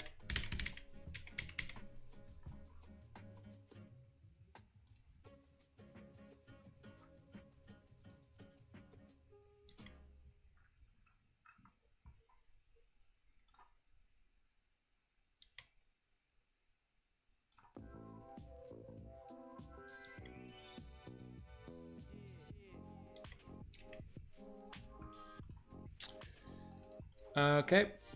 So we're on to new packages. That's exciting. Param parse. I have no idea what that even is. We're doing good. We're doing good. Have you had a chance to run CockroachDB on an M1? No, I have not. I have not gotten any M1 hardware. Last I heard that there was still some trouble with Go and M1, but maybe they've fixed that. But yeah, I just don't have the hardware to try yet. Missed the conversation, but I could pretty definitely say that Go will never have try-catch. I was just saying that, I mean, Go kind of has try-catch in a way. Panics and recovers. They're not all that different. There's no checked exceptions, but besides that, I mean...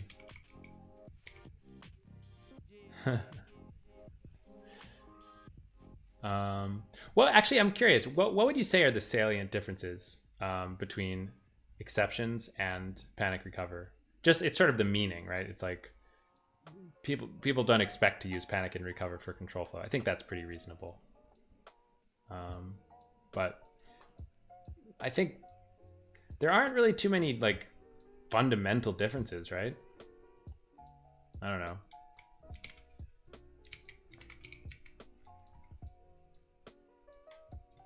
Panic's only for invariant violations that should crash the program. Recover is almost always a mistake.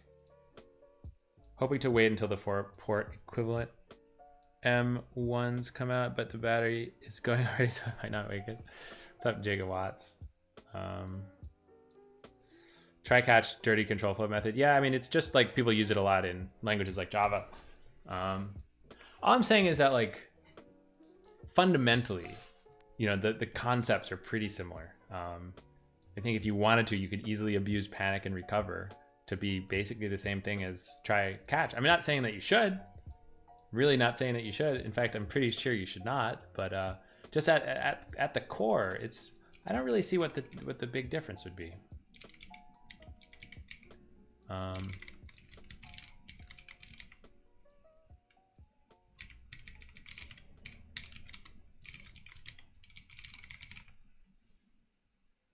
What is param parse? What is this? Datum as float?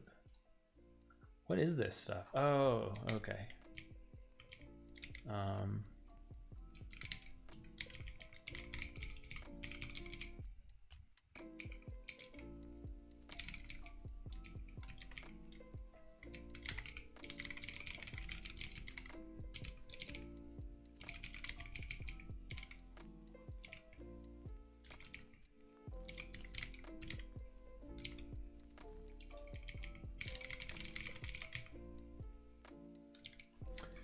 Might just get a decent laptop and throw Rocky Linux. Oh yeah, Rocky Linux. I hear good things about that. There's a big thread on it on Hacker News. I'm not really sure too much about what it's about, but it seems cool.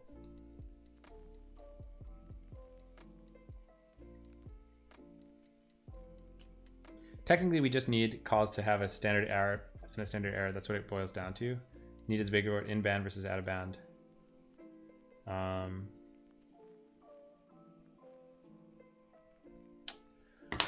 Fundamentally, try-catch should not be used in flow control. Exceptions are errors that should not occur in regular code execution. It's how people use them that's the problem, not the concept themselves, in my opinion. Yeah, I think I would agree with that. It's definitely about sort of the intent more than the actual implementation.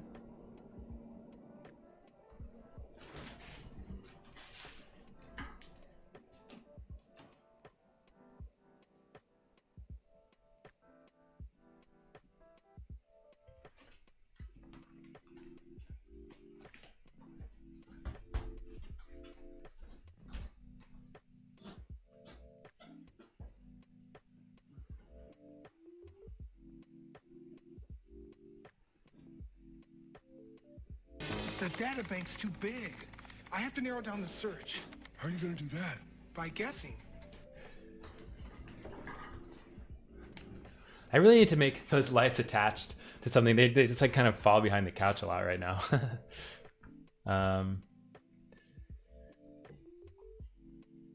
Erlang, errors and exceptions practically crash your mini process. Way of handling it. Work from home pants. I know, right? Yeah, it's embarrassing. Normally I try to wear like normal pants for the stream, but I guess I kind of forgot about that this time around. Oops. Yep.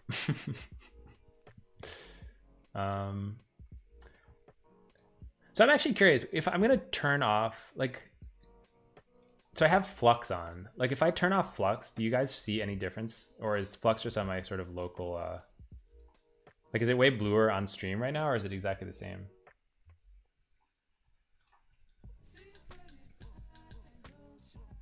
Flux is local? Okay, that's good to know. It's good to know. Brainlack too, by the way, thank you for the follow. Yeah, that would be pretty annoying if it was captured on the stream.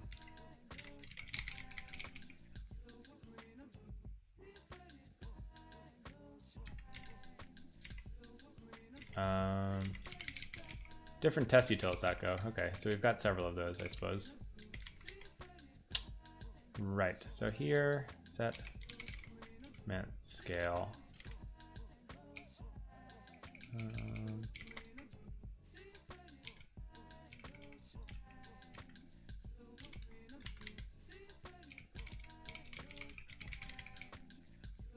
So what is this? Rand datum simple, a random datum. Okay, so I think I just want to say decimal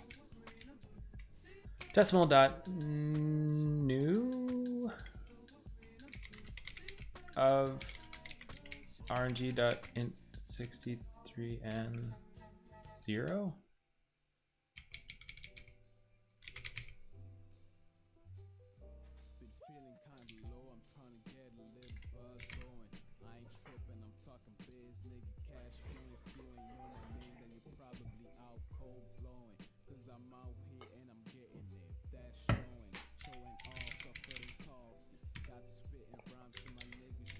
Wow, this is gonna be, that's like a world tour of CockroachDB.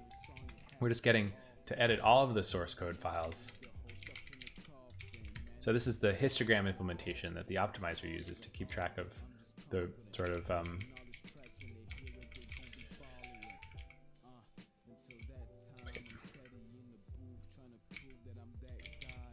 the different the range, the histograms of the values in the column is essentially what it's doing. So if not okay, turn 0 false. Do the same thing here.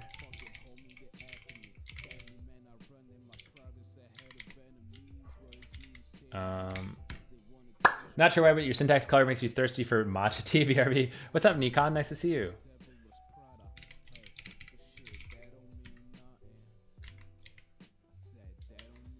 Statistics, the histogram stuff. Yeah, exactly. So the idea here is that, like, let's say, if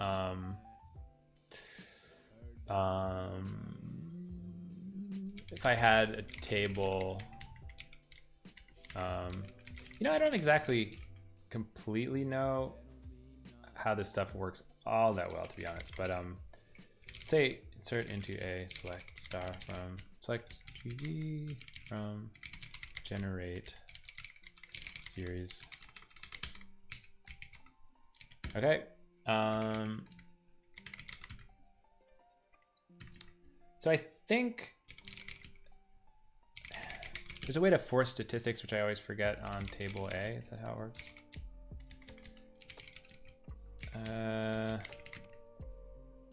Create statistics from A.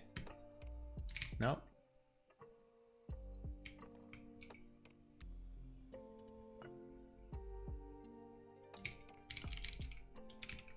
Nope. Dang it, I completely forget how this stupid thing works. Isn't there like a refresh?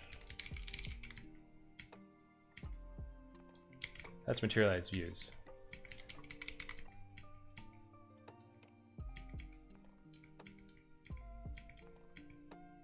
Oh, is it analyze? Yeah, analyze A. Okay, so I think if I say explain select distinct B from A,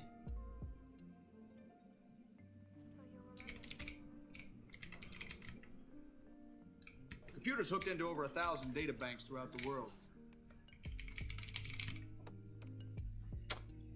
Thanks for the follow, PTSD Bane. So if I do this, just select distinct business, you see how it actually has Computers hooked into over 1,000 data banks throughout the world. this histogram representation. And I think I really need to learn about, kind of remind myself about in which situations the optimizer does get to use these histograms. But the idea is that, like, if the optimizer can know some estimate of how many values are in different buckets of a value with a range, so like an integer or a string, then it can do different optimizations or heuristics. But to be honest, I'm kind of blanking on when we would be able to use histograms. I think it has to do with distincts, but to be honest, I don't really know. I would like to learn about that a little bit more. I should ask one of my colleagues to teach me about it. Nice to teach you. 290.2.3 came out, fixed your GCS backup issue. That is great. Glad to hear it. That is a good thing.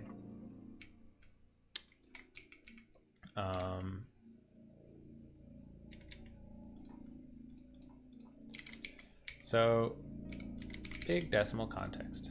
Do we not have that in this package? We don't, right? Oh, but we have it in tree. So,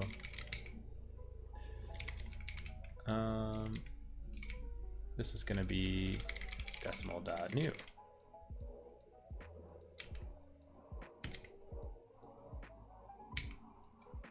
Then we get to say, oh, we can go like this, I guess. t.big.error, context.error.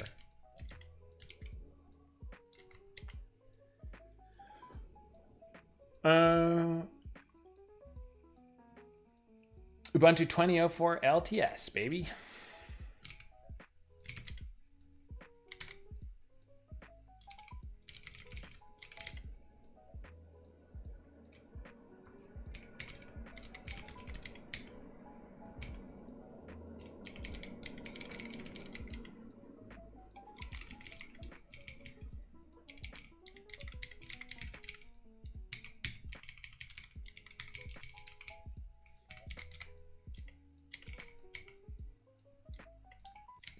I feel like in this case, it's kind of an assertion error.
How many times has Canonical sold your data? I feel like compared to the answer for like Microsoft or Apple, the answer is probably 0. Error reports? Do they sell error reports data? I feel like it seems a little bit unlikely to me, but I don't know. Maybe they do.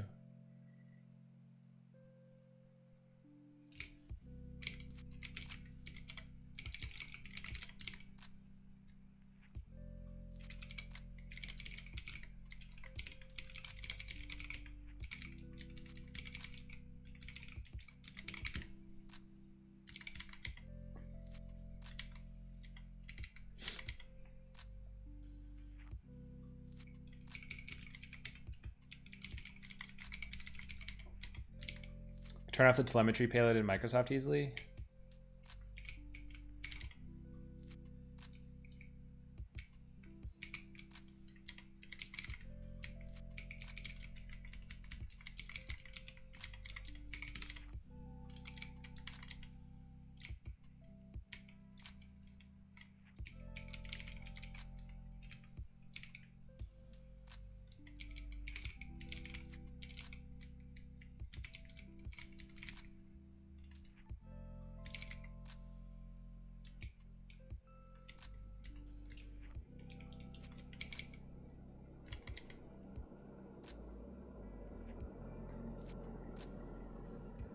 Classical? What are you guys even talking about? Is there something called Windows Classical? Or are you talking about like something else? Set mat scale.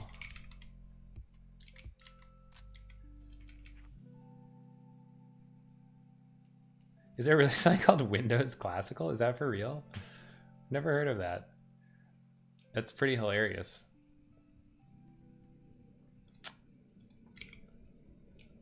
APD.error decimal? What is this? Operates on decimals and collects errors during... Well, luckily for us, that's exactly what big.decimal does, right? Decimal.big, rather.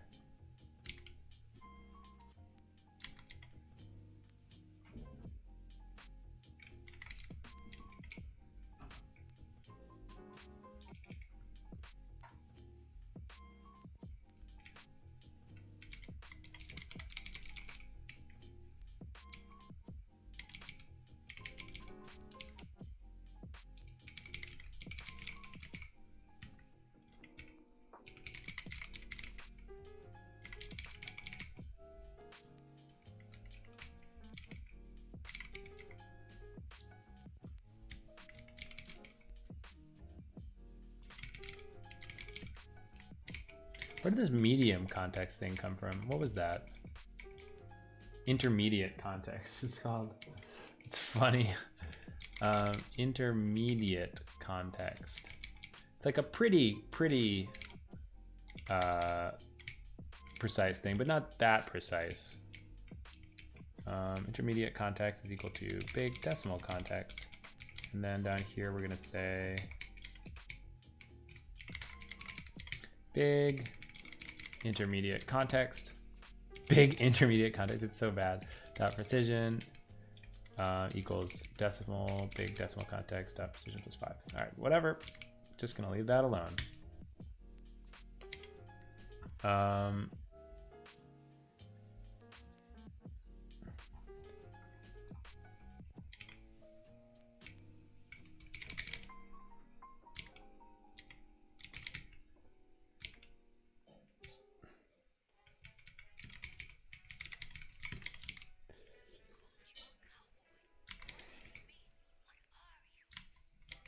Okay, so then coming back to this crazy thing, what is the deal? Too many arguments. Sets z to x plus y and returns z.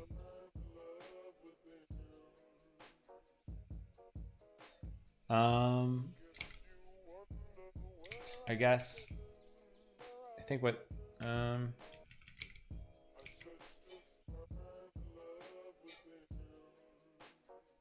what is the deal with this exactly? What is the deal with this exactly? Okay, so what does add do?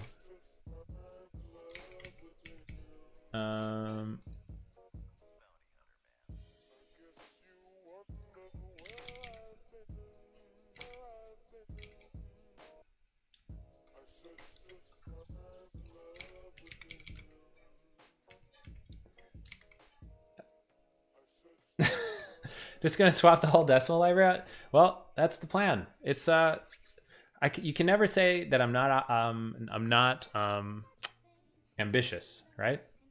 You got to stay ambitious.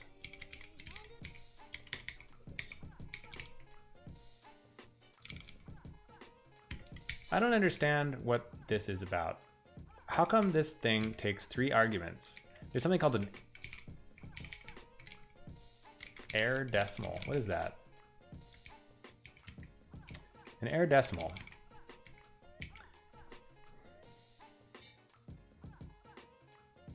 Error add performs e dot context dot add and returns d. Oh, this isn't actually a decimal at all. This is just a context. Oh, okay. Okay. It's no big deal. It's not a big deal at all. We understand what this is about. We actually want to say instead that this is a context. So we actually want this to be a context. And we're going to set it directly to this. Saber Tiz, thank you for the follow.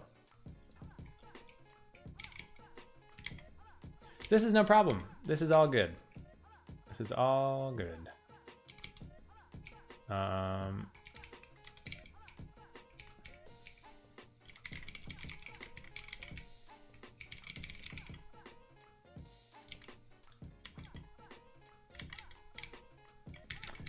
What is reduce? Reduce reduces a finite z to its most simplest form. I have no idea what that means, but I assume it's basically the same as what it used to do. It takes no parameters. Great. Okay, so here we're going to change the set mat scale, set mat scale, set mat scale.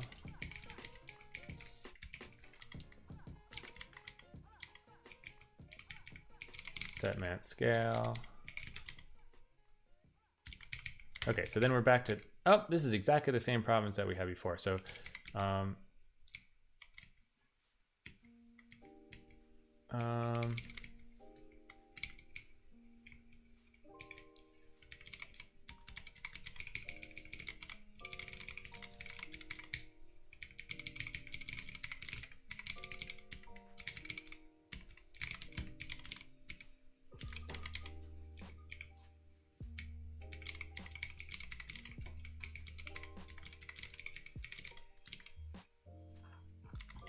floating point numbers are snapped to grid.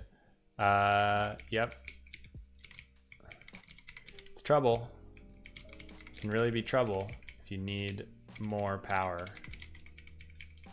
Wow, this is bizarre. Okay.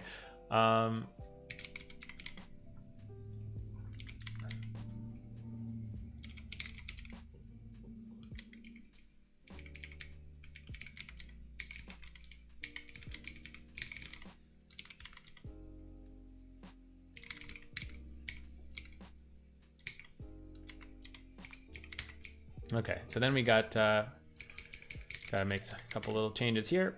We gotta say if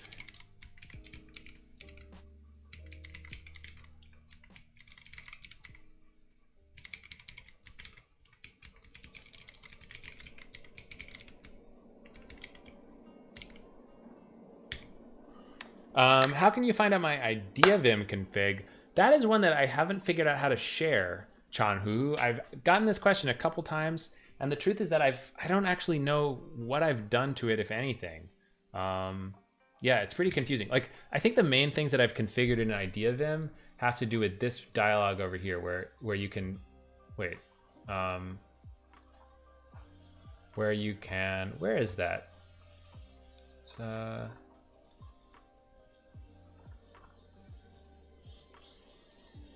where's the idea vim config? It's like where you can pick whether a shortcut goes to idea vim or to the editor. Did they just like get rid of that altogether? Oh, here it is, vim emulation, like this thing. I don't actually know how to share this. I'm not sure if it gets saved somewhere. Presumably it does, but I don't know how to share it to my GitHub or anything like this. But this is basically the only thing that I've done to idea vim that's different than normal. Just like pick which things go to which over here. So yeah.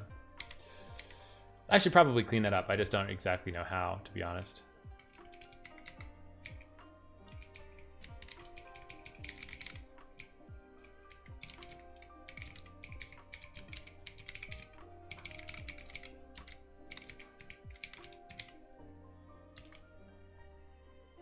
What's the goal of the floating point thing? Okay, so yes, that's a great question. Basically, here's the goal.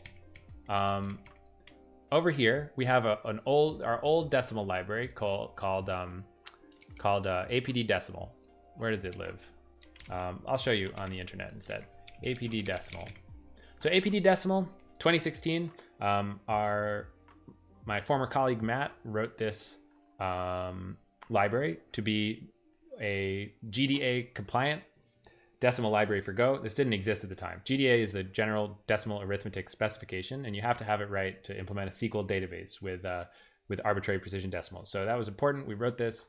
There was no compliant one at this time. He didn't emphasize any performance, really. It's sort of like the simplest possible thing you can do. You represent the mantissa as like a arbitrary precision integer, and you scale it, and all the arithmetic is done there. So this was great. We used it for many years. Thing is, it's quite slow because of the fact that we're always representing things as this like coefficient as a big.int, and this thing is a slice to a bunch of integers that sit on the heap, basically.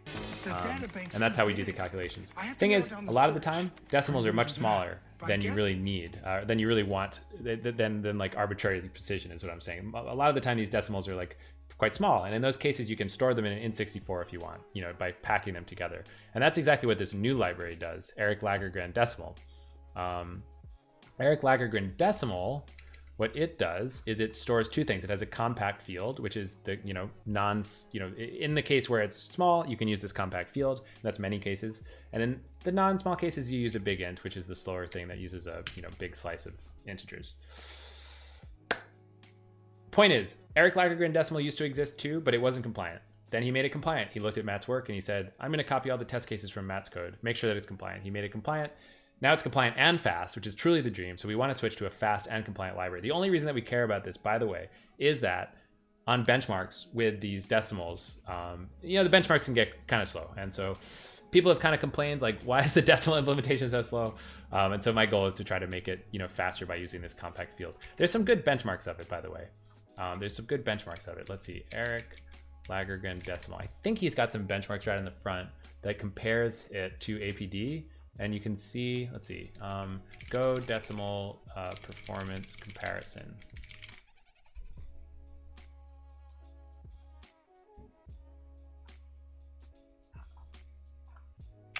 Where did this, I saw this earlier, but now I can't,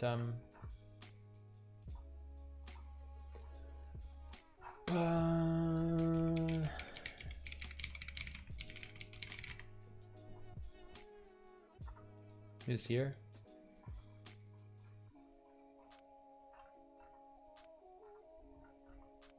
Well, I don't know where the performance benchmarks went, to be honest. Oh, is it?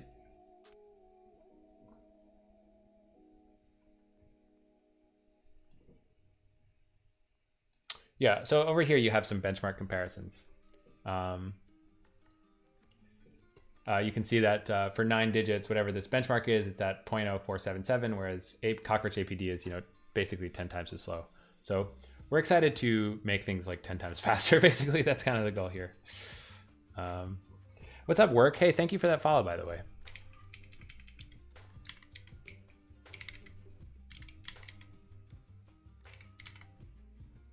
Is this radix independent? I don't know what you mean by radix independent, I guess. Like, does it work as fast in base 2? I don't know. Yeah, I have no idea. Like the way that the compact thing works is that it's not, it isn't actually like a bit packed thing. It's just an integer that represents the mantissa. And the mantissa is just all of the decimal digits in the number. But if it's in the compact form, we're not storing them as decimal digits. We're just storing them as an integer. And you still scale it by the scale. It's just like the mantissa part is just stored in that int64.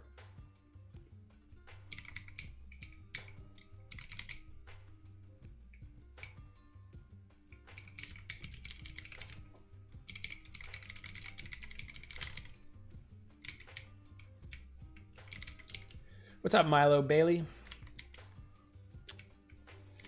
People love my keyboard. People love talking about it. I feel like it's like a good attractor to the stream. It's like, come check out my sick keyboard, bros. I have to narrow down the search. How are you going to do that? Thank you for that follow. Is it a big benefit? For me, it's just about the feeling, It's like I got wrist problems. If I have to, essentially, like a normal keyboard sort of looks like this. Everything's like straight. In order to make that happen, you have to like tweak your wrists kind of like this. This is like a bad motion for your wrists, this like tweaking business. So with the split keyboard, you can make them so that they align straight. And that, for me, personally, helped my wrist issues. It's different for everybody, but that's just what helped me.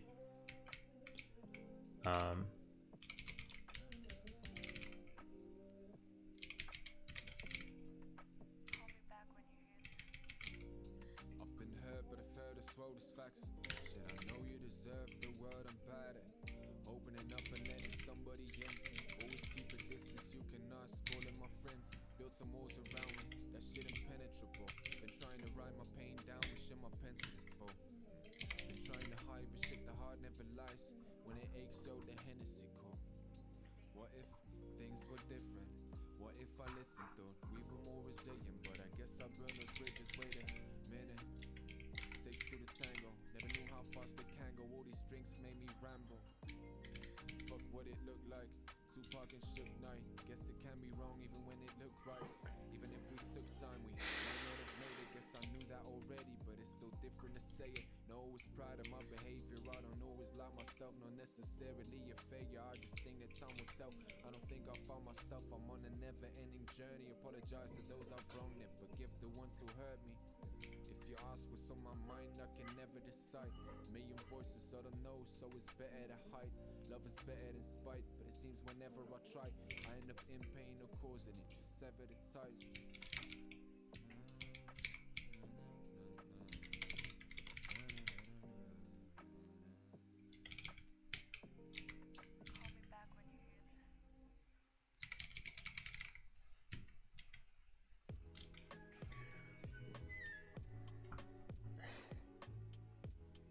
Previous gen Apple wireless keyboard, current gen Apple Magic wireless keyboard, previous gen aluminum wired keyboard. Biggest, I mean, there's nothing wrong with those if they work for you. Biggest problem, what's up, Beardsley, is the limit my arm engagement. Piano background, low in my lap with brown mechanical switches. That's legit. With piano, it's like, I did piano as a kid. I had a teacher that was really into Alexander technique, which I didn't really like, but Alexander technique, it's all about like trying to use the weight of your hand. So I remember doing a lot of practice with trying to, you know, use my hand as kind of like a, just like let it relax, let it fall into the keys. And with typing, I guess for me it feels very different, but I could see how that could be similar. I don't know. Typing right now with middle and ring finger taped together. Wow, that's pretty interesting. Type sort of funky so it wouldn't work for you. Yeah, you could probably make it work. You have to do some adjustments. Like for a while I was using like B with my wrong hand, right? That was the biggest adjustment when I came to split. It was like I would try to hit B over here and it would be gone. So I had to learn to do it with my left hand.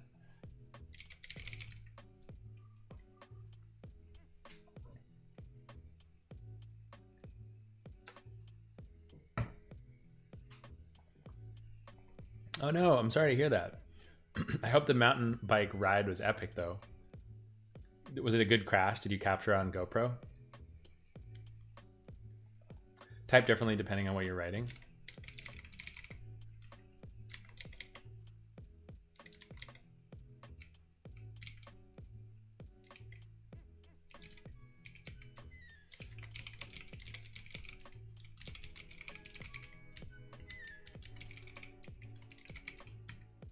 Recently pinged up the Moonlander. People say it's good, right?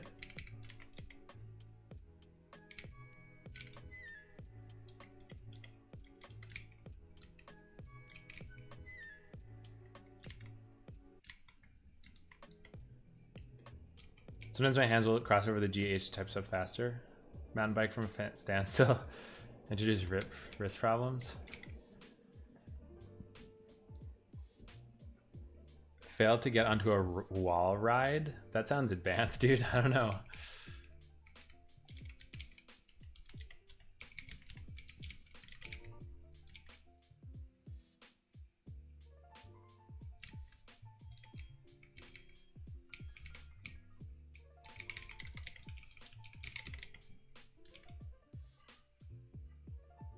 Good quality? Yeah, people say it's really great.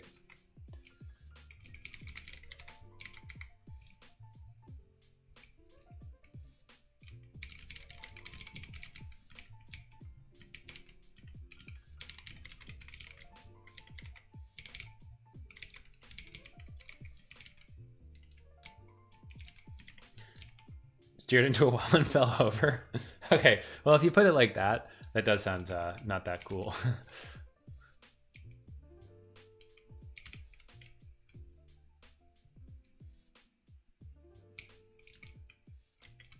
I always get confused by this.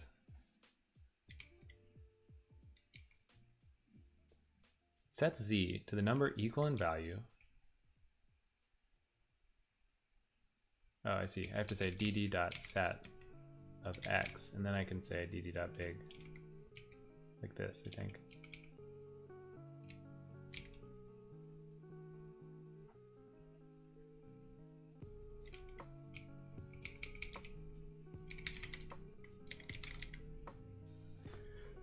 Hurt myself more from small things than big jumps. Also hurt myself in big jumps. Wrist hurts too, but I've already spent too much on current keyboard. HyperX Alloy FPS Mech. Dude, I don't even know what that is, but it sounds super epic. HyperX Alloy FPS Mech.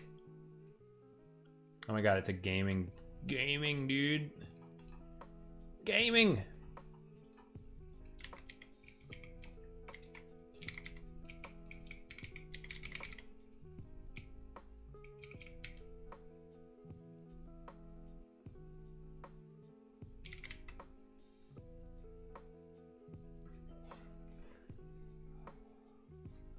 I thought I already did this. Didn't I already do this?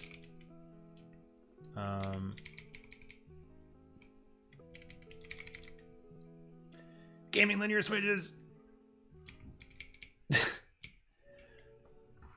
Mom, my keyboard it's not fast enough. I'm dying because my keyboard has the wrong kinds of switches.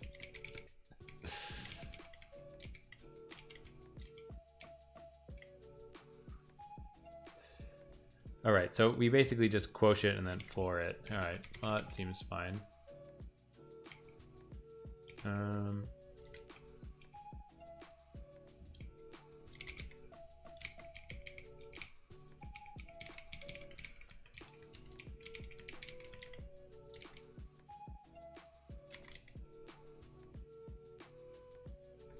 Red switch keyboard immediately returned it. Yeah, dude, with that I can't.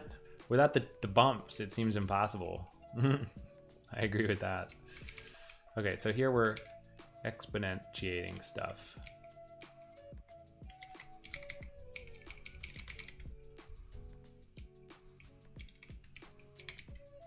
Oh, we need the decmath.exp dd.big x. We've got to say dd.big.context. The data bank's too big. Big decimal I have to narrow context, right? down the search.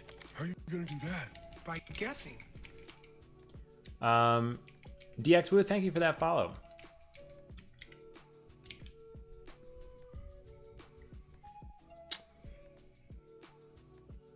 Crazy Reds, if you blew on it to activate, that sounds horrible. Brown keyboard, looking at taupe bread. By summer we can have meetups in Toronto. I went to a keyboard meetup once. It was pretty sick actually in Brooklyn.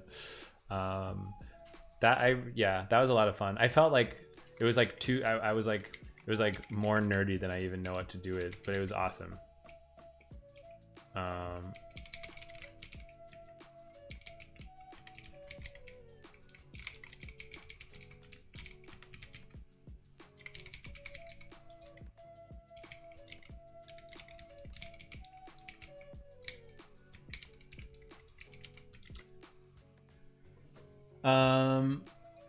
Is it complicated to build one of those ortho keyboards? I don't know. I've never built one. I bought it from Reddit. Yeah, it's an Iris. Yeah, we're just doing a little bit of keyboard chatting. I think like this work that I'm doing, it's a little bit what do you call it? I would call it mechanical. So I feel like there's not that much to talk about with it. I've just been doing similar stuff. So just chatting about keyboards, I guess. Can't deal with linears, not my style. Run browns. Linears feel strange. Latency issues. Yeah, I've never used a is nan. So here we can say args of 0.tree.d decimal dot is nan. 0, right? Yep. Laser switches? I never heard of that. Iris PCB to buy and solder at home. That's awesome.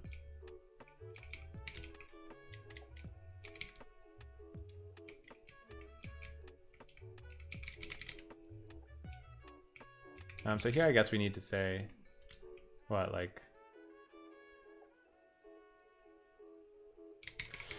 yeah, this is a little suspicious. I think we have to actually make a function here. So this is going to be func decimal, what is it? Decimal dot big What does it need? It needs APT condition. Uh-oh. Well, that's not good.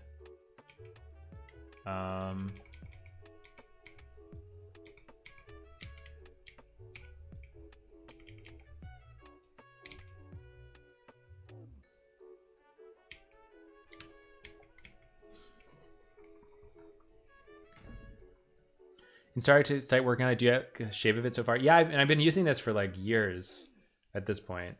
Is that true? Years? At least like a year and a half. Maybe 2 years.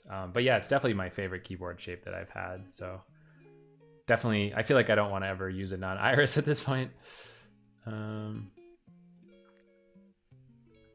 Mech key, but less height, cuts off a light instead of hitting a switch, lower profile. Oh, weird.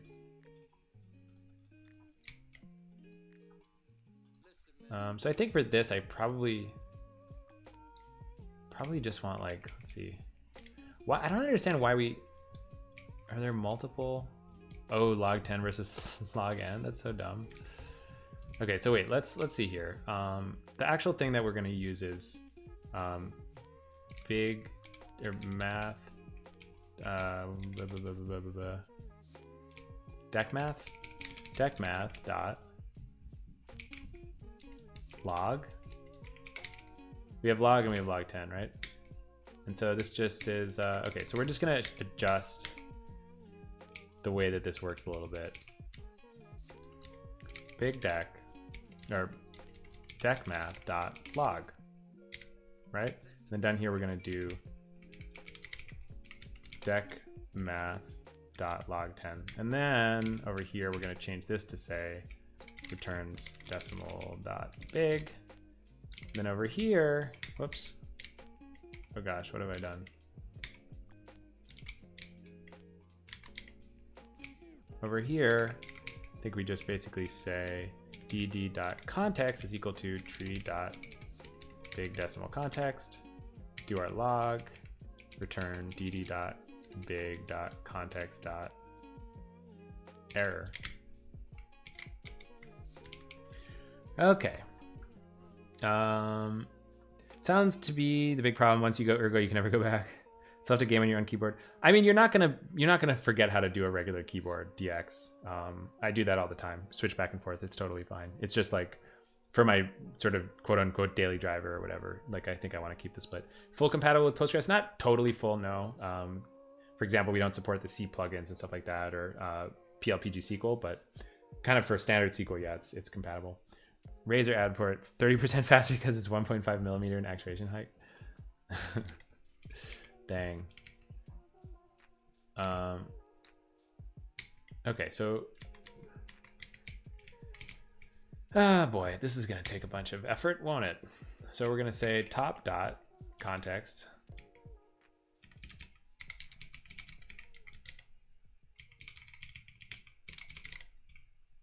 Then we're gonna say deckmath.log top x.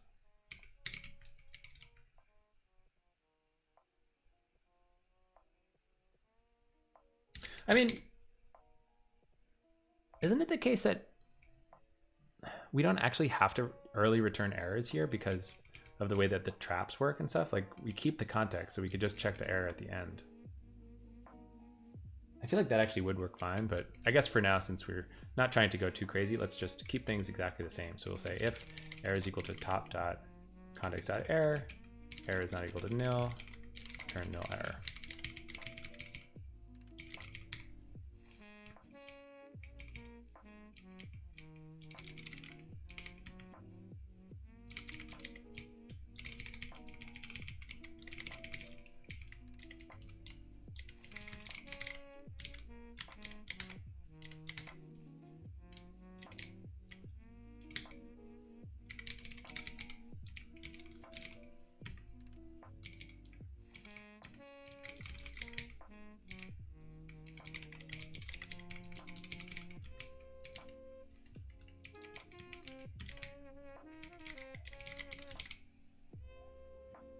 Time to spend a mortgage payment on a data hand? Yeah, I love those data hand looking things. So crazy.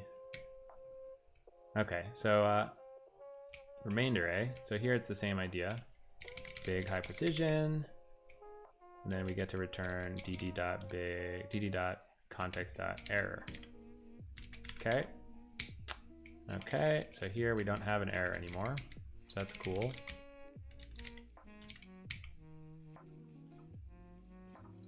Okay, so rounding, quantize. Round context, that's a new one.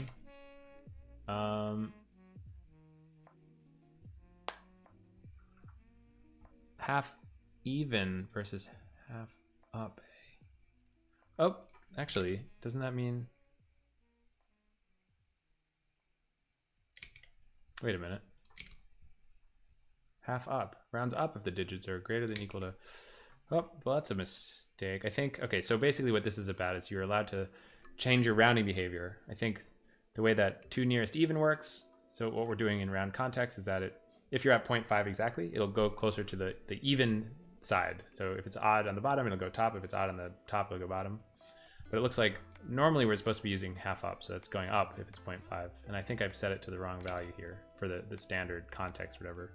So I think what we need is like,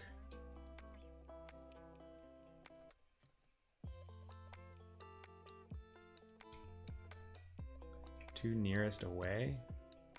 Round ties to away. I thought we figured this out earlier. Round ties to away. What does this do?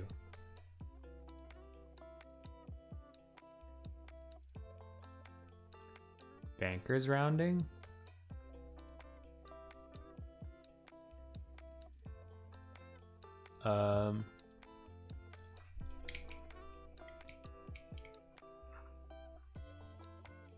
Round half up. What does rounds up mean though? Assuming that it's, what if it's negative, you know?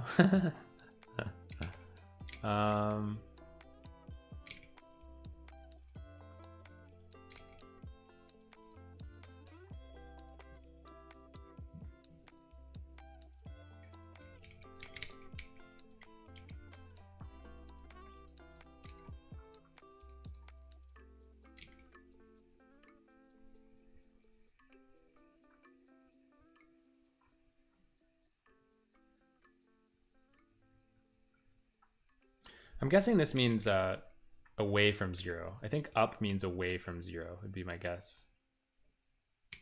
So I'm gonna switch it to be using round away.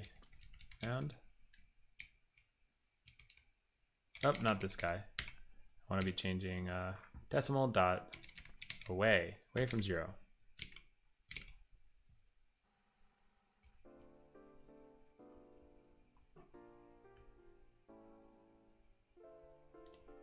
Up implies increase in absolute value. I guess so.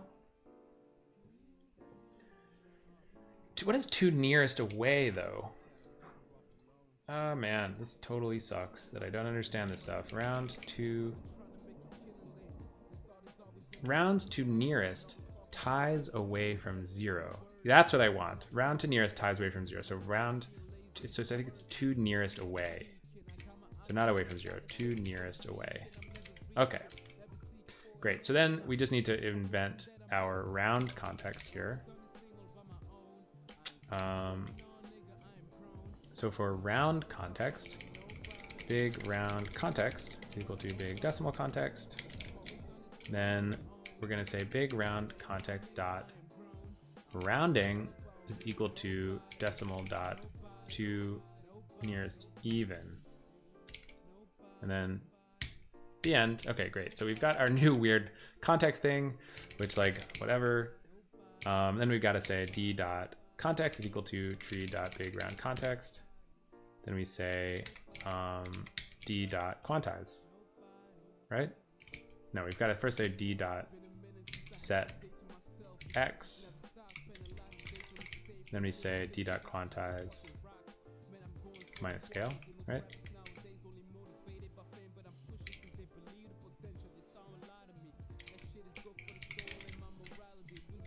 Oh, this returns nothing, right? So I've got to say if d dot context dot errors, kind of like this. All right. Well, cool. This we don't need to, this is an okay thing, so if not okay, then we return, what do we return? Okay, so if the decimal is not,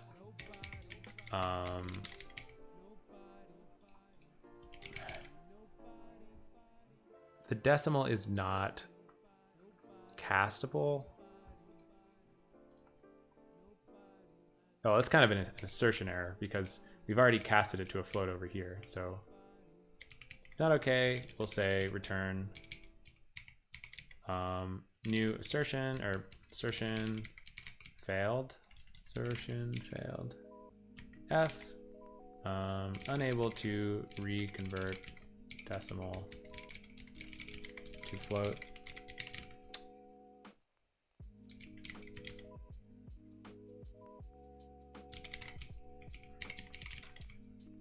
All right.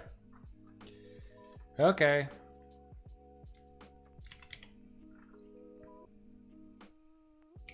So here's another mat scale.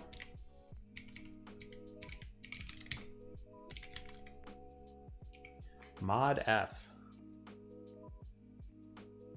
truncates the decimal values. What's an example of this? Trunk. I'm assuming it's just going to give me back 1, right?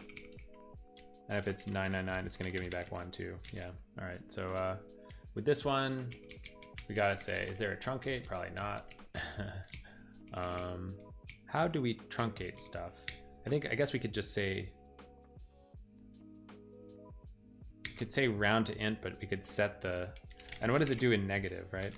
In negative, it goes towards 0. So I think what we could do here is say, we can use our cool rounding context stuff, right? We could say zd.context.rounding mode is equal to decimal dot towards 0. And then we just say dd dot round to int.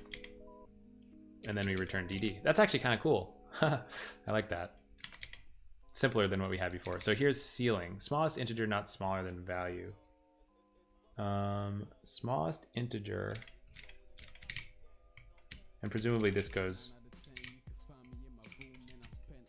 Now this one's always up, right? This one's not towards or away from 0, it's always up. And so I wonder how we deal with this one, right? Do we have a ceiling thing?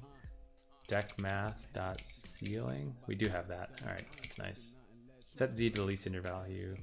So we'll say dd.big x, and for dd we want to make sure that dd dot, well, do we have, yeah, we got to say dd.context is equal to tree.bigExactContext.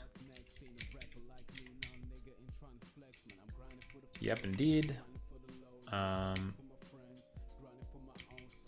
Removing negative zeros. I don't think we have to do that here. I'm not sure. Select seal of 0.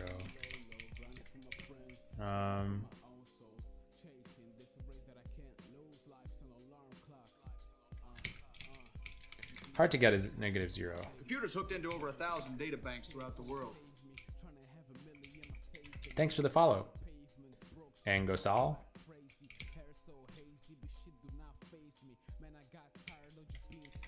Oh, this is, just want to get rid of that. I don't think we need this. So I think we can say dd.context.error. Okay, so next up we got power. So for power, I think it's also in decmath.pow, dd.big. Now it's setting z to x to the y, right? Setting z to x to the y. So we got to say dd.context is equal to tree.big decimal context, decmath.pow, dd.big xy. Return dd comma dd.error. All right, we did it. We did the math built-ins. Making some progress for sure. Whoops. Let's recompile. See what's probably still completely not compiling, but we're making some progress. Little by little.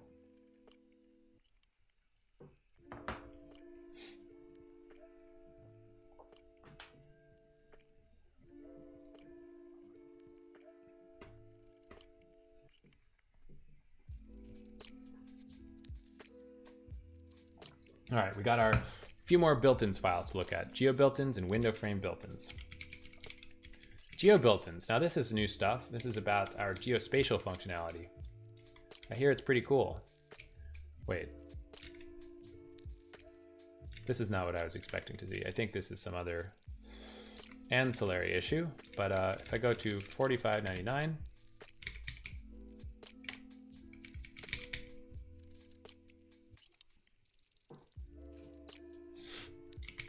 we gotta say return pgerr dot new f pgerr dot bounds.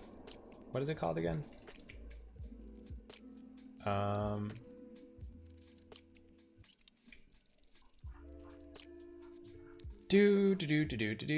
pg code dot out of range.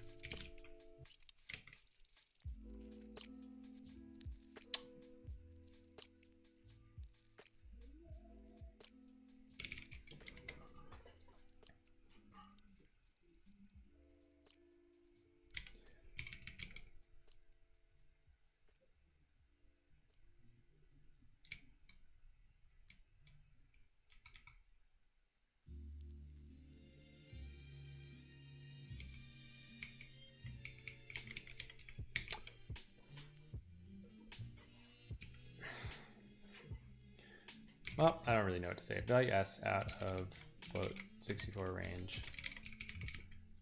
Distance deck dot string.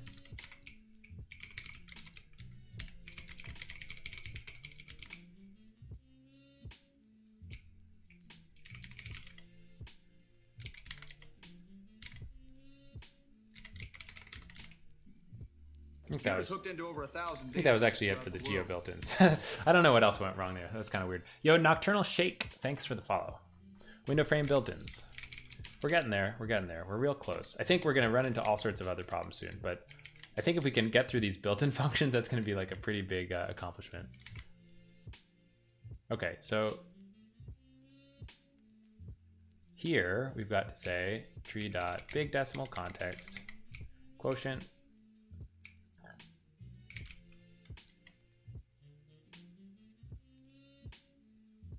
Okay, this has got to be decimal dot new.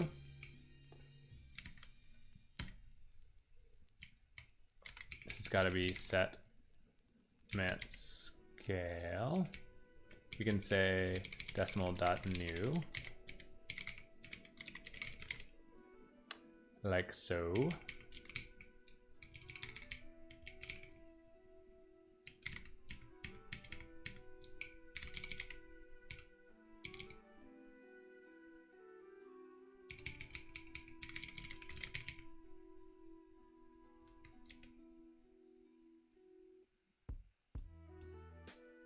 What's going on here? I need to say like this, and this has got to be decimal.new as well. All right.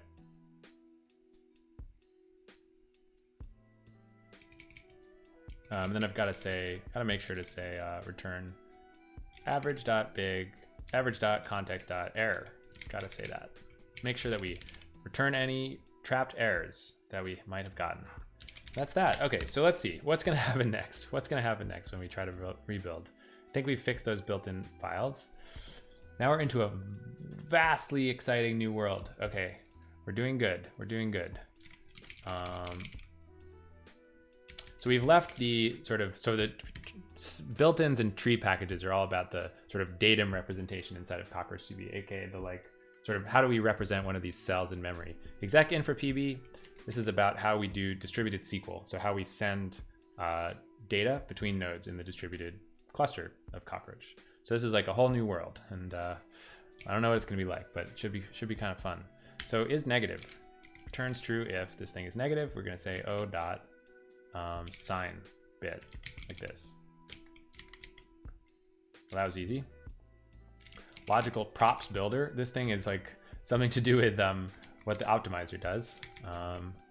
So how can we figure out if it's 0 or not? This is a classic annoying thing where we don't have a good way of doing that. Dec is 0. It's part of tree. Can we import tree here? Yes, we can. So we'll say tree.dec is 0 of v. But we're going to make sure to not this. I guess we have to pass v.big.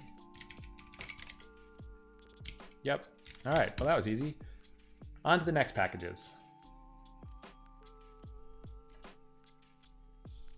General funcs. What the heck? I don't even know what this file is about at all.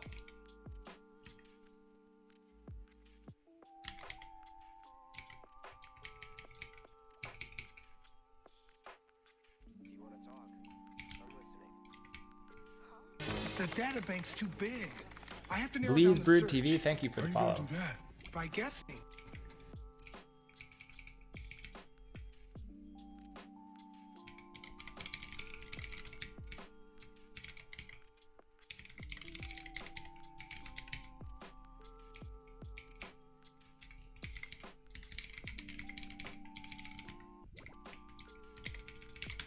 I'd like to catch up more, but we should probably both get some sleep, yeah?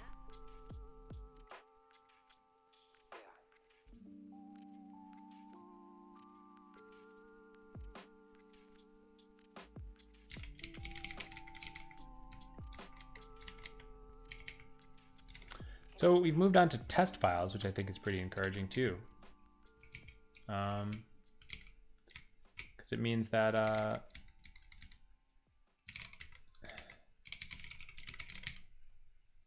we've finished all of the production code problems. So that's pretty cool.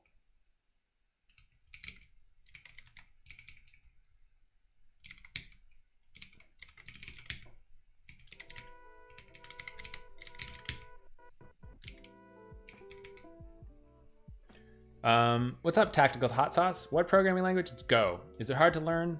I would say it depends on your experience, how long to learn it. Again, depends on your experience. Here's some resources on what Go is about. It's a good programming language for systems programming. That's what people like to say, but what that practically means is that it's a garbage collected sort of low-ish level language-ish. Kind of like a C++ that's a little bit less complicated.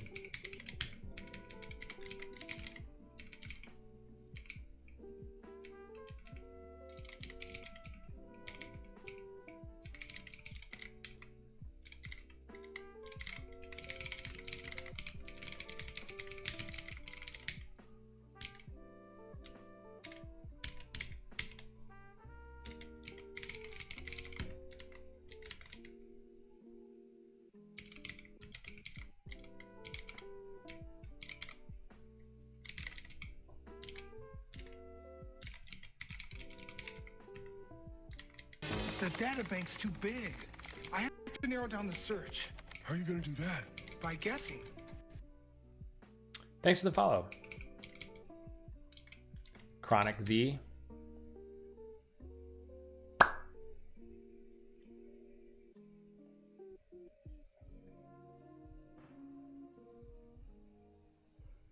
Oh my gosh, we're actually running stuff, you guys. That means we did a good thing.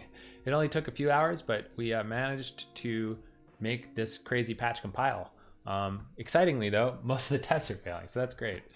It just means that we've got to figure out how everything works now. So I think I'm feeling pretty good about this. So constant test 122, good place to start. Expected resolving -1 is a failable type decimal would produce -1 but found 1. Cool. So it probably just means that we've got something wrong to do with how we're doing the negative propagation, which is not that surprising. So let's take a look at how that's done.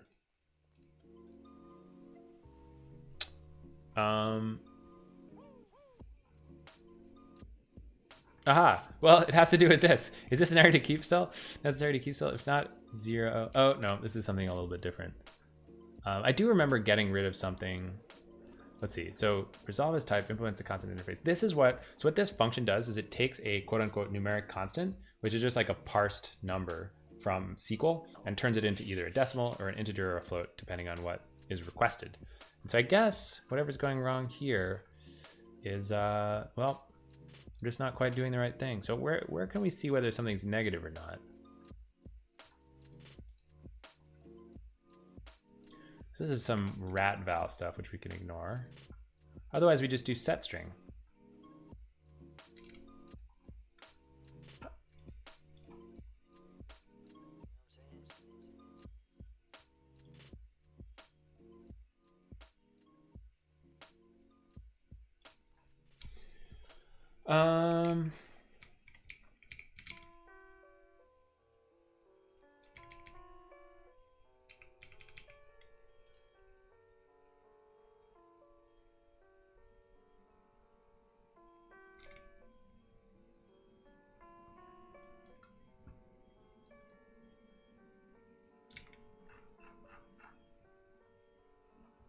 So let's see.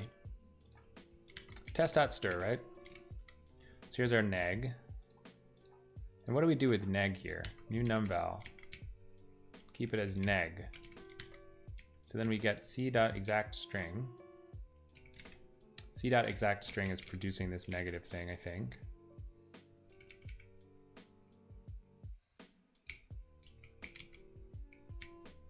But what do we do with neg here? Kind of seems like we just completely ignore it, so that's problematic. So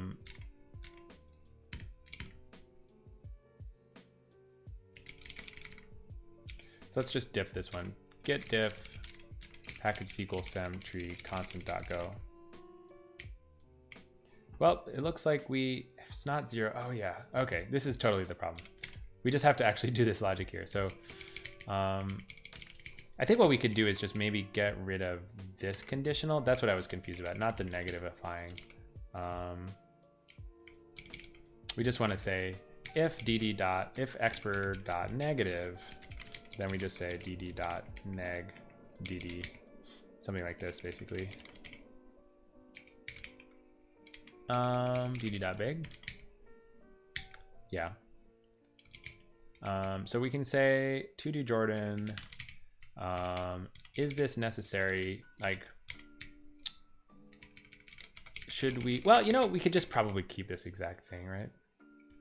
I don't see why we wouldn't just, because we have this deck is 0 thing now, right? So we might as well just keep the logic exactly as is. Don't get too crazy. You can say if it's not 0, if expr.negative, Chronic Z says, does CockroachDB has signed and unsigned integer types? It does not. It only has signed integer types, as does SQL in general. SQL doesn't really give you unsigned integer types. Just gives you signed integer types of different widths. So we'll say dd.neg, dd.big, like this. Okay, I think that's gonna fix the test probably.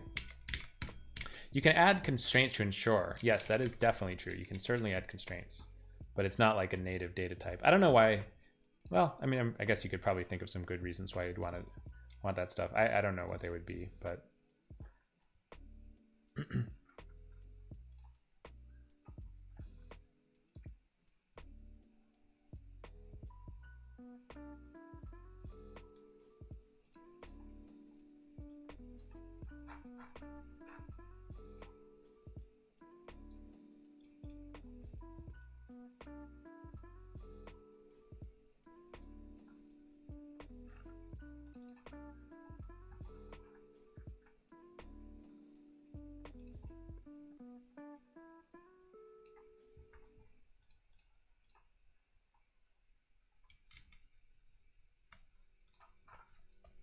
okay, so let's see what's different now. Well, we passed the earlier test. Now we've gotten some, oh yeah, this is good stuff. This is great. The tests are just doing what they should. They're catching bugs in our new implementation. So let's see, constant test. Type decimal not expected to be resolvable from stirval, blah, found nan. Now that is an interesting problem. We've got to look at that. Definitely got to look at that. Because that could be kind of an issue. I think it's basically that.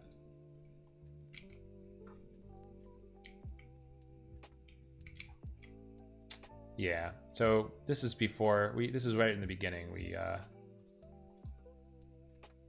kind of looking at how to do this stuff, and what we didn't realize is that we've got to say, if not okay, or d.context.error is not equal to nil. We want something like this, right? Did you write the test beforehand? Well, luckily we already had a pretty big test suite for this stuff. So it's not, I'm not doing any kind of test-driven development, if that's what you're asking. It's just like, we already had a lot of test cases for decimal parsing and operations. The only thing I'm doing here is changing the decimal library that we're using. Trying to do all this stuff with Scratch, that would be pretty crazy. That was just a lot of work. So I'm pretty lucky. I'm getting to validate this implementation against an implementation that already existed. So lucky me, right?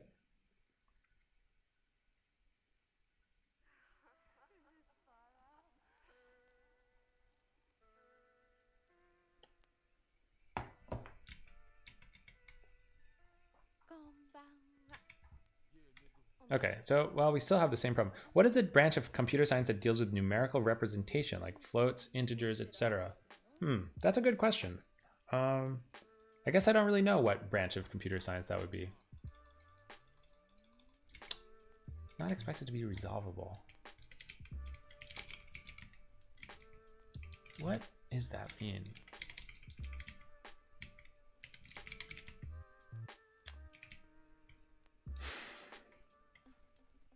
Resolve as type. So it's coming from over here.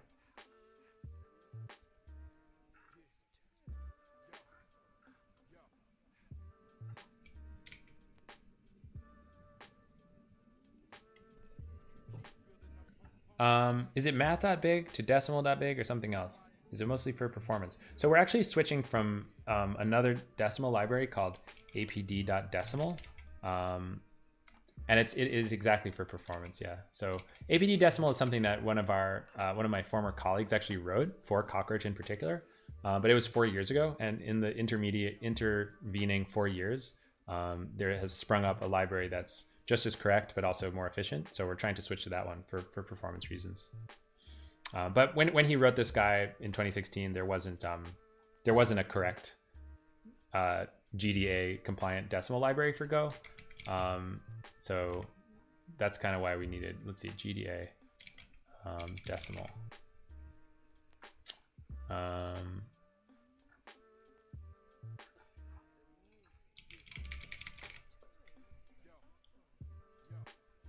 Well, anyway, there's this good website that explains what this stuff is all about, but I forget the name of it.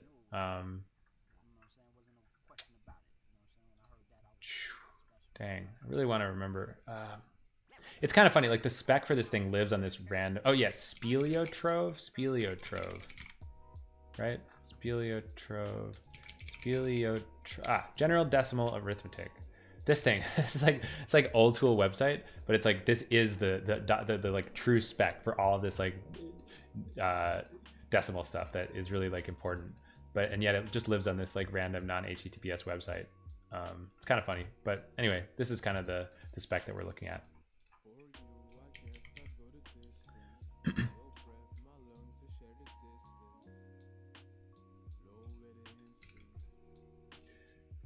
Okay, so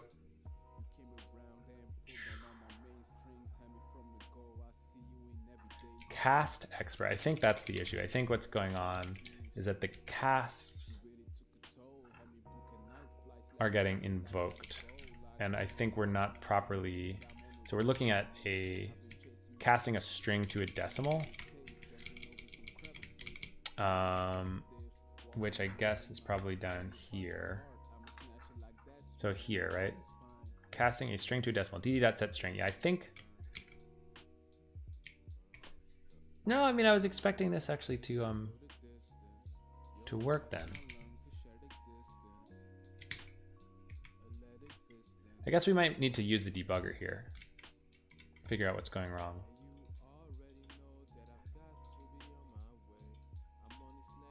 Yeah, why don't we can try to do that, I guess. Otherwise, I think it's just going to kind of take forever. Figure out what's going on. So 2010, 09, 28.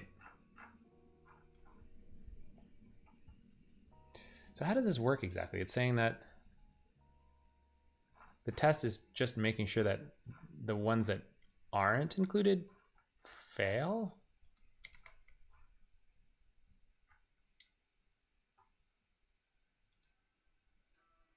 avail type.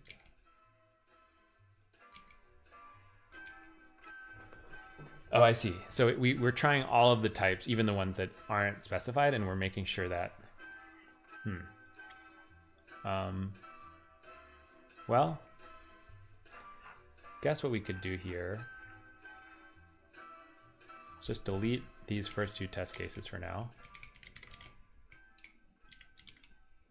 And then down here, what we're gonna say is if avail type is not equal to types.decimal family, continue. And then we're gonna put a breakpoint here. Then we can run this in the debugger, see what happens.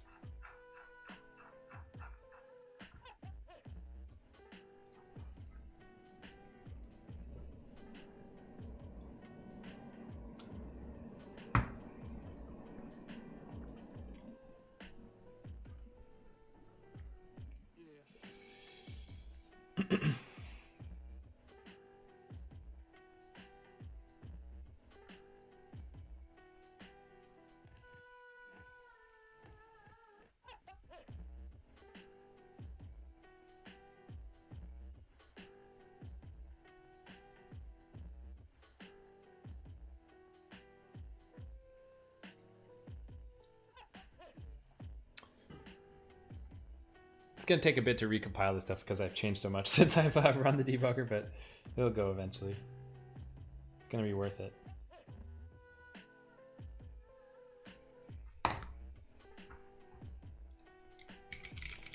Keyboard is broken. What's up, Friedrich?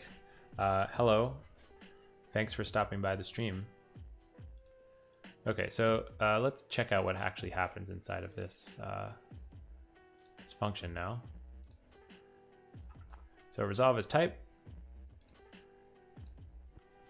It's not string, it's not bytes. Default, parse and require string. Oh, I see. So it's not inside of the cast at all. It's actually like probably right here. So in parse d-decimal.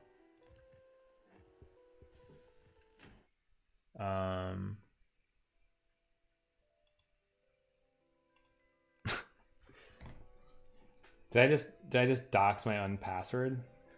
I think I doxed my own computer password by typing it on stream. Well, luckily it's only my computer password, so I don't think that can make anything go particularly wrong. Rip to me. I'll have to change that, I guess. I think that's the second time that I've done that, actually. Good times. Yeah, it wasn't the text. It was just like my hands. You know, I think you could probably like watch the video of my hands and figure out like what I typed there. But I think that you'd have to have physical access to my computer to make any difference there. Hopefully. I should probably change it though. I'll do that after the stream.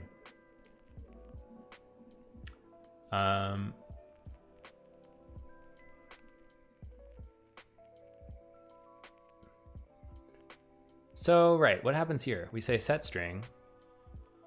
Why is this okay? This makes no sense. This makes no sense. We ran set string on a string that isn't a number. And it says true. How could that be the case? Ruffy, Durder.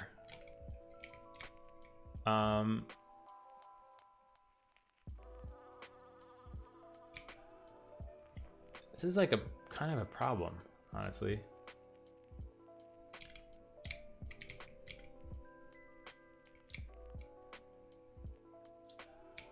Do you think it's because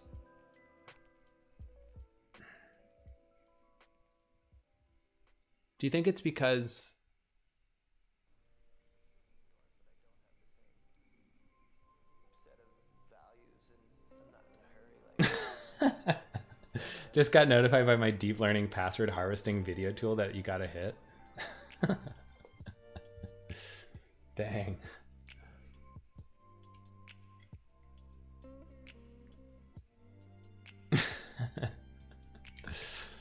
Well, this is a problem, you guys. The problem is that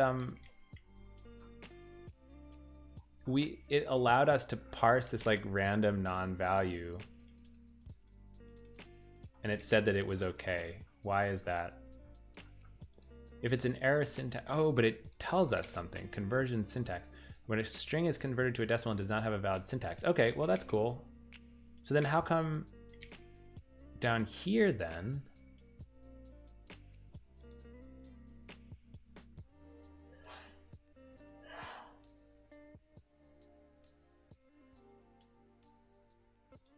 Wait, what? How did I'm so confused. We need to run this again now. Because I should be able to get to this line, and okay should be false. Well, okay is true, but this should be non-nil, right? I need to figure out how this .error method works.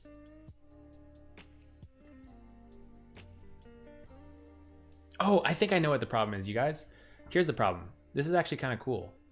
The problem is that the context of this big decimal is set to, it's like a default context, and the default decimal context doesn't quote unquote trap errors. It does trap errors. Basically, the way that this works is that you can choose. You can either say an error is going to give you a nan back, or an error is going to give you an out of band error. And I think by default, everything becomes nan. But what we really want to do is make sure that the trap, quote unquote, is trapped. No, that's probably the wrong way to say this. How do I say it? It's to make sure that the traps are a set of exceptional conditions that should result in an error, right? So we have to add the syntax thing to the set of traps. And I think that if we were to use the like correct context here, so to speak, if I were to say d.big.context is equal to tree.high precision context, like I was meaning to do, then I think that this is actually going to go away. It does kind of make me a little bit nervous, or big high precision context. It makes me a little bit nervous that like we initialize these d decimals all over the place and we don't like set this thing properly. And it's kind of sad that the default isn't just this, you know, some context that makes things get emitted as errors instead of nans. But I don't know. Yeah. Anyway, let's given this, let's try this make test again.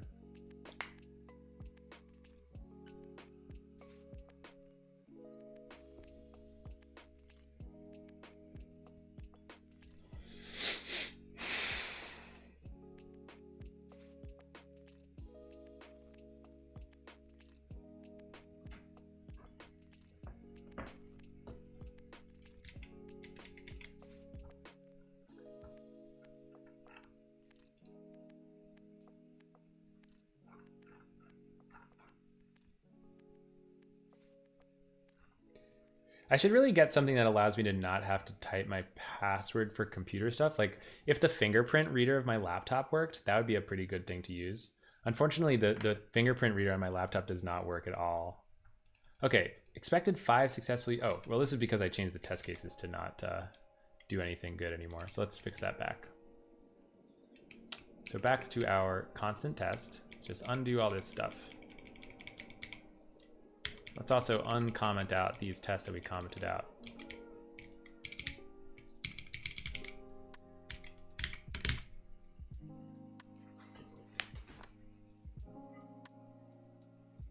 Run as root. Okay, so here we have some new exciting problems, better problems to look at, which is that our integer division is working wrong. Square root is working wrong. A couple of things are kind of working wrong here. Let's fix them. So for this one, integer division, let's check out what we did and see what is incorrect about it. This is the implementation right here, in fact. We quotient it and then we floor it. And I guess the problem is something about the negative, right? I mean,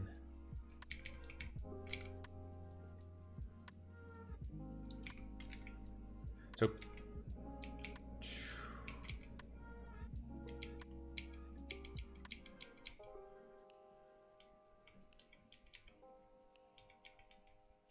wonder how to implement integer division against decimals, right? This thing doesn't seem to have it.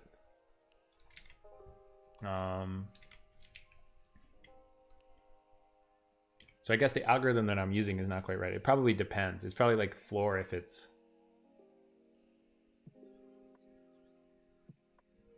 negative or something. Minus 4.5 divided by 1.2. It's supposed to be 3. Instead, it's 4. Who could explain? Who knows math? What should I be doing here instead of quotient plus floor? What we used to have is something called quo-int or something. We had v dot quo-int quo or something. No, we had high precision context dot quo integer. Flooring the wrong direction, but like floor is just a single directional thing, I think. Right? Sets d to the integer part of the quotient. The integer part. So I think what I want is I don't want a floor, I want to truncate. How does one truncate? For that, what we do is we say round. Yeah, we say dd.big.round to int, but then we also have to have set the rounding mode to something good, like dd.context.rounding mode is equal to decimal.round to 0. Now, I'm very nervous about just the fact that we could just mutate these contexts. That's the thing that I'm quite upset about. Oh, we can use a context though. Okay, so we don't actually have to do it this way. We can say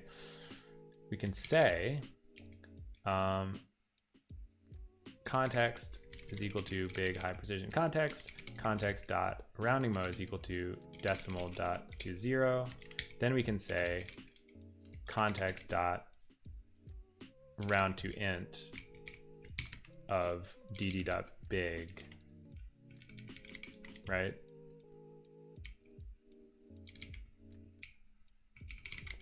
Let's try that. Let's try that. Is there a way to do context blocks? I don't know what you mean by that. Just like, I think the thing is that the context is like, you can explicitly use one. So having to have a block doesn't necessarily make that much sense. For most of the operations on these values, you can either do them on the object as methods, or you can do them as functions on a context. So if to do a block, you would just use the functions on the context each time.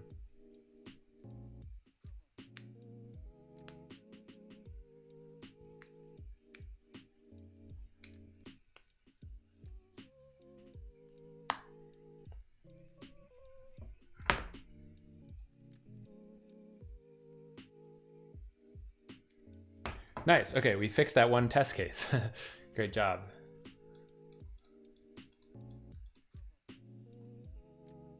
Is Cockroach Lab permanent remote workers pre-COVID? It was kind of case by case.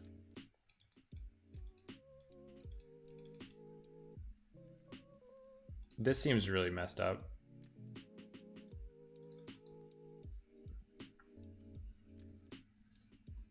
Type decimal not expected to be resolvable. So we can resolve this thing as a decimal. That makes 0% sense. Thought we kind of tried to fix that one. There must be something that we missed there. Expected 0 found 0.0. Oh my god. This stuff is subtle, my friends. Deeply subtle. Out of curiosity.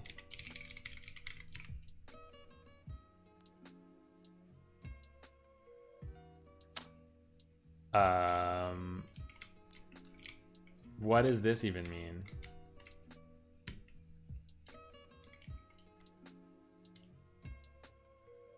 Well,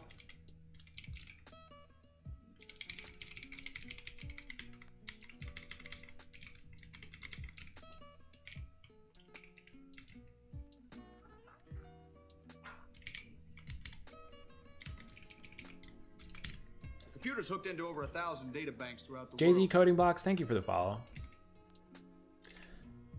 Well, I don't exactly understand why this test case would be failing then. If we seem to just return expected 0 found 0.0. Eval test, eh? Oh, is this thing where it's data driven, right? So I think we can, there's this big file, I think. Eval test. No. No. Test data? Eval? Built-ins?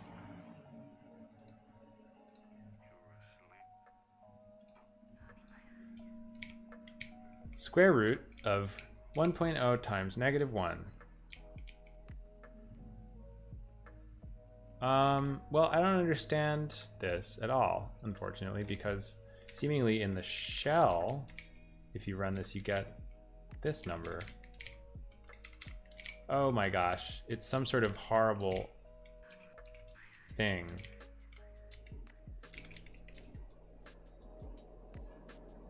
It depends on the precision. I guess that makes sense. Okay, well, we can try to fix it. So square root. What does square root do in this world? Decimal square root. Well, the problem is that we haven't changed the context as usual. So we've got to change the context to the right context. The right context is this decimal context business. We've got to say dd dot context is equal to decimal, big decimal context. This will probably fix the issue. Lending another level of importance to getting these contexts right, and the fact that it doesn't stick around is really quite scary, I want to say. I don't like how these math functions don't have context associated with them. I think that's really suspicious. But I guess it's just life.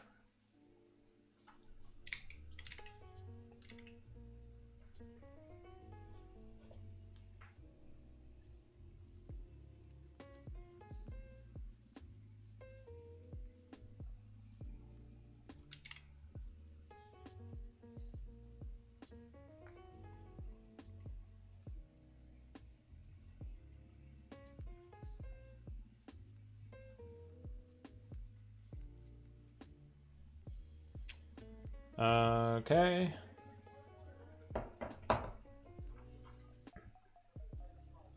Well, it's still the same issue. That sucks. Well, I'm not sure how much it matters. Let's move on to this one. So casting a decimal to an int gives us a bad truncation. It's kind of interesting.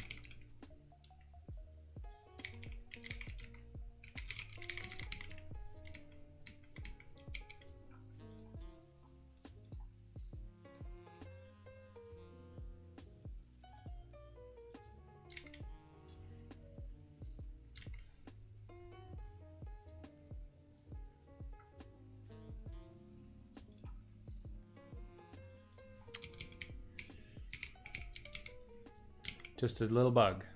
We didn't need a temp decimal here at all. So that's that. Wow, now this seems really quite bad. Wow, a scary looking rounding issue. So float decimal division. So that's gonna be living in this guy. Let's see. So float decimal division lives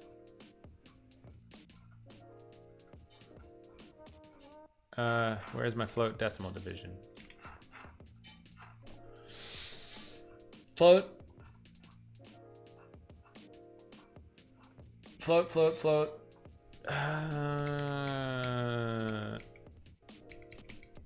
Vectorized? No, this is still looking at these guys, these test cases. Hello, Yahor.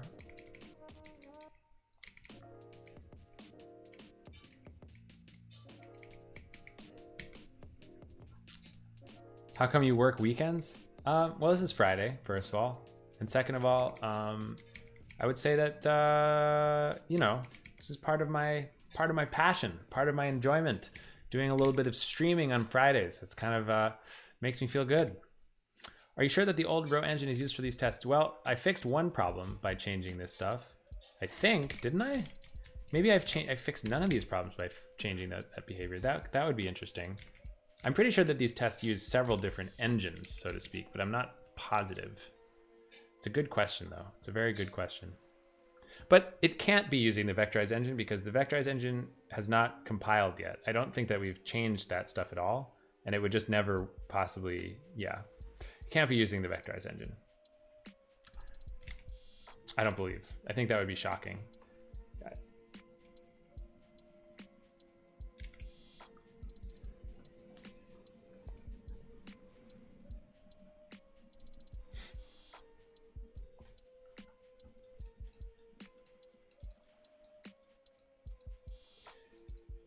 Okay, well, we did fix one problem, and now we see, what do I think of C++? I don't know. I've never really used it, so I guess I have no idea. Okay, so from decimal to float. Man, this is like a lot of work, you guys. It's a lot of work. It's going to be a big change if we ever even manage to do it. I hope we can manage to do it. But... Okay, so let's see. Expected 1E300, found 0.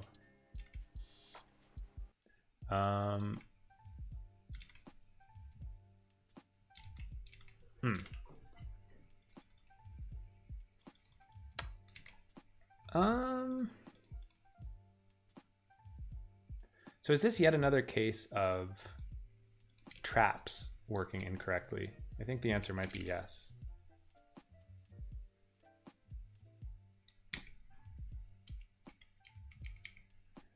Except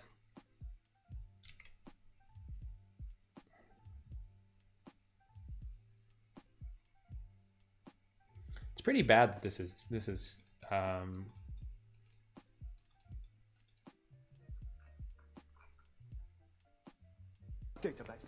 Data banks.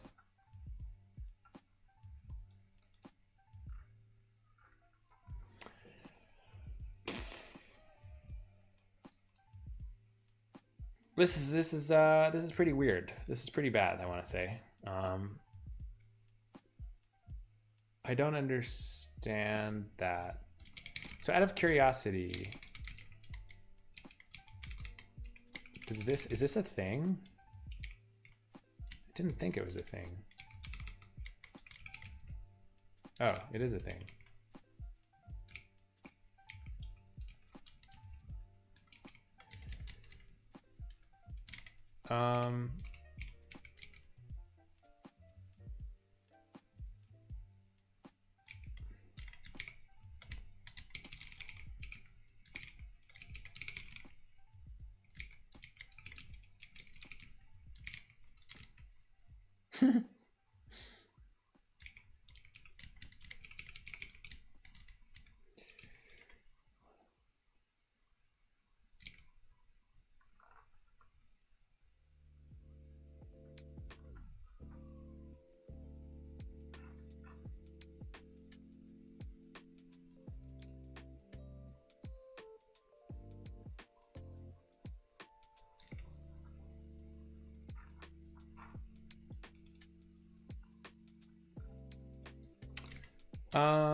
Hmm.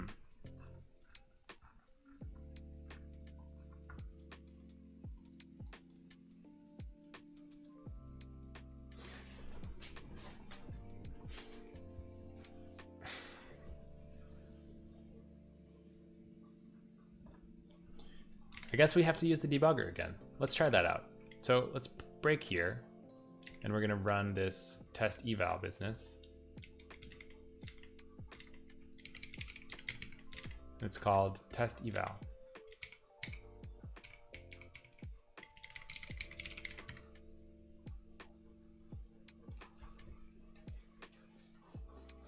C# does too much magic when you set up a project. Plain compiled C, executables, main isn't really what's called first. Bunch of start and magic that are called first.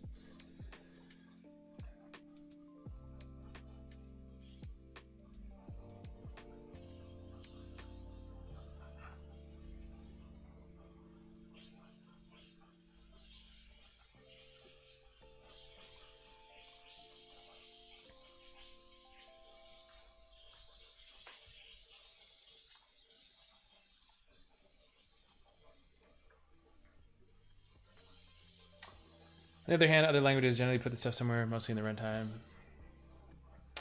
All right, so continue past this guy.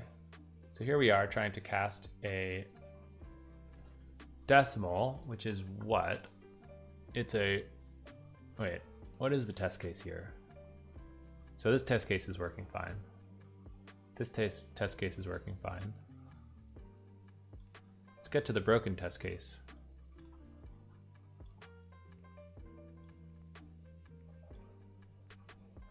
Interestingly, we never got to the broken test case, which kind of says to me that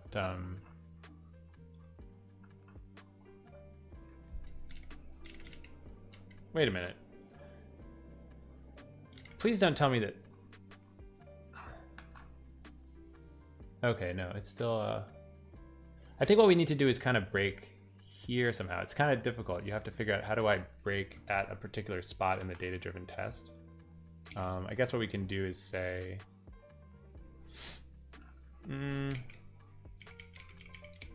get expr.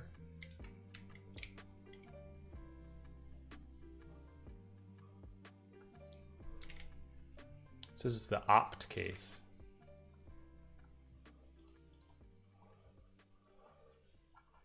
Opt build scalar.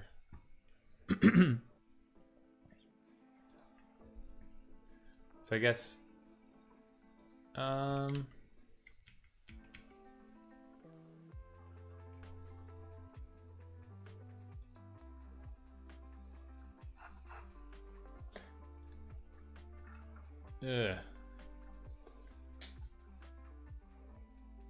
guess what we could do is, I don't know.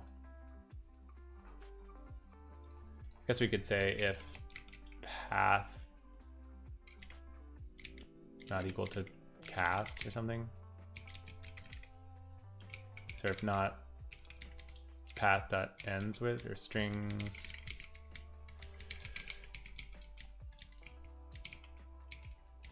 contains. I'm not sure if the path contains like extra stuff. Continue. Okay, so we'll do that. Well, oh man, no, that's not gonna work. Gosh, this kind of sucks, to be honest.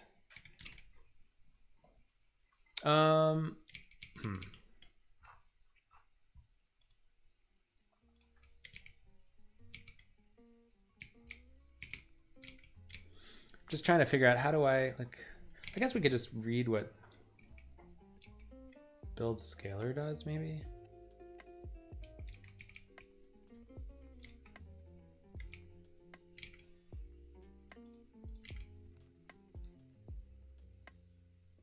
Scalar build func map, eh? Cast op, build cast, new typed cast expr. Yeah.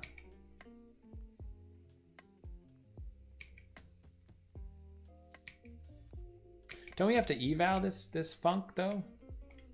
Don't we have to eval this func? Get expr. So confused. Oh, get expr. Then we eval it. Okay. So we eval it. And if we are evaling it, then I thought that we would be over here. Perform cast, which this is what we were looking at. Perform cast without precision truncation. Now that is kind of an interesting sounding thing. Is there some sort of truncation thing that happens that we did wrong? Limit decimal width. This is seeming relatively relevant. The only thing is that I don't think that we got here, right?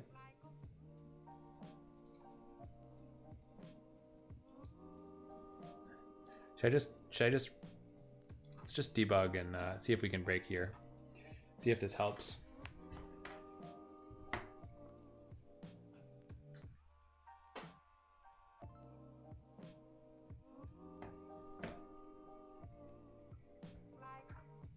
Okay, so what I also want to do is make sure that we're doing the right test case. Oh, this is good. We're in the cast test cases too.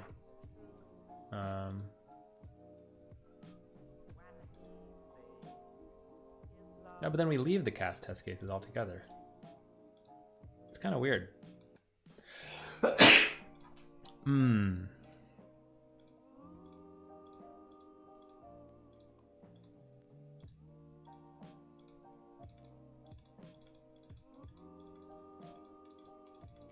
Nah, don't care about this.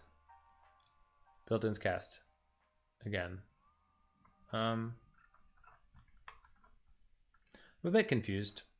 You know what I could probably do that would probably help everybody is figure out how to just run that one file. I'd really like to be able to do that.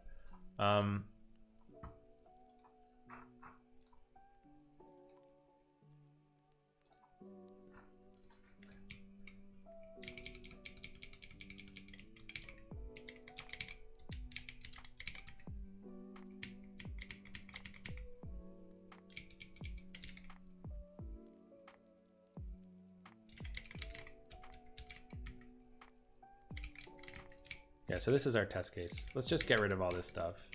Just have it only do this one.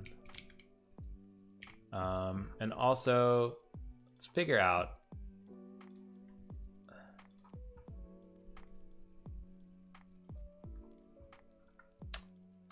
how to make it just run that one file. It can't be that hard, right?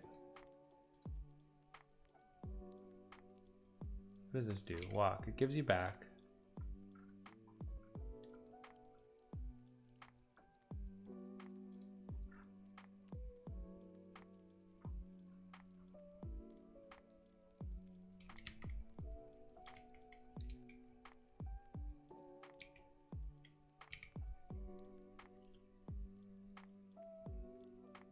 I guess we can say if path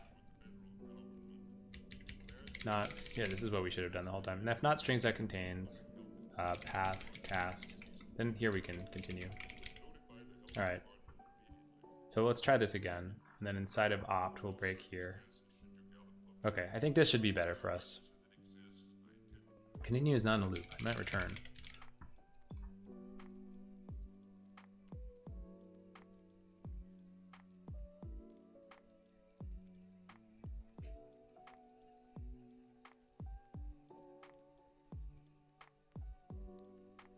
All right, so we made that work. And I think that presumably we should be in the right spot this time. So let's step into. And our expr is what? Our expr, paren expr, cast expr, numval. Okay, so our num is right. Okay, so we're in the right spot finally. So new scalar, blah, blah, b.build. Should I skip this or should I go into this? Let's skip this and, oh. So here I'm inside of perform cast without precision, blah, blah, blah. Our V is set to 1 to 300. Okay, so here we go. We're finally in the spot that we wanted to be in. F is now set to 0. So, well, there's the problem. This algorithm, I guess, is buggy, which really sucks. Truly, deeply sucks. I don't know what to do. Okay, let's try again and see what the algorithm actually does.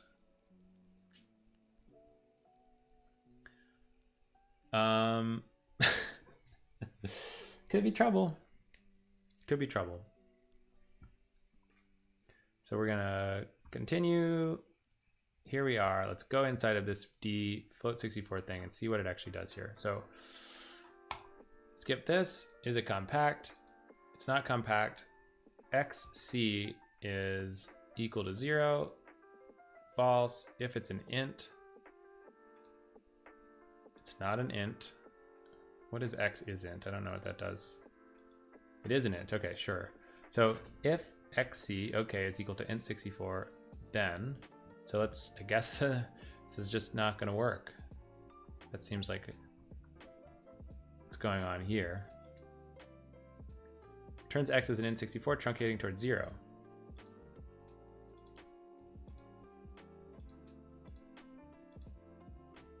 This is way too complicated for me to figure out. I don't know how any of this stuff works.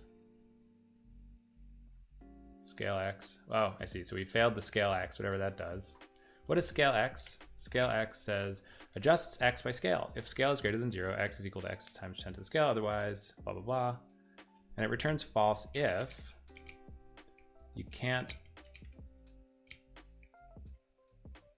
Passing U into float function. I think that issue is just that I think the issue is that floats can actually represent more than just, it's kind of what you're saying, right? You're saying that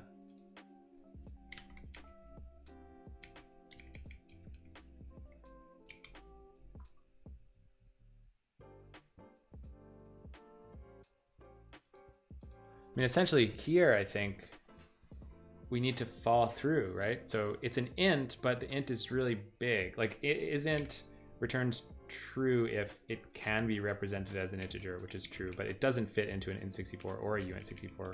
So it really needs to fall through into these cases. I think that's the issue here.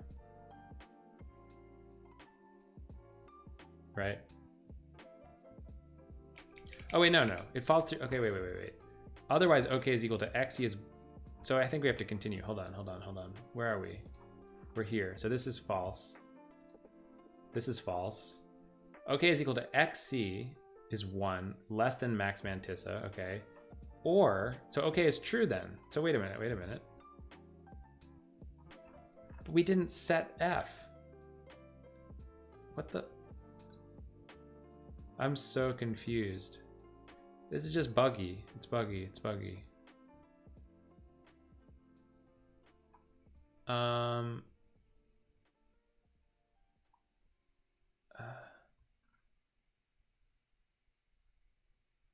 What it needs to do here is like figure out how to.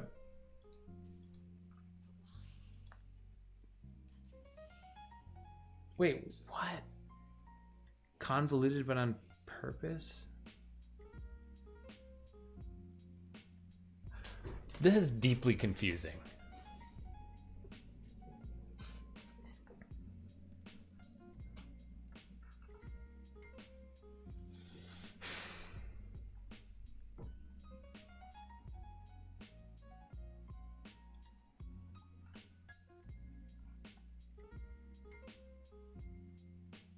I think that it's just kind of wrong. I mean, I think that ultimately what it's trying to do is check if it's a compact, then we can transform it into a float or an int.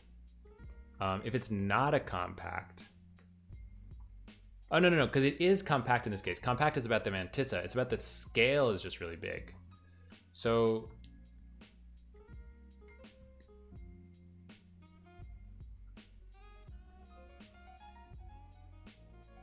how come it doesn't actually edit the scale anywhere? I don't get this. Where does it actually add in the scale?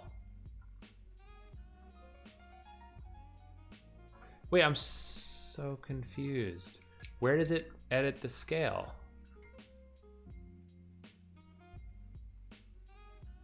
I don't think it does the scale here. Right? Oh no, if it's not compact, we fall through into this case. Oh, you know what I think we have to do? I think I know what it is. I think essentially the issue is that if it has to be not just not compact, it also has to be is scaled at all, because it's not at all editing the scale here. I think this is just broken, right? Like it's got to say either it's not compact, or I don't know why it's set up like this. It's sort of random. If it's not compact, or I mean, it's basically like x dot x is not equal to 0, right? Because it doesn't even touch the x. Oh, it does. It math.pows it over here. I see. Wow, this is so broken. Well, I'm gonna need to set an issue for this. Okay, so let's actually first make an issue for ericlagergren's decimal. That will be a good thing to do, and we can fix it later. So I'll make a new issue here. New issue. So we'll say, oops, big dot float 64 returns incorrect results for large scales, for large integers. Let's make a quick test case. Make a quick test case, because I think this library has like a lot of tests, doesn't it? So we'll go into here, rg float 64.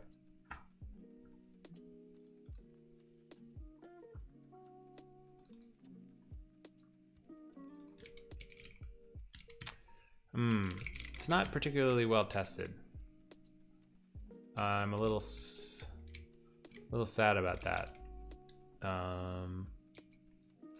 This is probably part of the reason why we ended up writing our own library way back in the day, but that's okay.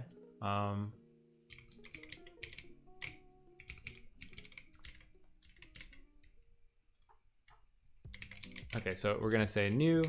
We're gonna make 1, and we're gonna make it 300.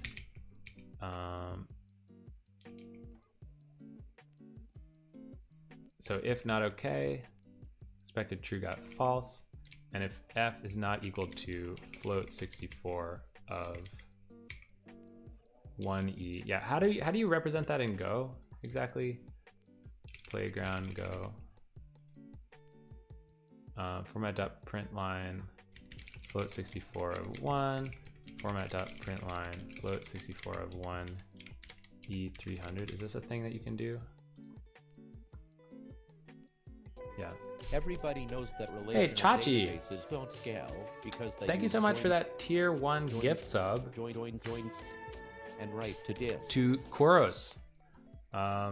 Really appreciate your generosity, my friend. Nice to see you. Thank you so much for that gift sub. Thank you for the support. And Koros, welcome to the Data Bankers.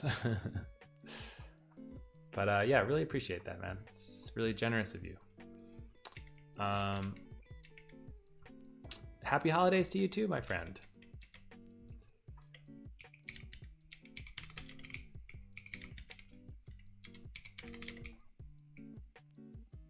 Always learning something on the stream. That's fantastic. Well, that is just what I'm hoping for out of the stream, so I'm glad. So test issue new. Say go test name test issue new. It's not name, it's like test or something. I always forget how this works. Run. Accepted true got false.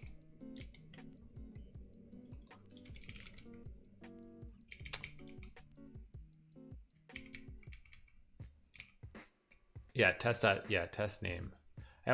We have this make file that wraps that stuff, so I always forget how it works.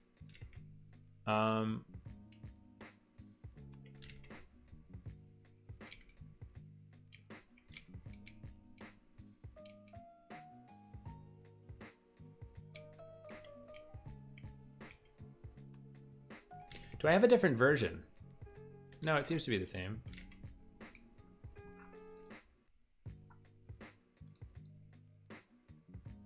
Then how come it's different here? I don't understand that. V is...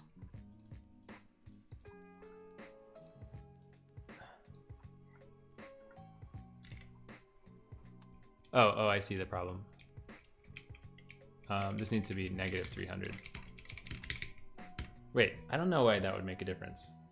Oh, there we go. Expected 1e300 got 0. Okay, perfect. So this is exactly what I want to do here. Okay, so going back to our issue, this test case fails but shouldn't. I think the issue is that the float 64 implementation. This makes me a little worried, you guys. I'm not gonna lie, makes me a little bit worried. How many other bugs like this are lurking? It's one benefit to not changing the decimal library. You know that the decimal library already does what you expect it to do. But you know, sometimes you gotta have a little bit of pain to do innovation. I think the issue is that the float 64 implementation checks is int to see whether it can convert the,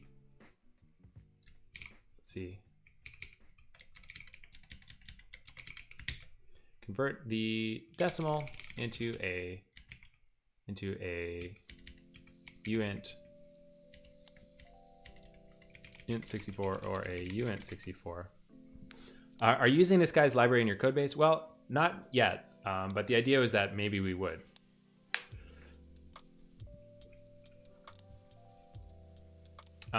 See the way they can convert the library into int64 or uint64, but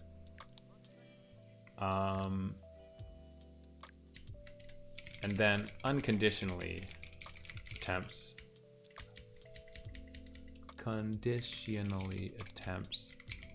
to do so, but isInt can return true for very large integers that aren't representable as int64 or uint64 and only as float64.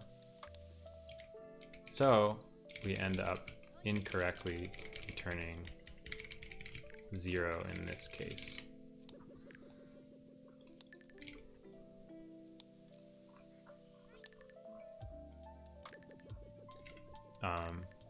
I think the fix would be to leave isInt alone, but to add an extra check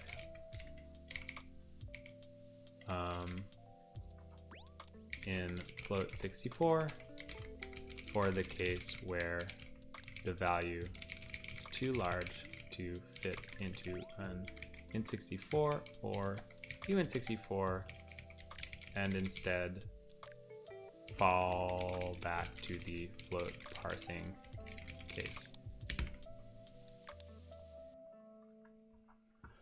Are you replacing a homegrown library, and is there any reason if your current library is working? Yeah, so basically we're using this library called apd-decimal, which is homegrown. The reason that we were considering replacing it is that this ericlagergren decimal library supports the same standard, the general decimal arithmetic standard. It's gotten a lot of test cases in recent years for that standard, so we were excited about it. And it was made to be more efficient than apd-decimal, which doesn't have any, it doesn't really try to be fast.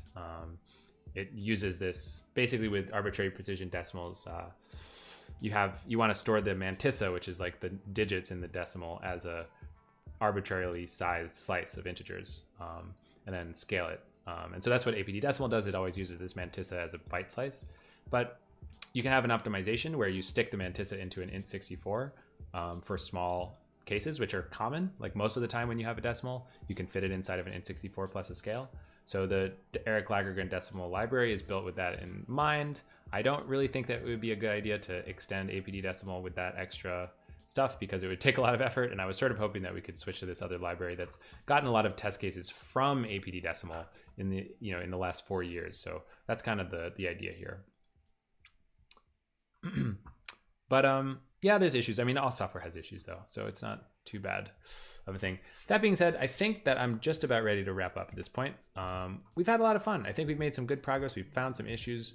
We have our diff, which is probably really big at this point. GD stat.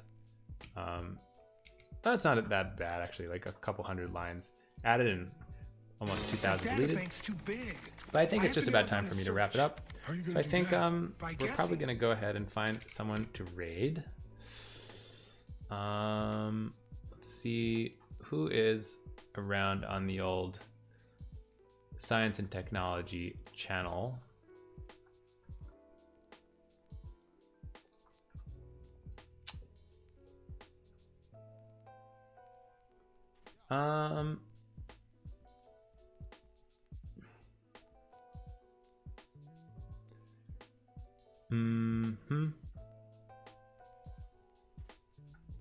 Let's get #1 on product hunt.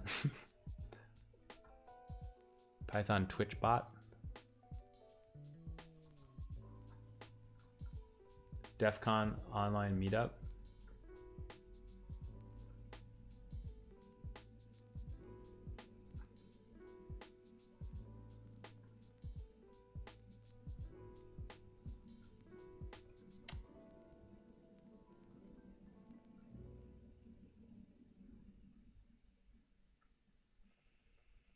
Pico 8. Pico 8's some cool stuff.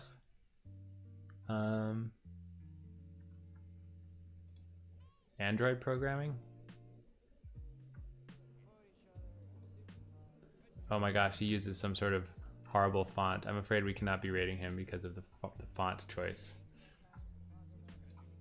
Failed my Python class. My homework ate my dog.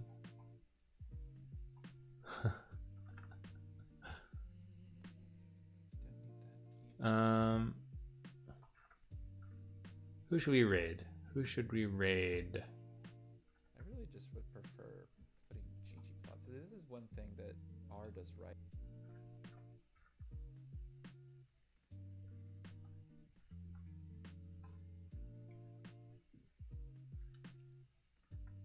Well, I don't know. I'm at a loss at the moment. Dow, right? The owl. Strager. What is this guy doing?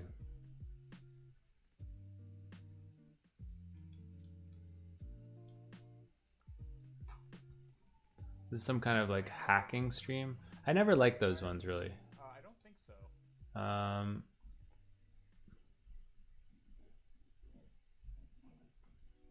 What about Python Twitch bot? Lisa Ray. Actually. Jokes.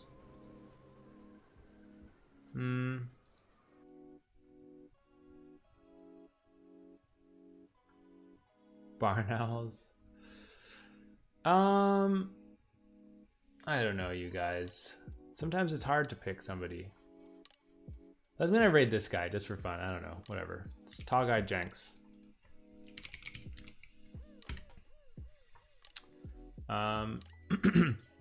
It's pretty funny. He's got a follower goal 0 out of 1.